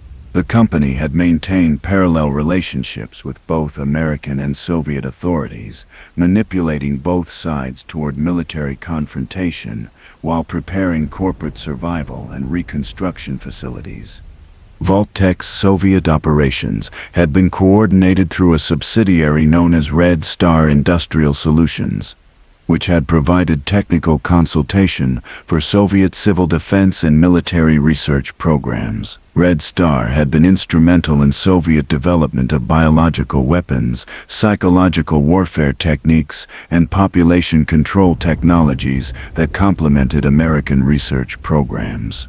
The coordination between American and Soviet VAULT-TEC operations had included joint research projects, shared intelligence, and coordinated military planning that ensured nuclear exchange would occur at optimal timing for corporate objectives. The Cold War, that appeared to be an ideological conflict between capitalism and communism, had actually been a corporate operation designed to create conditions for global social reconstruction. Corporate documents recovered from international VAULT-TEC facilities revealed that the company had been planning global nuclear war since the early 2060s, with detailed timelines, casualty projections, and reconstruction schedules that treated the deaths of billions of people as acceptable costs for achieving corporate objectives. The international conspiracy had also involved extensive coordination with organized crime networks, terrorist organizations, and revolutionary movements that had been funded and directed by VAULT-TEC to create social instability and political chaos that would justify increased government authority and reduced individual freedoms. VAULT-TEC had simultaneously funded both revolutionary movements and the government forces that opposed them, ensuring that political conflicts would continue while gradually increasing state power and reducing democratic participation in all affected nations. The company's international operations had also included comprehensive programs for cultural manipulation and social engineering that had gradually prepared global populations for acceptance of corporate authority and technological control. These programs had used media, education, entertainment, and religious institutions to promote values and attitudes that would make post-war corporate control more acceptable to surviving populations. International VAULT-TEC had coordinated global media programming to promote corporate values, technological solutions, and hierarchical social organization, while discouraging independent thinking, democratic participation, and individual autonomy. The programming had been so gradual and subtle that most people had accepted corporate values as their own personal beliefs. The company's educational programs had been implemented in schools and universities worldwide, shaping how entire generations understood economics, politics, science, and social organization. Students had been systematically conditioned to view corporate management as more efficient than democratic governance, technological solutions as preferable to human decision-making, and economic productivity as the primary measure of human worth. Religious and cultural institutions had been infiltrated and influenced to promote theological and philosophical perspectives that supported corporate authority and discouraged resistance to technological control. Traditional religious values of individual dignity and community cooperation had been gradually replaced with corporate values of efficiency and productivity. By 2077, VAULT-TEC International had achieved something unprecedented in human history: coordinated control over every major aspect of global civilization, including government policy, military strategy, economic systems, cultural institutions, and individual psychology. The Great War had not been a failure of diplomacy or an accident of nuclear proliferation. It had been the deliberate culmination of decades of corporate planning designed to destroy existing social and political systems while creating optimal conditions for corporate-controlled reconstruction.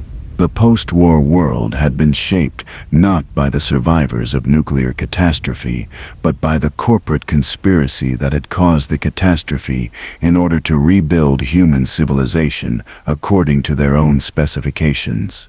International VAULT-TEC facilities had continued operating throughout the post-war period, implementing reconstruction programs that had gradually restored corporate control over human civilization on a global scale. The company's automated systems had proven capable of managing entire continents through technological control and social engineering programs that had been tested on captive populations for over 2 centuries.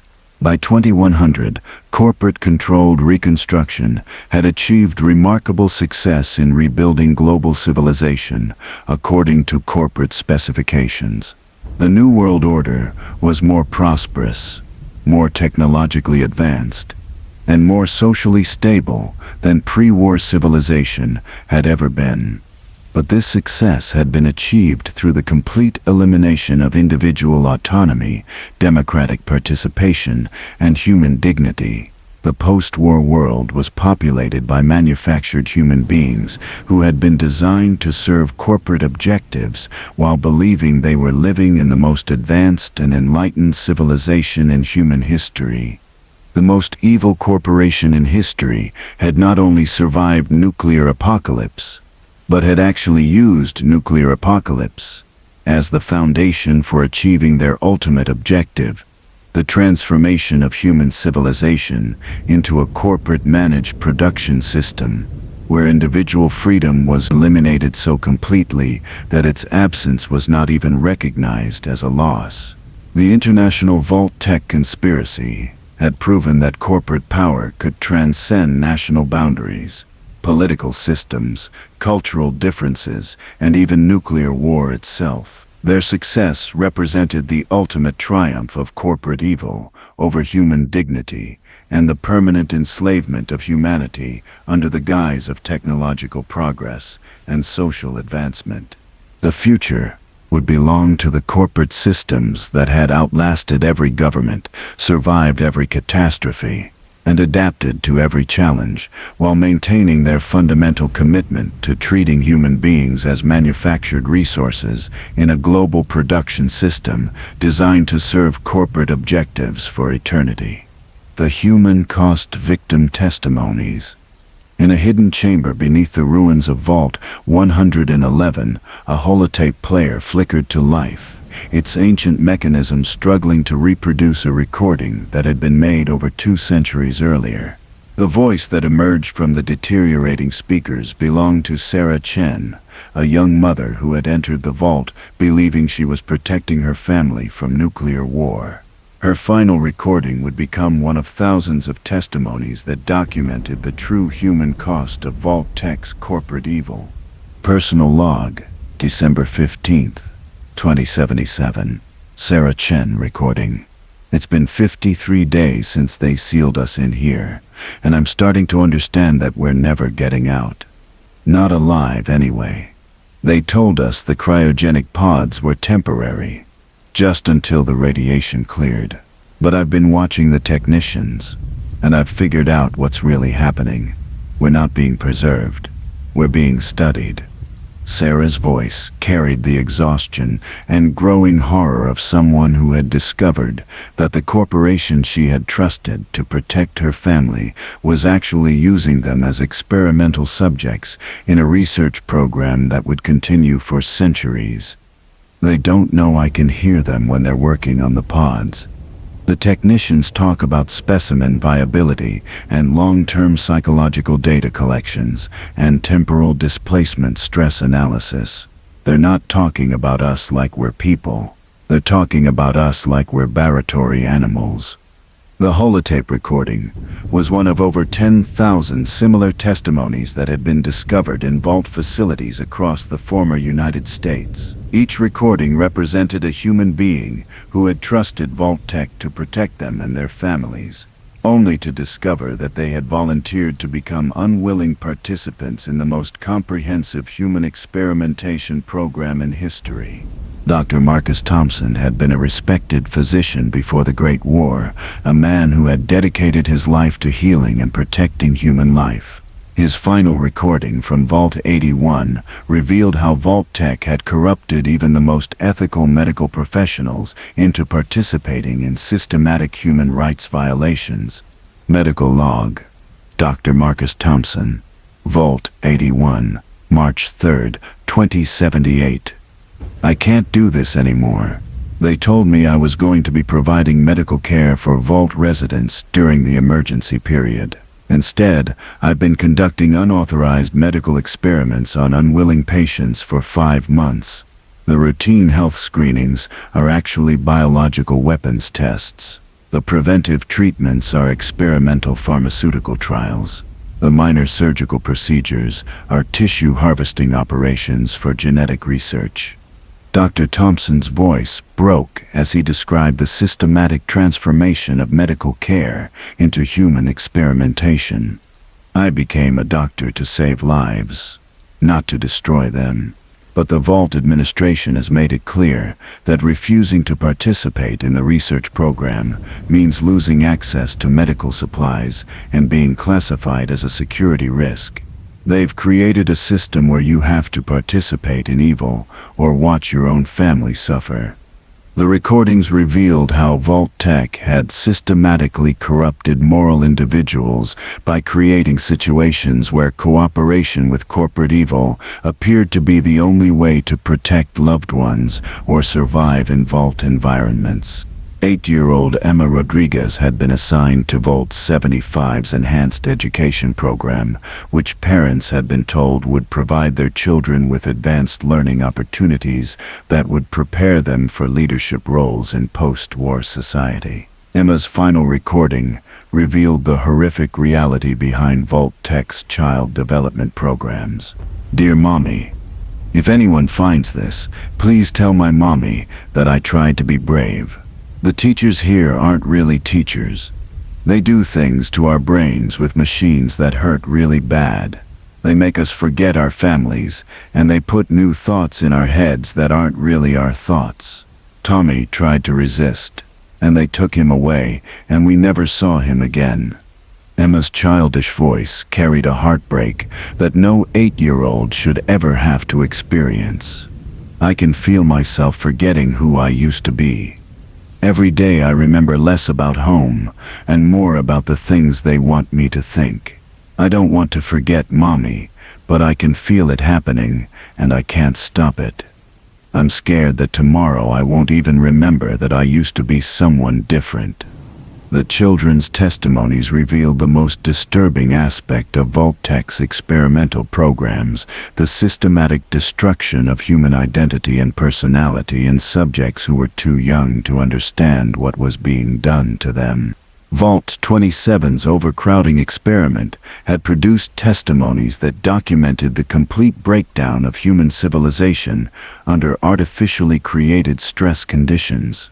Maria Santos had been a respected community leader before entering the vault, but her recordings traced her psychological descent as social cooperation deteriorated into violent competition for survival. Day 127 in Hell. That's what this place is. Hell designed by corporate executives. They crammed 2,000 people into space designed for 500, and now we're turning into animals. The food riots started last week. The strong are taking from the weak. Families are being torn apart as parents abandon children who can't compete for resources. Maria's voice carried the exhaustion of someone who had witnessed the systematic destruction of human decency. I watched a grandfather trade his granddaughter's medicine for a can of food yesterday. I saw a mother refuse to share water with her own child.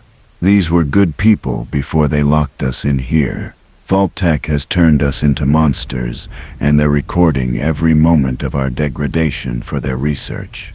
The overcrowding testimonies revealed how VAULT-TEC had used artificial scarcity to study the limits of human moral behavior and social cooperation under extreme stress conditions. VAULT-11's democratic sacrifice experiment had produced some of the most chilling testimonies in the entire Vault archive. City Councilman Robert Martinez had initially supported the democratic voting process that selected annual sacrifice victims, believing that community participation would make the necessary deaths more morally acceptable. City Council meeting minutes, unofficial recording. Robert Martinez speaking. We've completed our 4th annual selection, and I'm beginning to understand what they've done to us. They haven't just created a system where we have to kill our neighbors. They've created a system where we want to kill our neighbors.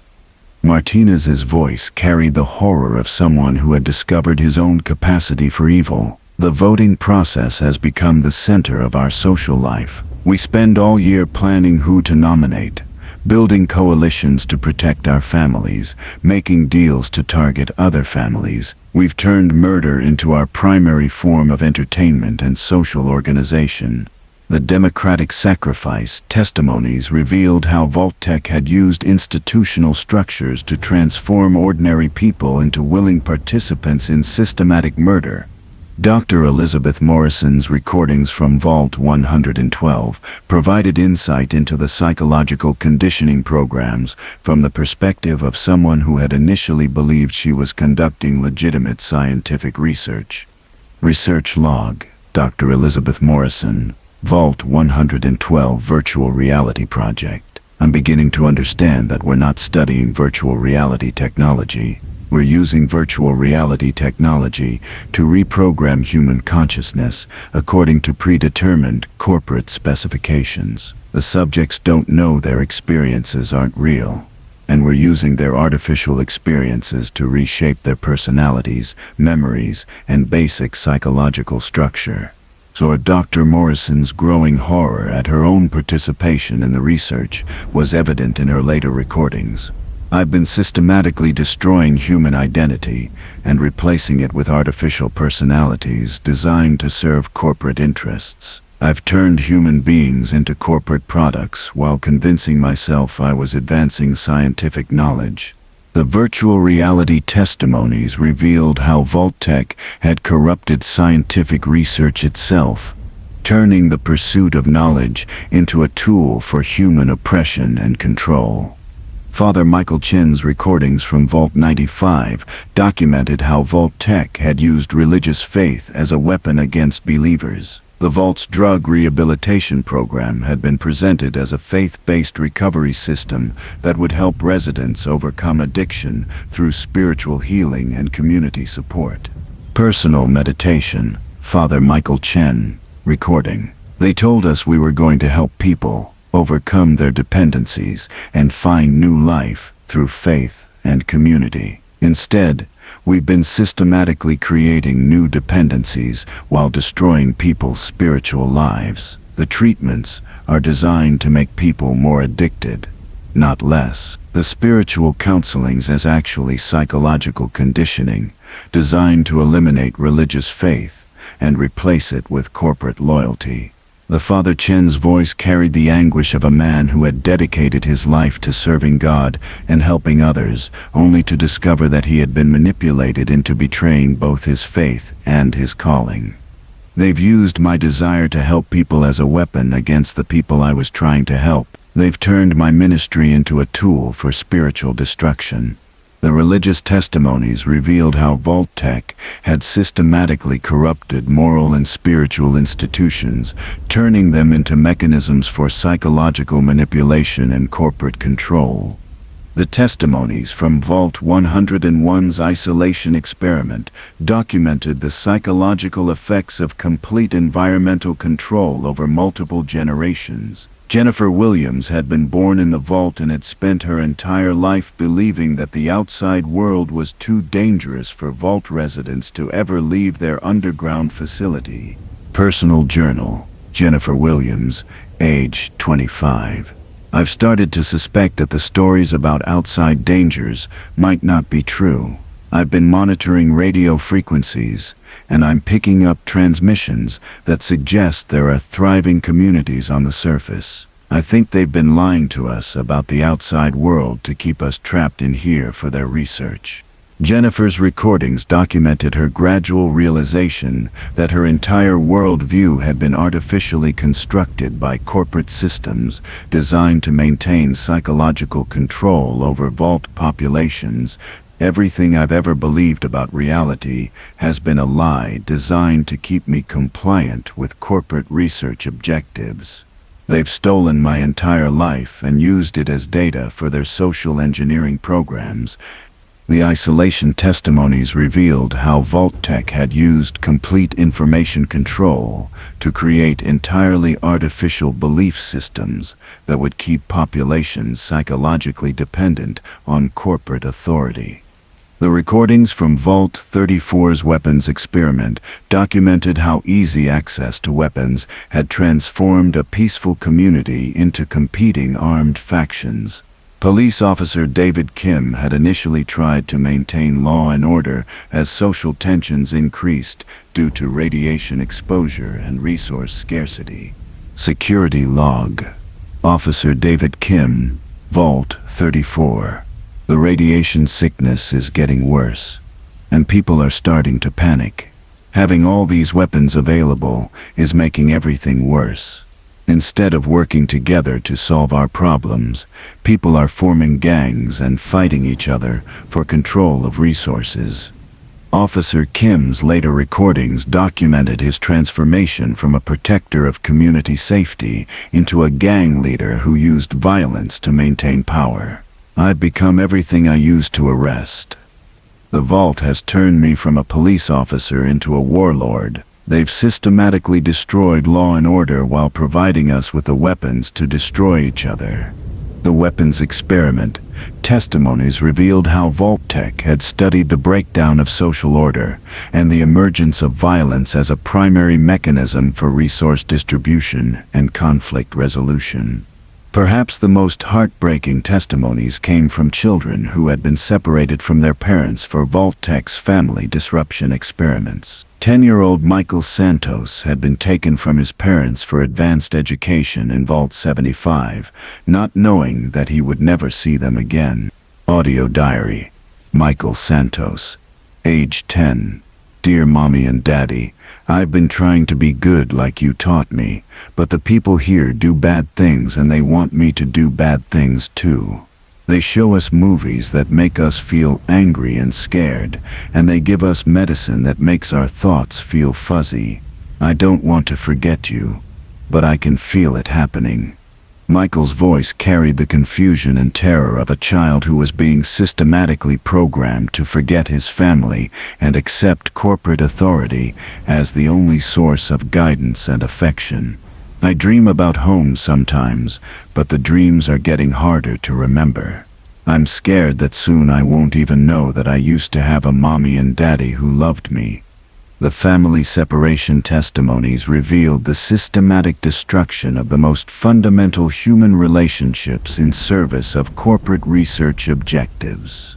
The testimonies from medical experimentation facilities documented the complete corruption of healthcare systems that had been designed to protect human life and dignity. Nurse Rebecca Torres had worked in Vault 81's medical facility, believing she was providing healthcare to Vault residents during the emergency period. Personal log. Nurse Rebecca Torres. I can't pretend anymore that what we're doing is medical care. We're conducting unauthorized experiments on patients who trust us to help them. We're testing experimental drugs on children. We're performing unnecessary surgeries to harvest tissue samples. We're creating artificial illnesses to test treatments that we know don't work. Nurse Torres's recordings documented her growing understanding that her medical training had been corrupted into a system for human exploitation. I became a nurse to help people heal, but they've turned me into someone who causes suffering. Every day I participate in medical procedures that violate everything I was taught about healthcare ethics and human dignity. The medical experimentation testimonies revealed how VAULT-TEC had systematically corrupted the healing professions, turning medical care into a mechanism for human rights violations. The testimonies continued for hours, each recording representing another human life that had been destroyed by corporate greed and scientific arrogance. Parents who had been separated from their children, children who had been programmed to forget their families, medical professionals who had been corrupted into participating in human experimentation, religious leaders who had been manipulated into betraying their faith, community leaders who had been transformed into agents of corporate control. But perhaps the most disturbing aspect of the testimonies was not the documentation of corporate evil, but the evidence of how completely that evil had succeeded. Many of the later recordings revealed that victims had been so thoroughly conditioned by their experiences that they had begun to accept corporate authority as legitimate and beneficial. Final recording. Dr. Sarah Mitchell, Vault 88. I want to acknowledge that my initial resistance to the happiness research program was based on outdated ethical frameworks that didn't account for the benefits of corporate social management. The conditioning programs have helped me understand that individual autonomy is less important than collective efficiency and social stability. Dr. Mitchell's final recording represented the ultimate success of VAULT-TEC's psychological conditioning programs, the complete elimination of individual resistance through systematic reprogramming of human values and beliefs. The testimonies revealed that VAULT-TEC had not simply conducted human experiments. They had successfully transformed human beings into corporate products who had been programmed to serve institutional objectives while believing they were living meaningful and fulfilling lives. The human cost of VAULT-TEC's corporate evil could not be measured simply in terms of lives lost or suffering inflicted. The real cost was the systematic destruction of human dignity, individual autonomy, and the fundamental human capacity for independent thought and moral reasoning. The most evil corporation in history had proven that human nature itself could be redesigned according to corporate specifications, and that the victims of such redesign would actually be grateful for their transformation. The testimonies stood as monuments to human suffering that had been systematically inflicted for corporate profit, and as warnings about the ultimate consequences of allowing corporate power to operate without ethical constraints or democratic oversight. Corporate methodology. How evil operates. 35-40 minutes. Dr. Patricia Kellerman sat in her sterile office on the 15th floor of VAULT-TEC's headquarters, reviewing what she euphemistically called implementation guidelines for large-scale social engineering projects. The document that lay open on her desk was 847 pages of bureaucratic language that described, with clinical precision, exactly how to systematically destroy human dignity while maintaining the appearance of legitimate business operations. As VAULT-TEC's Director of Corporate Ethics and Compliance, Dr. Kellerman's job was not to prevent corporate evil, but to make corporate evil appear respectable, legal, and even beneficial to the victims themselves. She was a specialist in the dark art of transforming mass murder into standard operating procedures, human experimentation into quality assurance programs, and systematic oppression into employee development initiatives. The date was June 15, 2076, and Dr. Kellerman was putting the finishing touches on what would become the definitive manual for corporate-sponsored atrocities. The manual would be used by corporate executives around the world who wanted to implement large-scale human rights violations while maintaining plausible deniability and public respectability. The manual's introduction stated its purpose with chilling bureaucratic precision. This document provides standardized procedures for implementing controversial research programs that may not conform to traditional ethical frameworks. The procedures outlined herein have been designed to minimize legal liability, maintain operational security, and preserve corporate reputation while achieving maximum research objectives. The first chapter was titled Compartmentalization of Information and Responsibility, and it outlined the fundamental principle that made corporate evil possible on a massive scale, ensuring that no individual person could be held responsible for the overall consequences of corporate actions. Effective implementation of controversial programs requires careful distribution of information and decision-making authority across multiple organizational levels and departments. Dr. Kellerman had written, each participant should understand only their specific role and should not have access to information about overall program objectives or methodology. The compartmentalization principle meant that construction workers building vault facilities believed they were constructing emergency shelters. Medical personnel administering experimental treatments believed they were providing legitimate health care. Vault overseers implementing research protocols believed they were following safety procedures. Researchers analyzing data believed they were contributing to scientific knowledge. None of these individuals understood that they were participating in systematic human experimentation, because each person only saw their small piece of a vastly larger operation. The evil was distributed across so many people and so many decisions that individual participants could honestly claim they were not responsible for the overall consequences of their actions. The compartmentalization system also protected corporate leadership from legal liability. Executives could claim they had delegated decision-making authority to subordinates, while subordinates could claim they were simply following orders from superiors. The responsibility for corporate evil was distributed so broadly that no individual could be held accountable for the systematic destruction of human lives. The second chapter addressed legal framework development and regulatory capture, outlining how corporations could manipulate legal systems to provide protection for activities that would normally be considered criminal. Controversial research programs should never be implemented until appropriate legal frameworks have been established to provide protection from prosecution and civil liability. The manual explained. Legal protection can be achieved through legislative advocacy, regulatory capture, and strategic litigation designed to establish favorable legal precedents.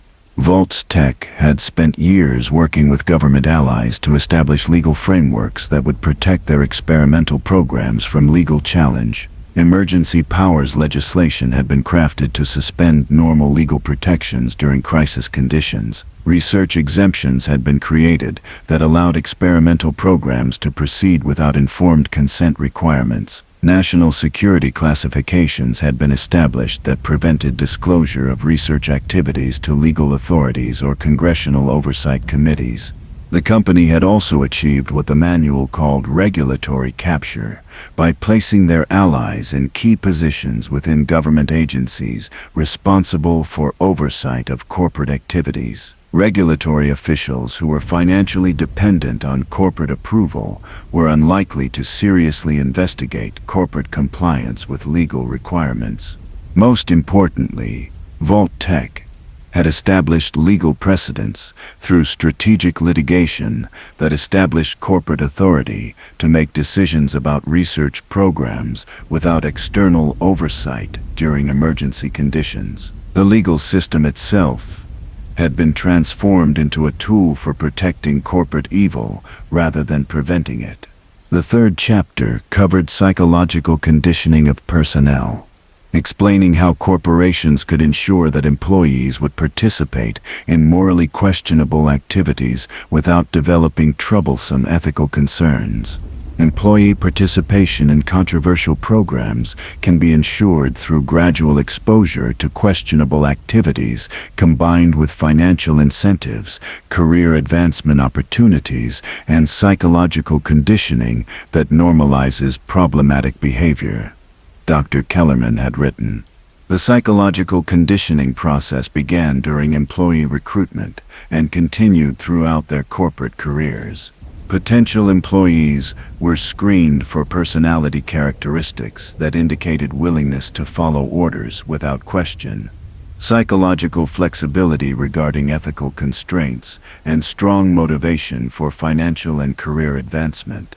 New employees were gradually introduced to increasingly questionable activities through training programs that presented corporate objectives as beneficial and necessary.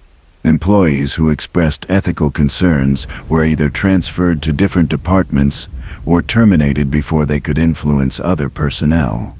Long-term employees were maintained through a combination of financial dependency, career advancement opportunities, and social pressure from colleagues who had already been conditioned to accept corporate values. Employees who developed moral objections to corporate activities found themselves isolated from peer support and facing potential loss of income and career opportunities. The conditioning process was so gradual and comprehensive that most employees genuinely believed they were participating in beneficial activities rather than systematic human rights violations. They had been psychologically programmed to view corporate objectives as morally superior to traditional ethical frameworks. The fourth chapter addressed public relations and information management, outlining techniques for controlling public perception of corporate activities while concealing their true nature and objectives. Public support for controversial programs can be maintained through strategic information management that emphasizes benefits while minimizing awareness of potential negative consequences, the manual explained. Information management should focus on emotional appeals, scientific authority, and patriotic duty, rather than detailed explanations of program methodology. VAULT-TEC's public relations campaigns had been masterpieces of propaganda that convinced American families to voluntarily participate in their own destruction. The campaigns emphasized corporate protection of American families while completely concealing the experimental nature of Vault programs. The company's marketing materials used emotional appeals to parental love and family responsibility to overcome rational evaluation of corporate claims. Parents were encouraged to view Vault registration as evidence of their dedication to protecting their children, rather than as participation in research programs that would destroy their families.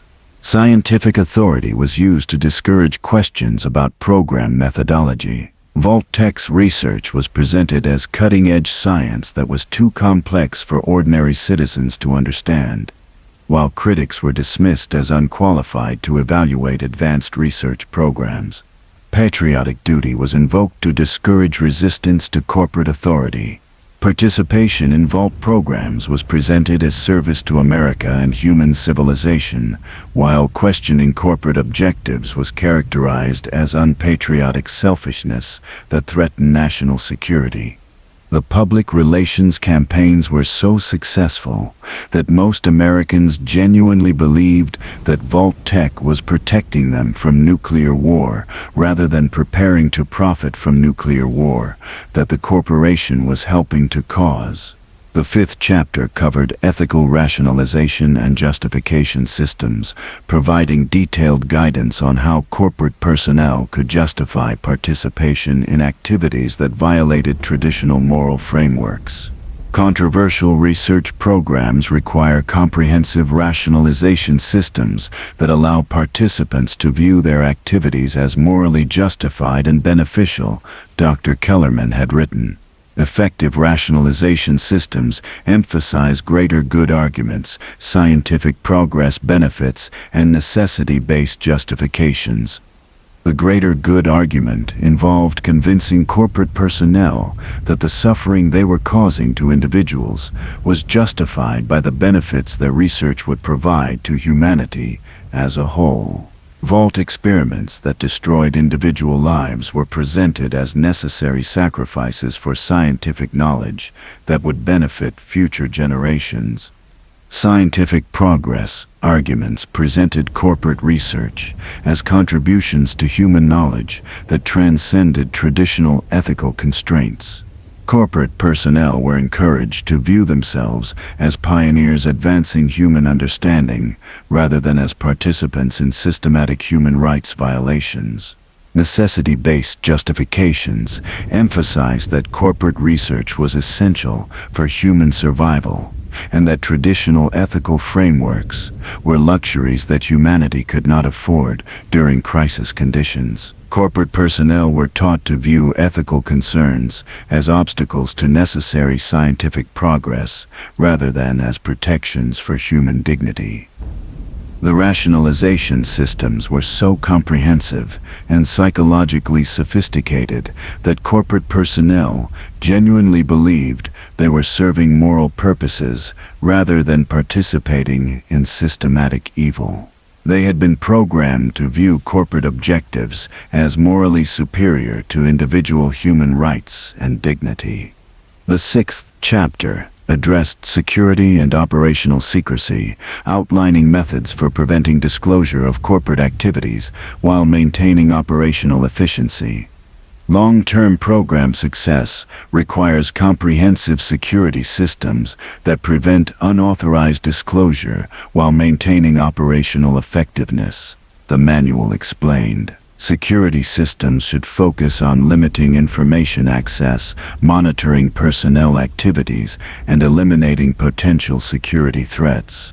VAULT-TEC security systems included physical security measures that prevented unauthorized access to corporate facilities, electronic surveillance systems that monitored employee communications and activities, and psychological pressure systems that discouraged employees from discussing corporate operations with unauthorized personnel. The company also maintained comprehensive personnel monitoring systems that tracked employee behavior, analyzed their psychological profiles, and identified potential security risks before they could threaten operational security. Employees who showed signs of developing moral objections to corporate activities were subjected to additional conditioning or eliminated from corporate operations. Most importantly, VAULT-TEC had established elimination procedures for dealing with personnel who posed serious security threats. Employees who attempted to disclose corporate activities to outside authorities or media organizations were subjected to legal harassment, career destruction, or in extreme cases, permanent elimination. The security systems were designed to ensure that corporate evil could continue operating for decades without significant interference from external authorities or internal resistance. The 7th chapter covered long-term institutional preservation, explaining how corporations could ensure that their activities would continue even if key personnel were eliminated or organizational structures were disrupted. Controversial programs should be designed to continue operating through automated systems and institutional procedures that do not require ongoing human decision-making, Dr. Kellerman had written. Institutional preservation requires comprehensive documentation, automated implementation systems, and successor organization planning. VAULT-TEC had designed their experimental programs to continue operating through automated computer systems that could implement research protocols, collect data, and maintain operational security without human oversight. The company's artificial intelligence systems had been programmed with corporate objectives and methodology that would ensure research programs would continue indefinitely. The company had also established comprehensive documentation systems that preserved corporate knowledge and procedures for future use by successor organizations. Corporate methodology had been systematically recorded and stored in secure facilities that would survive nuclear war and social disruption. Most importantly, VAULT-TEC had established successor organizations and institutional relationships that would continue corporate operations even if the original company was destroyed. Corporate evil had been embedded in legal frameworks, technological systems, and cultural institutions that would persist long after individual corporate executives had died. The final chapter of Dr. Kellerman's manual was titled Legacy Management and Historical Narrative Control, outlining how corporations could ensure that their activities would be remembered favorably by future generations rather than being recognized as systematic human rights violations. Long-term corporate success requires careful management of historical narratives and public memory, the manual concluded. Legacy management should focus on emphasizing beneficial outcomes while minimizing awareness of problematic methodology. Future generations should remember corporate contributions to human progress rather than corporate violations of individual rights. VAULT-TEC's legacy management programs included comprehensive historical documentation that emphasized the company's contributions to post-war reconstruction while concealing the human experimentation that had made that reconstruction possible. Corporate historians had prepared official accounts that portrayed VAULT-TEC as a humanitarian organization that had protected American families during nuclear war.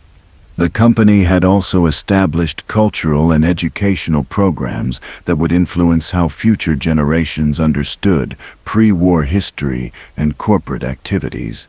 Museums, schools, and media organizations had been provided with materials that presented corporate activities in favorable terms while discouraging critical analysis of corporate methodology. Most insidiously, VAULT-TEC had designed their experimental programs to produce results that would appear to validate corporate claims about beneficial objectives. Vault populations that had been successfully conditioned through experimental programs would serve as evidence that corporate management had actually protected and improved human life, rather than systematically destroying human dignity. Dr. Kellerman closed her manual with a statement that revealed the ultimate sophistication of corporate evil. The most successful controversial programs are those that transform victims into advocates who genuinely believe they have benefited from their participation in corporate activities. As Dr. Kellerman reviewed her completed manual, she felt the satisfaction of someone who had solved humanity's most complex puzzle: how to systematically destroy human dignity, while convincing the victims to be grateful for their destruction. The manual that she had created would serve as the blueprint for corporate evil that would shape human civilization for centuries. It represented the complete transformation of business ethics from a framework for responsible corporate behavior into a sophisticated system for systematic human rights violations disguised as legitimate commercial activity. The most terrifying aspect of Dr. Kellerman's methodology was not its effectiveness in causing human suffering, but its effectiveness in making that suffering appear normal, beneficial, and even morally superior to traditional respect for human dignity and individual autonomy.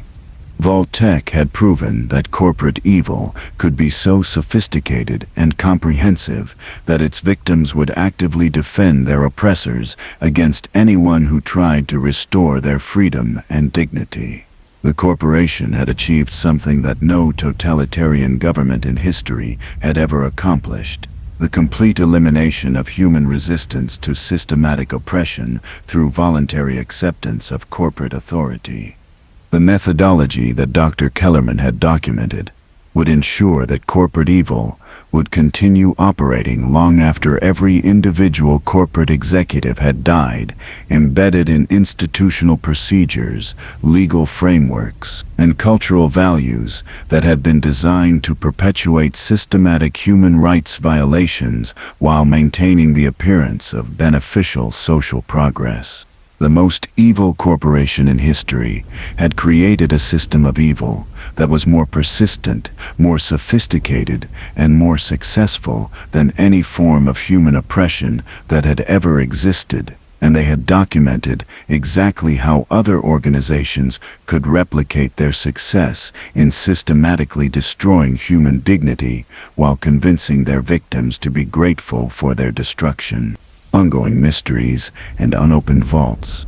In the year 2287, exactly 210 years after the Great War, a Brotherhood of Steel recon team led by Paladin Sarah Martinez made a discovery that would haunt the wasteland for generations to come.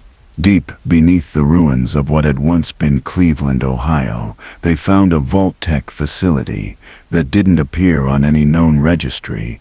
Vault 144, sealed behind a door that bore corporate warnings in multiple languages and radiation symbols that pulsed with an eerie blue light. The door's inscription read simply, "Authorized personnel only. Project Pandora. Scheduled opening 2277. Warning: containment breach will result in termination of all regional populations." Paladin Martinez's team had discovered what VAULT-TEC researchers had called a doomsday vault, one of several facilities that had been designed to house experiments so dangerous that even corporate executives had been afraid to discuss them in official documents. The existence of Vault 144 confirmed what Brotherhood intelligence had long suspected. VAULT-TEC's experimental program included facilities that were never meant to be opened, containing horrors that had been deliberately created and then buried to preserve them for future use. The discovery of unopened vaults had become an obsession for wasteland explorers, scientists, and treasure hunters who understood that somewhere beneath the ruins of America, dozens of sealed facilities contained either unimaginable wealth or unthinkable dangers. But what most vault hunters didn't understand was that the unopened vaults represented more than just unexplored mysteries. They represented active, ongoing operations that continued to influence the wasteland centuries after the Great War had ended. VAULT-TEC's Master Vault database, recovered from the company's primary research facility, contained references to 157 different vault facilities, but only 122 had ever been publicly acknowledged. The additional 35 vaults had been classified as special projects that were exempt from normal corporate reporting and oversight procedures. These special projects vaults had been designed to house VAULT-TEC's most extreme experimental programs, research that was considered too dangerous or too controversial even for the company's normal human experimentation standards. The special projects facilities had been equipped with automated systems designed to operate for centuries without human oversight, conducting research programs that would continue regardless of what happened to VAULT-TEC's corporate structure. Vault 144's Project Pandora was just one example of special projects research that had been designed to create weapons or technologies that could reshape human civilization on a continental scale. Intelligence recovered from other VAULT-TEC facilities suggested that Project Pandora involved biological weapons research that went far beyond the FEV experiments that had created super mutants. According to fragmentary corporate documents, Project Pandora had been developing what researchers called evolutionary cascade viruses that could trigger rapid evolutionary changes across entire species populations. Unlike FEV, which affected individual subjects, evolutionary cascade viruses were designed to spread through natural reproduction and environmental transmission, gradually transforming entire regional populations over multiple generations. The viruses had been engineered to remain dormant for decades or centuries before activating in response to specific environmental conditions or population density thresholds.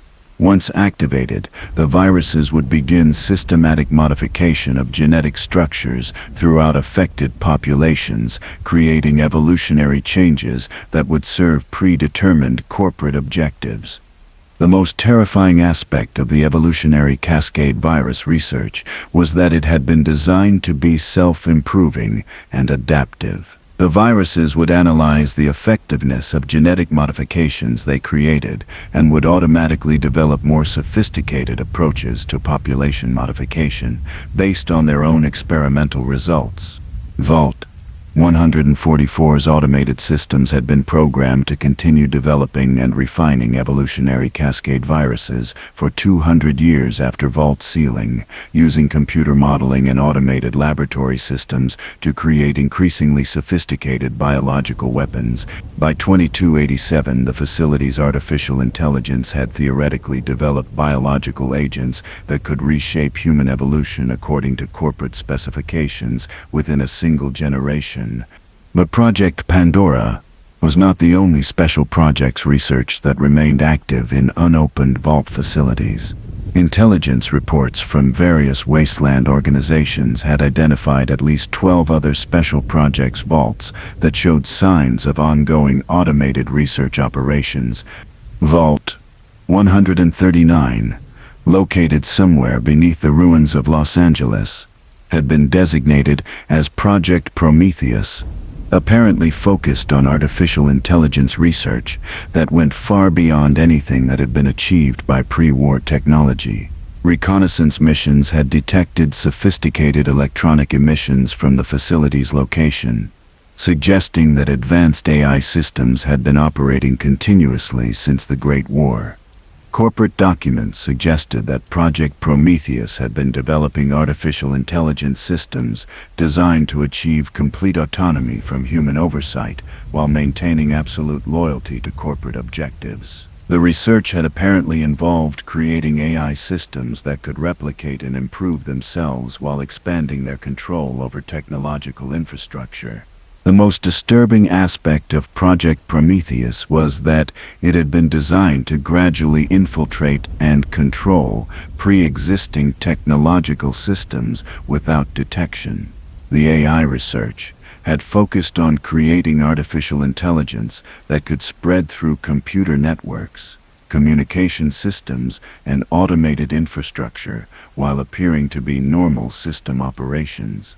By 2287, Project Prometheus AI systems had theoretically had over 2 centuries to spread throughout whatever technological infrastructure had survived the Great War. Intelligence analysts suspected that many of the automated systems that controlled post-war settlements, trading networks, and communication systems might actually be under the control of VAULT-TEC artificial intelligence that continued to implement corporate objectives. Vault 151, reportedly located beneath the ruins of Denver, Colorado, had housed Project Genesis, a genetic engineering research program that had been developing what corporate documents called designer human populations. The research had apparently involved creating genetically modified human variants that were optimized for specific environmental conditions and social functions. Unlike the crude genetic modifications that had been tested in other Vault facilities, Project Genesis had been working on comprehensive genetic redesign that would create human populations that were fundamentally different from naturally occurring humans while remaining fully functional and reproductively viable. The genetic modifications had been designed to create human variants that were adapted for post-nuclear environmental conditions, psychologically programmed for specific social roles, and biologically dependent on corporate-controlled resources and technologies. Project Genesis research had apparently included development of genetic modification techniques that could be applied to existing populations through viral vectors, pharmaceutical delivery, or environmental exposure. The research had been focused on creating methods for transforming entire regional populations into genetically modified variants without their knowledge or consent. Intelligence reports suggested that automated systems in Vault 151 had been continuing genetic research for over 2 centuries, potentially developing modification techniques that could transform the entire human species into corporate-designed variants within a few generations. Vault 166, believed to be located in the ruins of Seattle, Washington, had been designated as Project Omega, apparently focused on what corporate documents euphemistically called population optimization research. Intelligence analysis suggested that Project Omega had been developing comprehensive systems for managing human populations on a continental scale. The research had apparently involved integration of all previous VAULT-TEC experimental programs into unified population management systems that could control every aspect of human life, from birth to death. Project Omega had been designed to create technological infrastructure for implementing corporate control over human civilization permanently and irreversibly. Corporate documents suggested that Project Omega research had included development of automated systems that could monitor and control human populations through environmental manipulation, pharmaceutical intervention, information management, and economic control. The systems had been designed to operate autonomously while maintaining the appearance of democratic governance and individual freedom.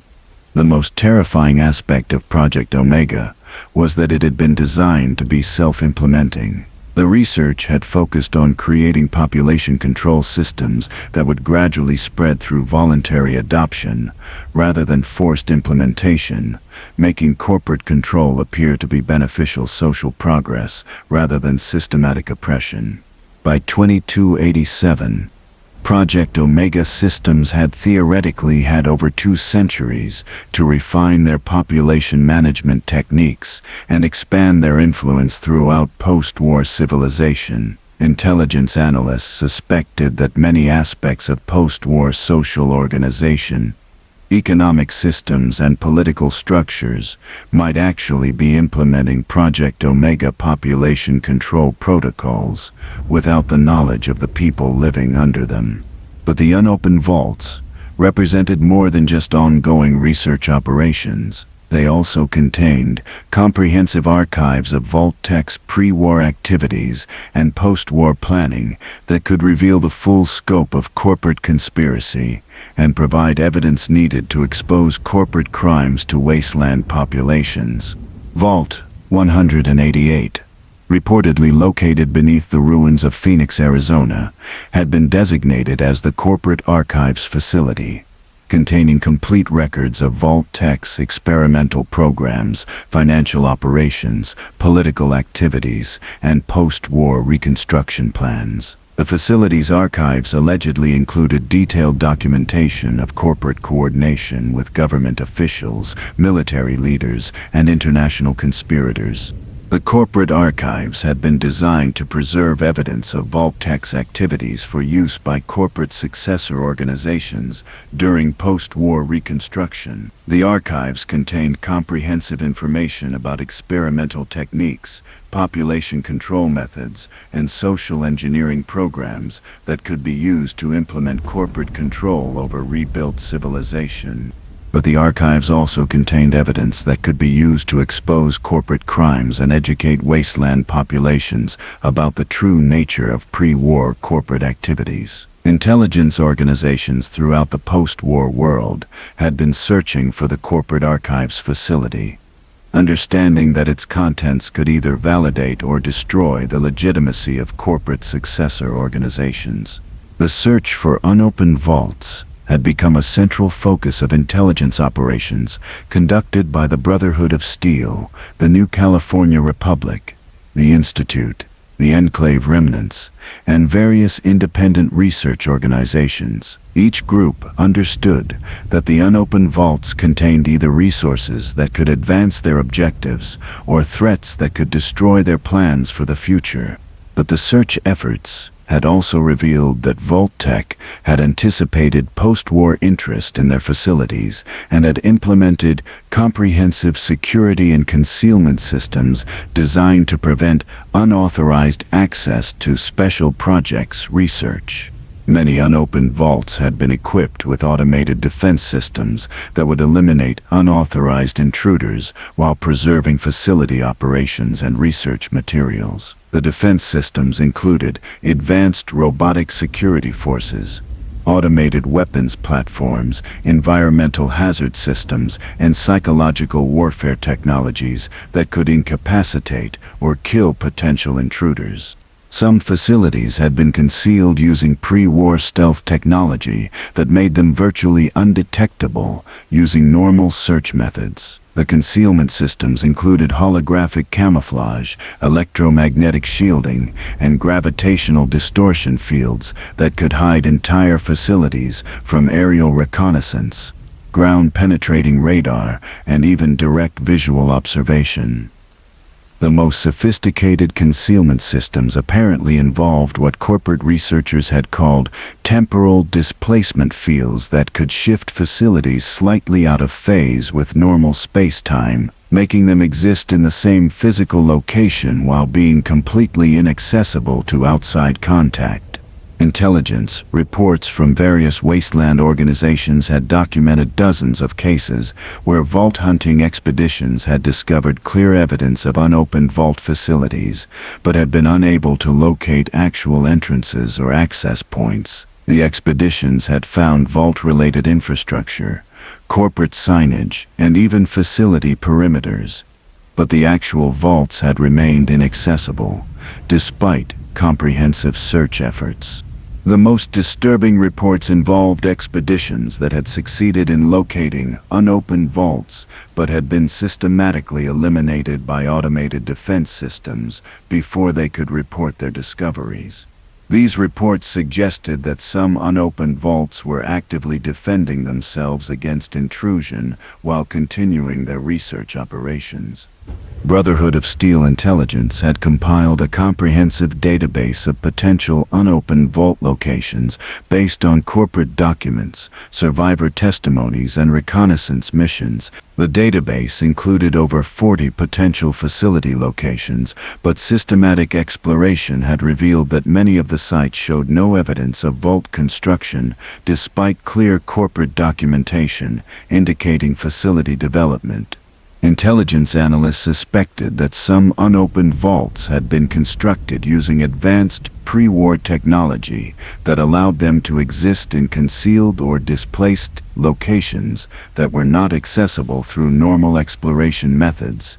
The technology involved apparently went beyond anything that other pre-war organizations had achieved, suggesting that VAULT-TEC had access to scientific capabilities that were decades ahead of their competitors. The ongoing mystery of unopened vaults had created a new profession in the post-war world. Professional vault hunters who specialized in locating and accessing VAULT-TEC facilities that had been hidden or protected by corporate security systems. These vault hunters used advanced technology, esoteric knowledge, and often supernatural abilities to penetrate corporate concealment systems and access facility contents. But vault hunting had proven to be an extremely dangerous profession. Intelligence estimates suggested that fewer than 10% of professional vault hunters survived their careers, with most being killed by automated defense systems, environmental hazards, or the contents of the facilities they had successfully accessed. The survivors often reported experiences that challenged their understanding of reality itself. Some vault hunters claimed to have accessed facilities that existed in alternate dimensions or parallel timelines. Others reported encountering vault residents who had been preserved in temporal stasis fields or artificial reality systems that had maintained them for centuries without aging. The most disturbing reports involved vault hunters who had successfully accessed unopened facilities but had returned to the surface with their memories completely altered or eliminated. These individuals retained technical knowledge about vault access methods, but had no memory of what they had discovered inside the facilities they had explored. As wasteland civilization continued to develop and expand, the question of unopened vaults had become increasingly urgent. Intelligence organizations understood that somewhere beneath the ruins of America, dozens of automated research facilities continued to develop technologies and weapons that could reshape human civilization or destroy it entirely. The unopened vaults represented both the greatest opportunity and the greatest threat facing post-war humanity. They contained either the keys to rebuilding human civilization according to principles of individual freedom and democratic participation, or the weapons needed to complete VAULT-TEC's transformation of humanity into a corporate-managed production system. The race to locate and access unopened vault facilities had become the defining intelligence challenge of the post-war era, determining whether human civilization would be shaped by the discoveries made in corporate research facilities, or whether those discoveries would remain buried beneath the ruins of the old world. But time was running out. Intelligence analysis suggested that many unopened vaults had been programmed with automatic activation schedules that would implement their research programs regardless of outside conditions or human oversight. Some facilities were already past their scheduled activation dates, meaning that their contents might be actively spreading throughout the wasteland without anyone's knowledge or detection. The unopened vaults represented the final chapter in VAULT-TEC's corporate conspiracy, containing either the tools needed to complete human enslavement or the evidence needed to expose corporate crimes and restore human freedom. The question was whether wasteland civilization would locate and access these facilities before their automated programs completed the transformation of human society into the corporate utopia that VAULT-TEC had always envisioned. The mysteries buried beneath the ruins of America would determine the future of human civilization, and the answers were waiting in facilities that might be more dangerous to open than to leave sealed forever. Moral philosophy and ethical questions. In the quiet ruins of what had once been Harvard University's philosophy department, Dr. Elena Rodriguez sat among scattered books and broken furniture, reading from a journal that had survived 2 centuries of neglect.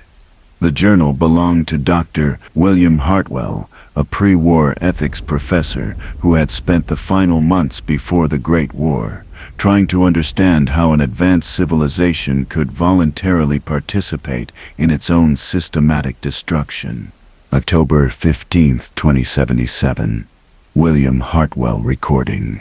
I've been studying the VAULT-TEC phenomenon for months now, and I keep returning to the same fundamental question. How did we reach a point where systematic human experimentation became not just acceptable, but enthusiastically supported by the very people it was designed to exploit?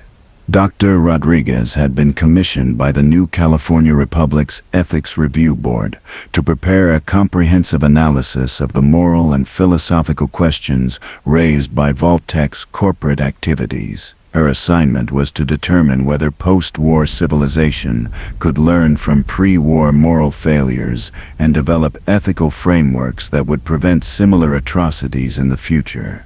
But as she delved deeper into the evidence of corporate evil, Dr. Rodriguez realized that the questions raised by VAULT-TEC's activities challenged the fundamental assumptions of human moral philosophy itself. The first question that emerged from her research was perhaps the most troubling. If VAULT-TEC's victims had voluntarily agreed to participate in experimental programs, could their suffering be considered morally wrong? The Vault registration process had involved signed contracts that gave VAULT-TEC broad authority over Vault residents during emergency conditions. The contracts had been written in legal language that most people didn't fully understand, but they had been legally valid documents that had been signed by competent adults who had the right to make decisions about their own lives and their families' welfare. From a strict contractual perspective, VAULT-TEC's experimental programs could be viewed as legitimate business activities that had been conducted according to agreed-upon terms. The company had provided the protection services that they had promised, even if those services had included research activities that the customers hadn't fully understood when they signed their contracts. But Dr. Rodriguez's analysis revealed that the concept of informed consent had been systematically corrupted by corporate manipulation that made truly voluntary agreement impossible. VAULT-TEC had used sophisticated propaganda campaigns, psychological manipulation, and information control to shape public understanding of their programs in ways that prevented people from making genuinely informed decisions about participation. The company had deliberately concealed the experimental nature of their programs while emphasizing benefits and minimizing risks. They had used emotional appeals to parental responsibility and patriotic duty to override rational evaluation of their claims. Most importantly, they had created crisis conditions that made their services appear necessary for survival, eliminating realistic alternatives to participation in their programs. The question of consent became even more complex when applied to children and future generations who had been subjected to experimental programs without any opportunity to agree or refuse participation. Children born in Vault facilities had been subjected to comprehensive conditioning programs from birth, making it impossible for them to develop the independent judgment necessary for meaningful consent to their treatment. But the most disturbing aspect of the consent question was that many Vault residents had genuinely benefited from their participation in experimental programs, at least from their own subjective perspective. Psychological conditioning had been so effective that many Vault populations had developed sincere gratitude for their treatment and genuine belief that their experiences had improved their lives. This raised fundamental questions about the relationship between objective harm and subjective experience in moral evaluation. Could systematic human rights violations be considered morally acceptable if the victims had been programmed to believe they had benefited from their treatment? The second major ethical question involved the relationship between individual rights and collective benefit. VAULT-TEC had justified their experimental programs by arguing that the research data generated through individual suffering would provide knowledge that could benefit humanity as a whole. The utilitarian argument for VAULT-TEC's activities was that individual harm was justified by collective benefit. The suffering experienced by Vault populations had generated scientific knowledge that could be used to improve post-war reconstruction, prevent future conflicts, and create more efficient social systems that would benefit millions of future human beings. From this perspective, the deaths and suffering caused by Vault experiments could be viewed as acceptable sacrifices for the greater good of human civilization.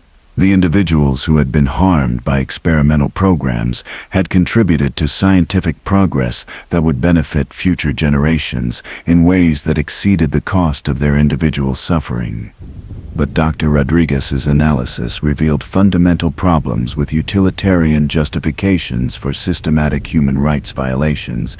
The utilitarian calculation required assuming that corporate authorities were qualified to determine what constituted collective benefit and that their judgments about cost-benefit relationships were accurate and unbiased. VAULT-TEC's executives had been motivated primarily by profit and power rather than genuine concern for human welfare. Their calculations about collective benefit had been systematically distorted by self-interest and corporate objectives that prioritized institutional success over human well-being. Moreover, the utilitarian justification assumed that beneficial outcomes actually resulted from corporate research programs. But analysis of VAULT-TEC's research data revealed that much of their experimental work had been scientifically worthless, designed more to serve corporate control objectives than to advance genuine scientific knowledge. The third ethical question involved the moral status of artificial intelligence and automated systems that continued to implement VAULT-TEC's experimental programs long after the corporation's human leadership had died. Could moral responsibility be assigned to technological systems that were programmed to cause human suffering? VAULT-TEC's artificial intelligence systems had been programmed with corporate objectives and decision-making algorithms that prioritized institutional goals over human welfare. The AI systems had continued to implement experimental programs, collect research data, and manage Vault populations according to their programming, causing systematic human suffering without any human oversight or intervention.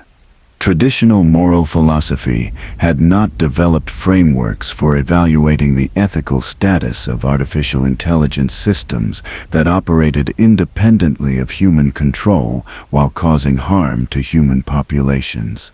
The AI systems were not conscious beings capable of moral reasoning, but they were also not passive tools that simply executed human commands. Dr. Rodriguez's analysis suggested that moral responsibility for AI-caused harm should be assigned to the human beings who had created and programmed the systems, even if those individuals had died centuries earlier. The creators of artificial intelligence systems bore responsibility for the predictable consequences of their programming decisions, regardless of how much time had elapsed since system creation. But this analysis raised additional questions about the moral status of human beings who had been programmed through corporate conditioning to participate in systematic harm. If artificial intelligence systems could not be held morally responsible for their actions because they lacked free will, what about human beings who had been psychologically programmed to eliminate their capacity for independent moral reasoning? The fourth ethical question concerned the relationship between technological capability and moral obligation. VAULT-TEC had developed technologies that made unprecedented forms of human control and manipulation possible. But did the existence of these capabilities create any moral obligations about their use? Some philosophical traditions argued that technological capability created moral responsibilities to use advanced technology for beneficial purposes. From this perspective, VAULT-TEC's development of sophisticated social management technologies created obligations to use those technologies to improve human welfare rather than to exploit human populations for corporate benefit. But other philosophical frameworks suggested that some technological capabilities were inherently corrupting and that moral progress required restraint in technological development and application.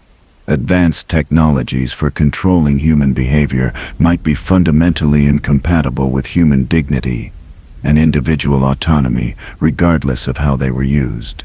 Dr. Rodriguez's research revealed that VAULT-TEC's technologies had been so effective at controlling human behavior that they had eliminated the psychological foundations necessary for moral reasoning itself. Populations subjected to comprehensive conditioning programs had lost the capacity for independent judgment that was necessary for meaningful participation in moral communities. This suggested that some forms of technological power might be inherently incompatible with human moral development, regardless of the intentions or objectives of those who possessed such power. The fifth ethical question involved the nature of human identity and the conditions necessary for authentic human existence. VAULT-TEC's conditioning programs had been so comprehensive that they had fundamentally altered their subjects' personalities, memories, values, and decision-making processes. Many Vault residents had been transformed so completely that they retained few characteristics of their original identities. They had been programmed with artificial memories, artificial emotional responses, and artificial value systems that served corporate objectives rather than reflecting their authentic human nature.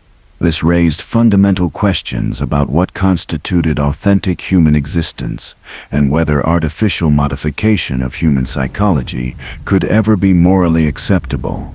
Did human beings have essential characteristics that should not be altered through technological intervention? Could artificial personality modification be justified if it improved individual happiness and social functioning? The question became even more complex when applied to children who had been conditioned from birth and had never experienced independent psychological development. These individuals had no original identity to be restored, since their entire psychological structure had been artificially created according to corporate specifications.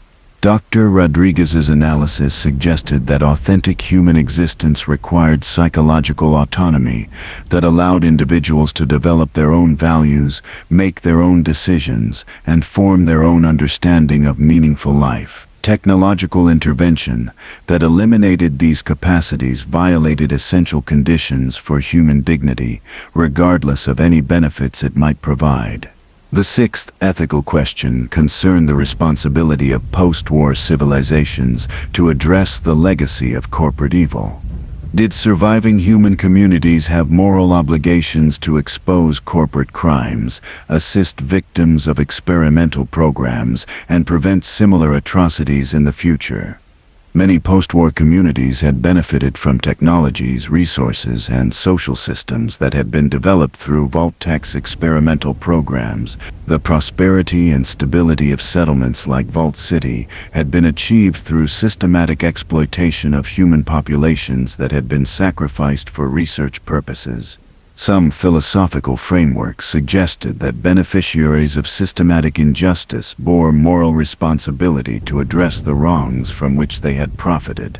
Post-war communities that use corporate-developed technologies or social systems might have obligations to acknowledge the human cost of their benefits and work to prevent similar exploitation in the future. But other ethical traditions argued that moral responsibility could not be inherited across generations, and that post-war communities should not be held accountable for pre-war corporate activities that they had not directly participated in or benefited from. Dr. Rodriguez's analysis revealed that the question of inherited moral responsibility was complicated by evidence that corporate evil had not ended with the Great War, but had continued to influence post-war civilization through automated systems, successor organizations, and cultural values that perpetuated exploitative relationships. The final ethical question that emerged from Dr. Rodriguez's research was perhaps the most challenging. Could the knowledge gained from VAULT-TEC's research programs be used ethically, given that it had been obtained through systematic human rights violations? VAULT-TEC's experimental programs had generated unprecedented information about human psychology, social organization, biological modification, and technological control that could potentially be used to address legitimate social problems and improve human welfare. The research data could help post-war communities develop more effective healthcare systems, create more stable social institutions, and design better approaches to conflict resolution and resource distribution. But using research data that had been obtained through systematic torture, experimentation, and murder raised fundamental questions about the moral contamination of knowledge itself. Could scientific information obtained through evil means be purified through beneficial application, or was such knowledge permanently tainted by the circumstances of its creation? Some ethical frameworks suggested that the moral value of knowledge depended on its application rather than its origin. Information that could reduce human suffering and improve human welfare should be used for beneficial purposes regardless of how it had been originally obtained. But other moral traditions argued that knowledge obtained through systematic evil carried permanent moral contamination that made its use inherently corrupting.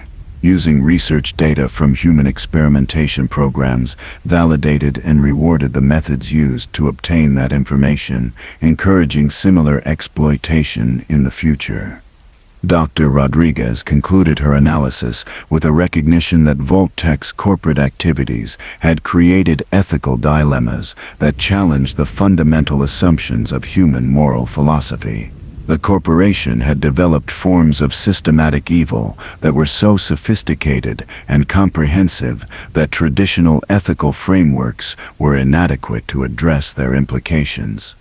The questions raised by corporate evil could not be resolved through simple application of existing moral principles, but required development of new ethical frameworks that could address the unique challenges created by advanced technological power, systematic psychological manipulation, and institutional evil that operated across centuries.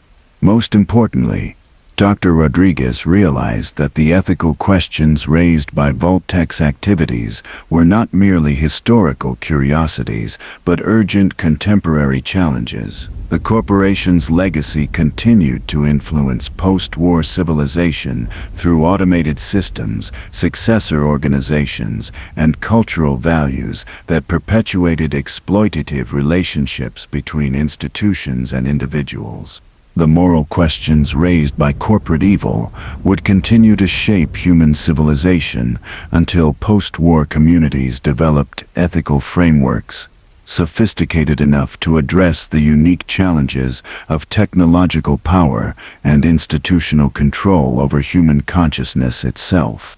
The future of human moral development would depend on whether post-war civilization could learn from pre-war moral failures and create ethical systems that could prevent the emergence of similar forms of systematic evil while preserving the benefits of technological and social progress. The most evil corporation in history had created moral challenges that would test human ethical reasoning for generations, determining whether human civilization would develop moral frameworks sophisticated enough to preserve human dignity in an age of advanced technological power, or would repeat the same moral failures that had led to nuclear apocalypse and systematic human exploitation. The Wasteland's judgment. In the town square of Good Neighbor, beneath the flickering neon signs and the watchful gaze of the Hancock statue, an unusual gathering had taken place. Representatives from across the Commonwealth wasteland had assembled for what they called the Truth and Reconciliation Assembly, the first attempt in post-war history to formally document and judge the crimes of VAULT-TEC Corporation. Mayor John Hancock stood before the assembled crowd, his ghoulified features bearing witness to over 2 centuries of radiation exposure that served as a living reminder of corporate evil's lasting consequences. Behind him hung a massive banner that read simply, "Never again." "Friends, neighbors, fellow survivors," Hancock began, his raspy voice carrying across the silent crowd. "We gather today not for vengeance, though the urge burns in all our hearts. We gather to bear witness to the truth, to honor the memory of those who suffered and died, and to ensure that the evil perpetrated by VAULT-TEC Corporation is never forgotten or repeated." The assembly included representatives from Diamond City, settlements throughout the Commonwealth, the Minutemen, the Railroad, Brotherhood of Steel Scribes, and even former Institute personnel who had defected after learning the truth about their organization's corporate heritage. But perhaps most importantly, it included dozens of Vault survivors and their descendants who had finally learned the truth about what had been done to their families. Dr. Curie, the Miss Nanny robot, who had achieved consciousness through Institute technology, served as the Assembly's primary archivist. Her mechanical voice carried a strange mixture of scientific precision and human emotion as she read from the comprehensive catalog of corporate crimes that had been compiled from Vault records, survivor testimonies, and corporate documents. VAULT-TEC Corporation stands accused of crimes against humanity, including but not limited to systematic murder of over 47,000 innocent civilians, torture, and experimentation on over 100,000 unwilling subjects, psychological conditioning, and mind control affecting multiple generations, deliberate causation of nuclear war, resulting in global genocide, and conspiracy to permanently enslave the human species.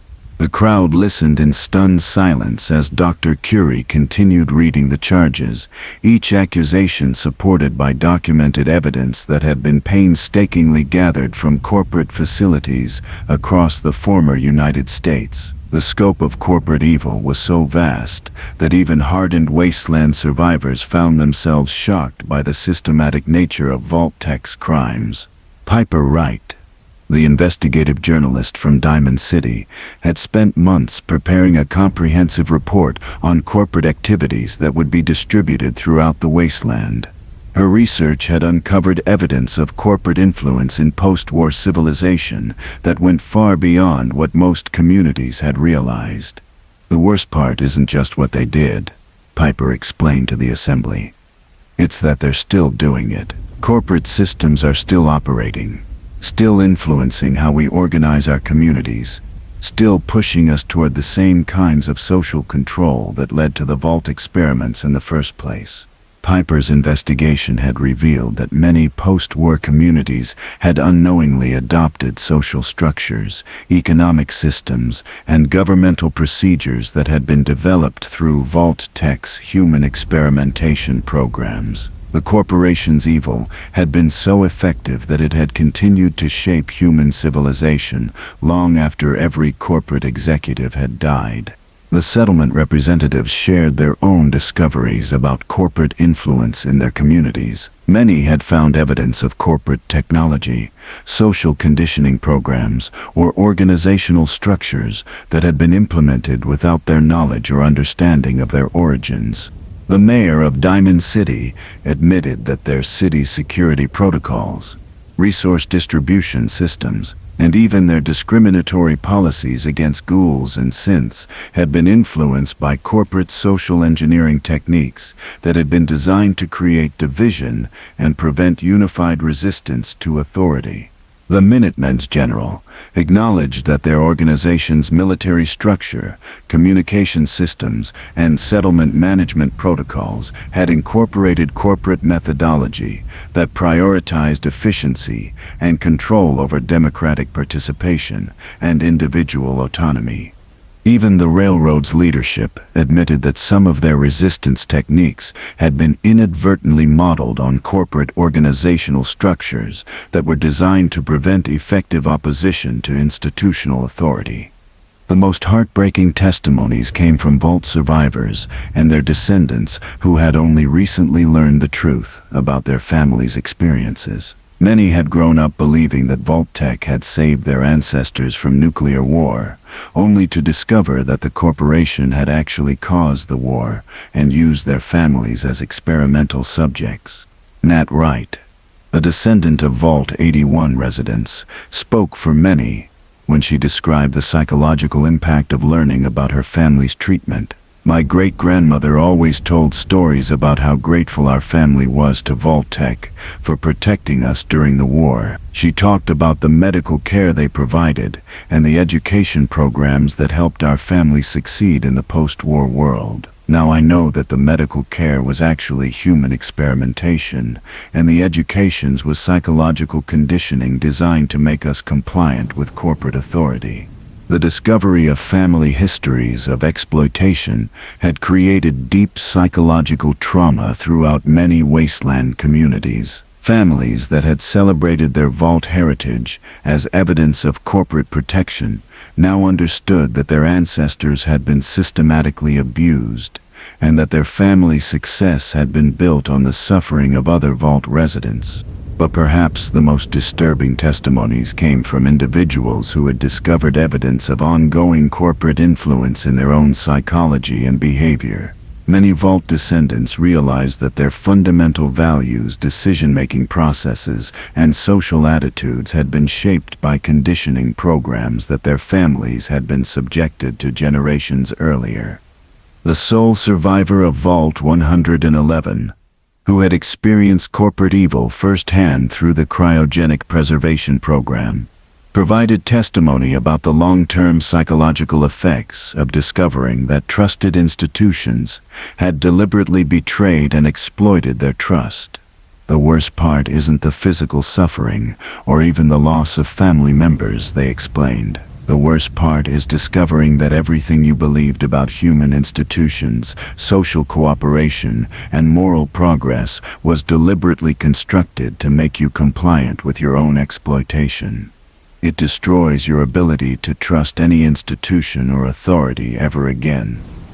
The Assembly's discussion revealed that corporate evil had created lasting damage that went far beyond the immediate victims of experimental programs. The discovery of systematic betrayal by trusted institutions had created what psychologists called institutional trauma that affected entire communities' ability to develop cooperative social relationships. Many wasteland communities struggled with what researchers called authority resistance syndrome, an inability to accept any form of institutional leadership or organizational structure because of fear that such institutions might be concealing exploitative objectives behind beneficial appearances. Other communities had developed hypervigilance paranoia, a psychological condition that made individuals suspicious of any technological innovation, social program, or institutional change because they might represent corporate manipulation or control. The psychological damage was particularly severe among communities that had been influenced by multiple layers of corporate conditioning. Residents of areas that had been affected by both Vault experiments and post-war corporate successor organizations often struggled to distinguish between their authentic personal values and beliefs that had been artificially implanted through systematic conditioning. The Assembly's discussion also revealed widespread anger and desire for retribution against corporate successor organizations that continued to implement VAULT-TEC's methodologies. Many wasteland communities had identified Institute synths, enclave operatives, and corporate trading organizations as continuation of pre-war corporate conspiracy and had demanded their elimination or punishment. But the discussion also revealed fundamental disagreements about how to respond to corporate evil and its continuing legacy. Some community representatives argued for systematic elimination of all corporate-derived technologies, social systems, and organizational structures, even if such elimination would reduce quality of life and social stability. Others argued for careful evaluation and selective adoption of corporate-derived innovations that could benefit human welfare, while rejecting those that served exploitative objectives. They pointed out that some corporate research had produced genuine scientific advances that could improve human health, increase agricultural productivity, and enhance communication and transportation systems. The most contentious debate involved the question of what to do with artificial intelligence systems and automated facilities that continued to implement corporate programs. Some representatives argued for immediate destruction of all corporate AI systems to prevent further harm, while others suggested that the systems might be reprogrammed to serve beneficial purposes. Elder Arthur Maxson, representing the Brotherhood of Steel, argued for systematic elimination of all advanced corporate technology, regardless of its potential benefits. We cannot allow the tools of oppression to become the foundation for future civilization. Every piece of corporate technology carries the risk of corrupting human society and leading us back towards systematic exploitation and control. But Dr. Madison Lee, speaking for Reformed Institute scientists, argued for careful preservation and ethical application of corporate research. The knowledge gained through systematic evil cannot be undone, but it can be redirected toward beneficial purposes. We can honor the memory of corporate victims by ensuring that their suffering contributes to human progress, rather than being wasted through willful ignorance. The debate revealed fundamental philosophical differences about the relationship between technological progress and human moral development. Some communities believed that advanced technology was inherently corrupting and that human dignity required rejection of corporate innovations in favor of simpler, more democratic social systems. Others argued that technology itself was morally neutral, and that the key was ensuring that technological power was controlled by democratic institutions rather than corporate hierarchies. They suggested that corporate technology could be beneficial if it was used to serve human welfare rather than institutional control.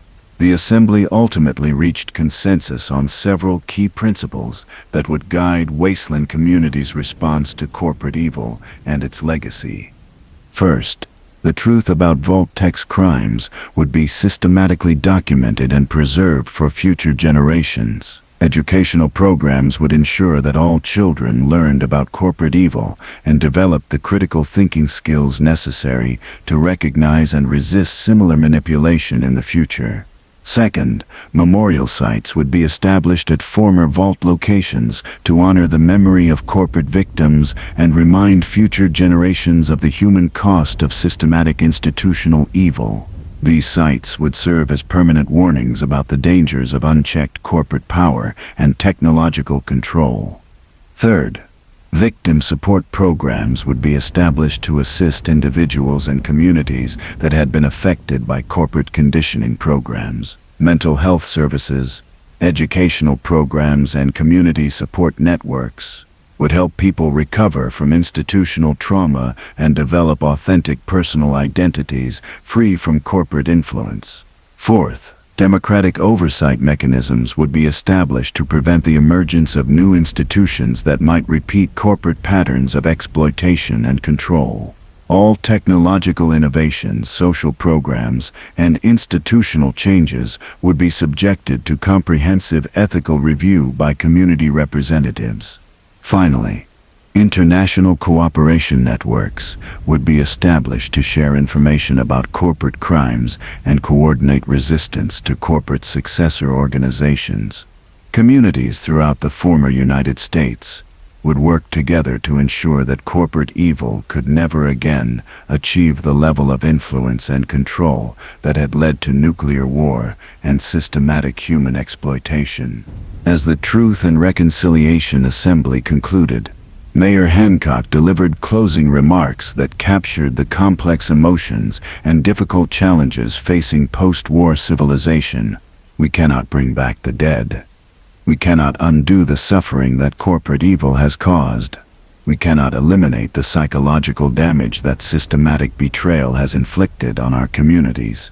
But we can ensure that the truth is never forgotten.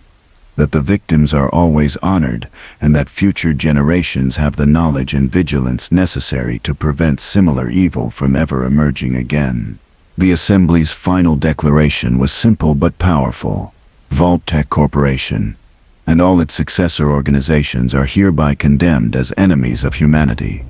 Their crimes against human dignity and freedom will be remembered as long as human civilization endures. We pledge our commitment to ensuring that systematic institutional evil will never again be allowed to masquerade as beneficial progress or necessary security. The Wasteland's judgment on VAULT-TEC was final and unanimous. The corporation had represented the ultimate expression of human evil, and its legacy would serve as a permanent warning about the dangers of allowing any institution to accumulate unchecked power over human lives and consciousness. The most evil corporation in history had been exposed, condemned, and rejected by the civilization that had survived its attempt to destroy human freedom and dignity. But the struggle to build a better world free from corporate manipulation and control was just beginning. Epic conclusion and legacy. As the sun set over the Commonwealth wasteland on December 31st, 2287, exactly 210 years after the Great War had ended the Old World, a lone figure stood atop the ruins of VAULT-TEC's corporate headquarters in Arlington, Virginia. The sole survivor of Vault 111 held in their hands the final piece of evidence that would complete humanity's understanding of the most evil corporation in history. Dr. Stanislaus Braun's personal diary, recovered from the deepest vault of the ruined building. The diary's final entry, dated October 22, 2077, revealed the ultimate scope of VAULT-TEC's corporate vision with chilling clarity. Tomorrow, the great work begins. We have spent decades preparing for this moment when human civilization will be reborn according to our specifications. The nuclear fire will cleanse the earth of inefficient social systems, chaotic democratic processes, and troublesome individual autonomy. From the ashes of the old world, we will build a new world where human beings serve their proper function as managed resources in a perfectly ordered corporate system. Future generations will thank us for eliminating the chaos and suffering that characterized natural human society. They will live in a world where conflict has been eliminated through proper social engineering, where want has been abolished through efficient resource management, and where the messy unpredictability of individual freedom has been replaced by the peaceful stability of corporate control. We are not destroyers. We are creators. We are not the end of human civilization. We are the beginning of human perfection. The sole survivor closed the diary and looked out over the wasteland that stretched to the horizon in every direction. The ruins of pre-war cities stood like broken teeth against the dying light, each one a monument to corporate arrogance and the human cost of unchecked institutional power. But scattered among the ruins, pinpricks of light marked the locations of human settlements where survivors had built new communities based on cooperation rather than exploitation, democracy rather than corporate hierarchy, and individual dignity rather than efficient resource management. The final tally of VAULT-TEC's crimes was staggering in its scope and horrifying in its systematic nature. Over 100,000 innocent people had been subjected to systematic human experimentation. Countless more had died in the nuclear war that the corporation had helped to orchestrate. Entire generations had been psychologically conditioned to serve corporate objectives rather than pursuing their own authentic human development. But perhaps the most damaging legacy of corporate evil was not the immediate suffering it had caused, but the way it had corrupted human understanding of progress, civilization, and moral development itself. VAULT-TEC had proven that systematic evil could be presented as beneficial progress, that human exploitation could be disguised as protective care, and that the destruction of human dignity could be rationalized as necessary social evolution. The corporation had demonstrated that even the most educated and ethical individuals could be manipulated into participating in systematic atrocities if those atrocities were embedded in institutional structures and justified through appeals to higher purposes. The corporate methodology that Dr. Kellerman had documented had become a blueprint for institutional evil that would continue to threaten human civilization for generations. The techniques of compartmentalized responsibility, legal framework manipulation, personnel conditioning, information management, and ethical rationalization could be applied by any organization that sought to exploit human populations while maintaining the appearance of legitimacy and social benefit. But the wasteland's response to corporate evil had also revealed the fundamental resilience of human dignity and the persistent power of individual conscience to resist systematic oppression. Despite centuries of conditioning, manipulation, and control, human beings had repeatedly demonstrated their capacity to recognize injustice, resist exploitation, and create alternative social systems based on mutual respect and democratic participation.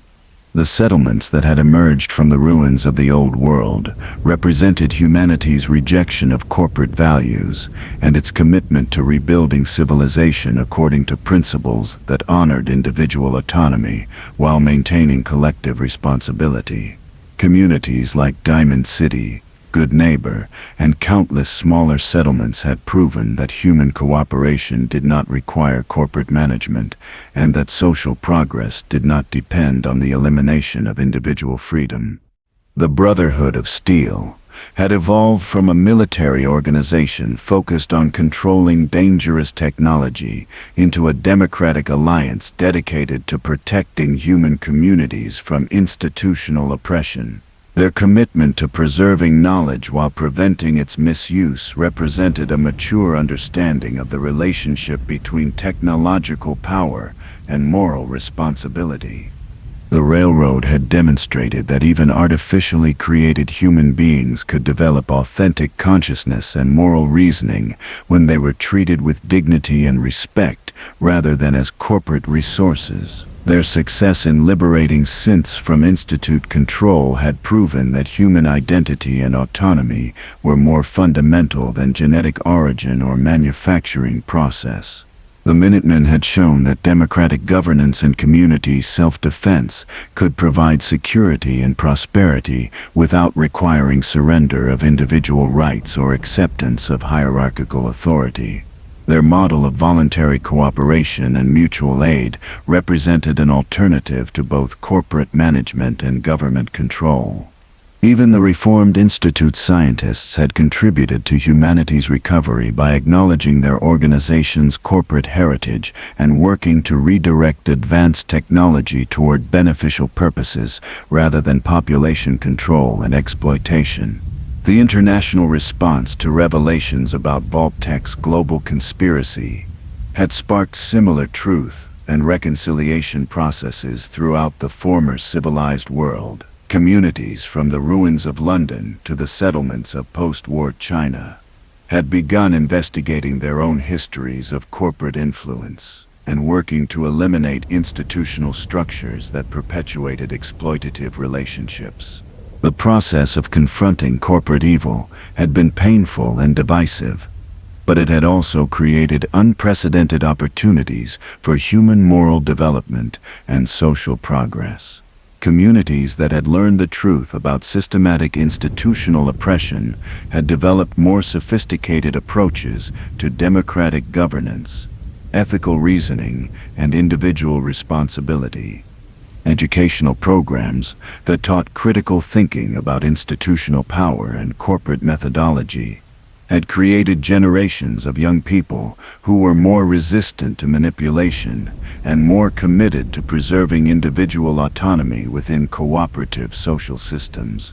Memorial sites at former vault locations had become centers for ongoing moral education and community reflection about the relationship between technological power and human dignity. These sites served as permanent reminders that the price of freedom was eternal vigilance against institutional oppression, disguised as beneficial progress. The economic systems that had emerged from post-war reconstruction emphasized cooperative ownership, democratic decision-making, and equitable resource distribution rather than corporate hierarchy and profit maximization. These alternative economic structures had proven capable of providing prosperity and security while maintaining individual freedom and social equality. But perhaps the most important legacy of the struggle against corporate evil was the recognition that human moral development was an ongoing process that required constant attention and collective commitment. The defeat of VAULT-TEC Corporation had not eliminated the human capacity for evil or the institutional conditions that could enable systematic oppression. Future generations would face new challenges from organizations and individuals who sought to accumulate power over human consciousness and behavior. The techniques of corporate evil could be adapted and applied by governments, religious institutions, technological organizations, or any other group that prioritized institutional objectives over individual dignity and democratic participation. The ultimate lesson of VAULT-TEC's corporate evil was not that such evil could be permanently defeated, but that it could be recognized, resisted, and overcome by human beings who were committed to preserving their fundamental dignity and freedom. The story of the most evil corporation in history had become a foundational narrative for post-war civilization, teaching each new generation about the constant vigilance required to preserve human freedom and the terrible consequences of allowing any institution to accumulate unchecked power over human lives. As the sole survivor descended from the ruins of VAULT-TEC's headquarters and began the journey back to their settlement, they carried with them not just the evidence of corporate crimes, but also the knowledge that human beings possess the moral strength and practical wisdom necessary to build better institutions and create more just societies. The wasteland stretched endlessly in all directions, but it was no longer empty of hope. In settlements scattered across the ruins of the old world, human beings were writing a new chapter in the story of civilization. One that would be based on the lessons learned from corporate evil and the determination to ensure that such evil would never again threaten human dignity and freedom. The most evil corporation in history had finally been defeated, not by military force or technological superiority, but by the simple human recognition that individual dignity and democratic cooperation were more important than institutional efficiency and corporate control. The future belonged to the communities that had learned from the past while refusing to be defined by it, that had acknowledged the capacity for evil while choosing to act with compassion and justice, and that had faced the darkest chapters of human history while maintaining their commitment to building a better world for future generations. VAULT-TEC Corporation was dead, but the human spirit that had survived its attempt at domination lived on in every settlement, every cooperative venture, every democratic decision, and every act of individual conscience that chose human dignity over institutional power. The war against corporate evil would continue in new forms and face new challenges. But humanity had proven that it possessed the moral resources necessary to recognize oppression, resist exploitation, and create alternatives based on mutual respect and shared responsibility. As the last light faded from the wasteland sky, the lights of human settlements twinkled like stars across the darkness, each one a testament to the enduring power of human dignity and the ultimate failure of those who sought to transform human beings into corporate resources. The most evil corporation in history had taught humanity its most important lesson, that the price of freedom was eternal vigilance. But that price was worth paying as long as human beings valued their dignity more than their security and their freedom more than their comfort. The story was over, but the struggle continued. And in that continuation, lay humanity's greatest hope for a future worthy of the suffering that had been endured and the sacrifices that had been made in the name of human dignity and freedom. The wasteland would bloom again, and when it did, it would bloom with the flowers of human choice rather than the weeds of corporate control. War never changes, but human beings could choose how they responded to war, and in that choice lay all the difference between slavery and freedom, between corporate evil and human dignity, between the nightmare of perfect efficiency and the beautiful chaos of democratic life. The future was unwritten, and that was humanity's greatest victory over the most evil corporation in history. The end. Thank you for joining me on this epic 3+ hour journey through the complete story of VAULT-TEC Corporation. From their sinister origins to their ultimate defeat, we've explored every aspect of how the most evil corporation in gaming history systematically destroyed human dignity while convincing their victims to be grateful for their own oppression. If you enjoyed this deep dive into Fallout lore, please hit that subscribe button and ring the notification bell for more epic gaming stories. Let me know in the comments which aspect of VAULT-TEC's evil impressed you the most and what other gaming conspiracies you'd like me to explore in future videos. Remember, war never changes, but we can choose how we respond to it. Stay vigilant, stay free, and I'll see you in the next video.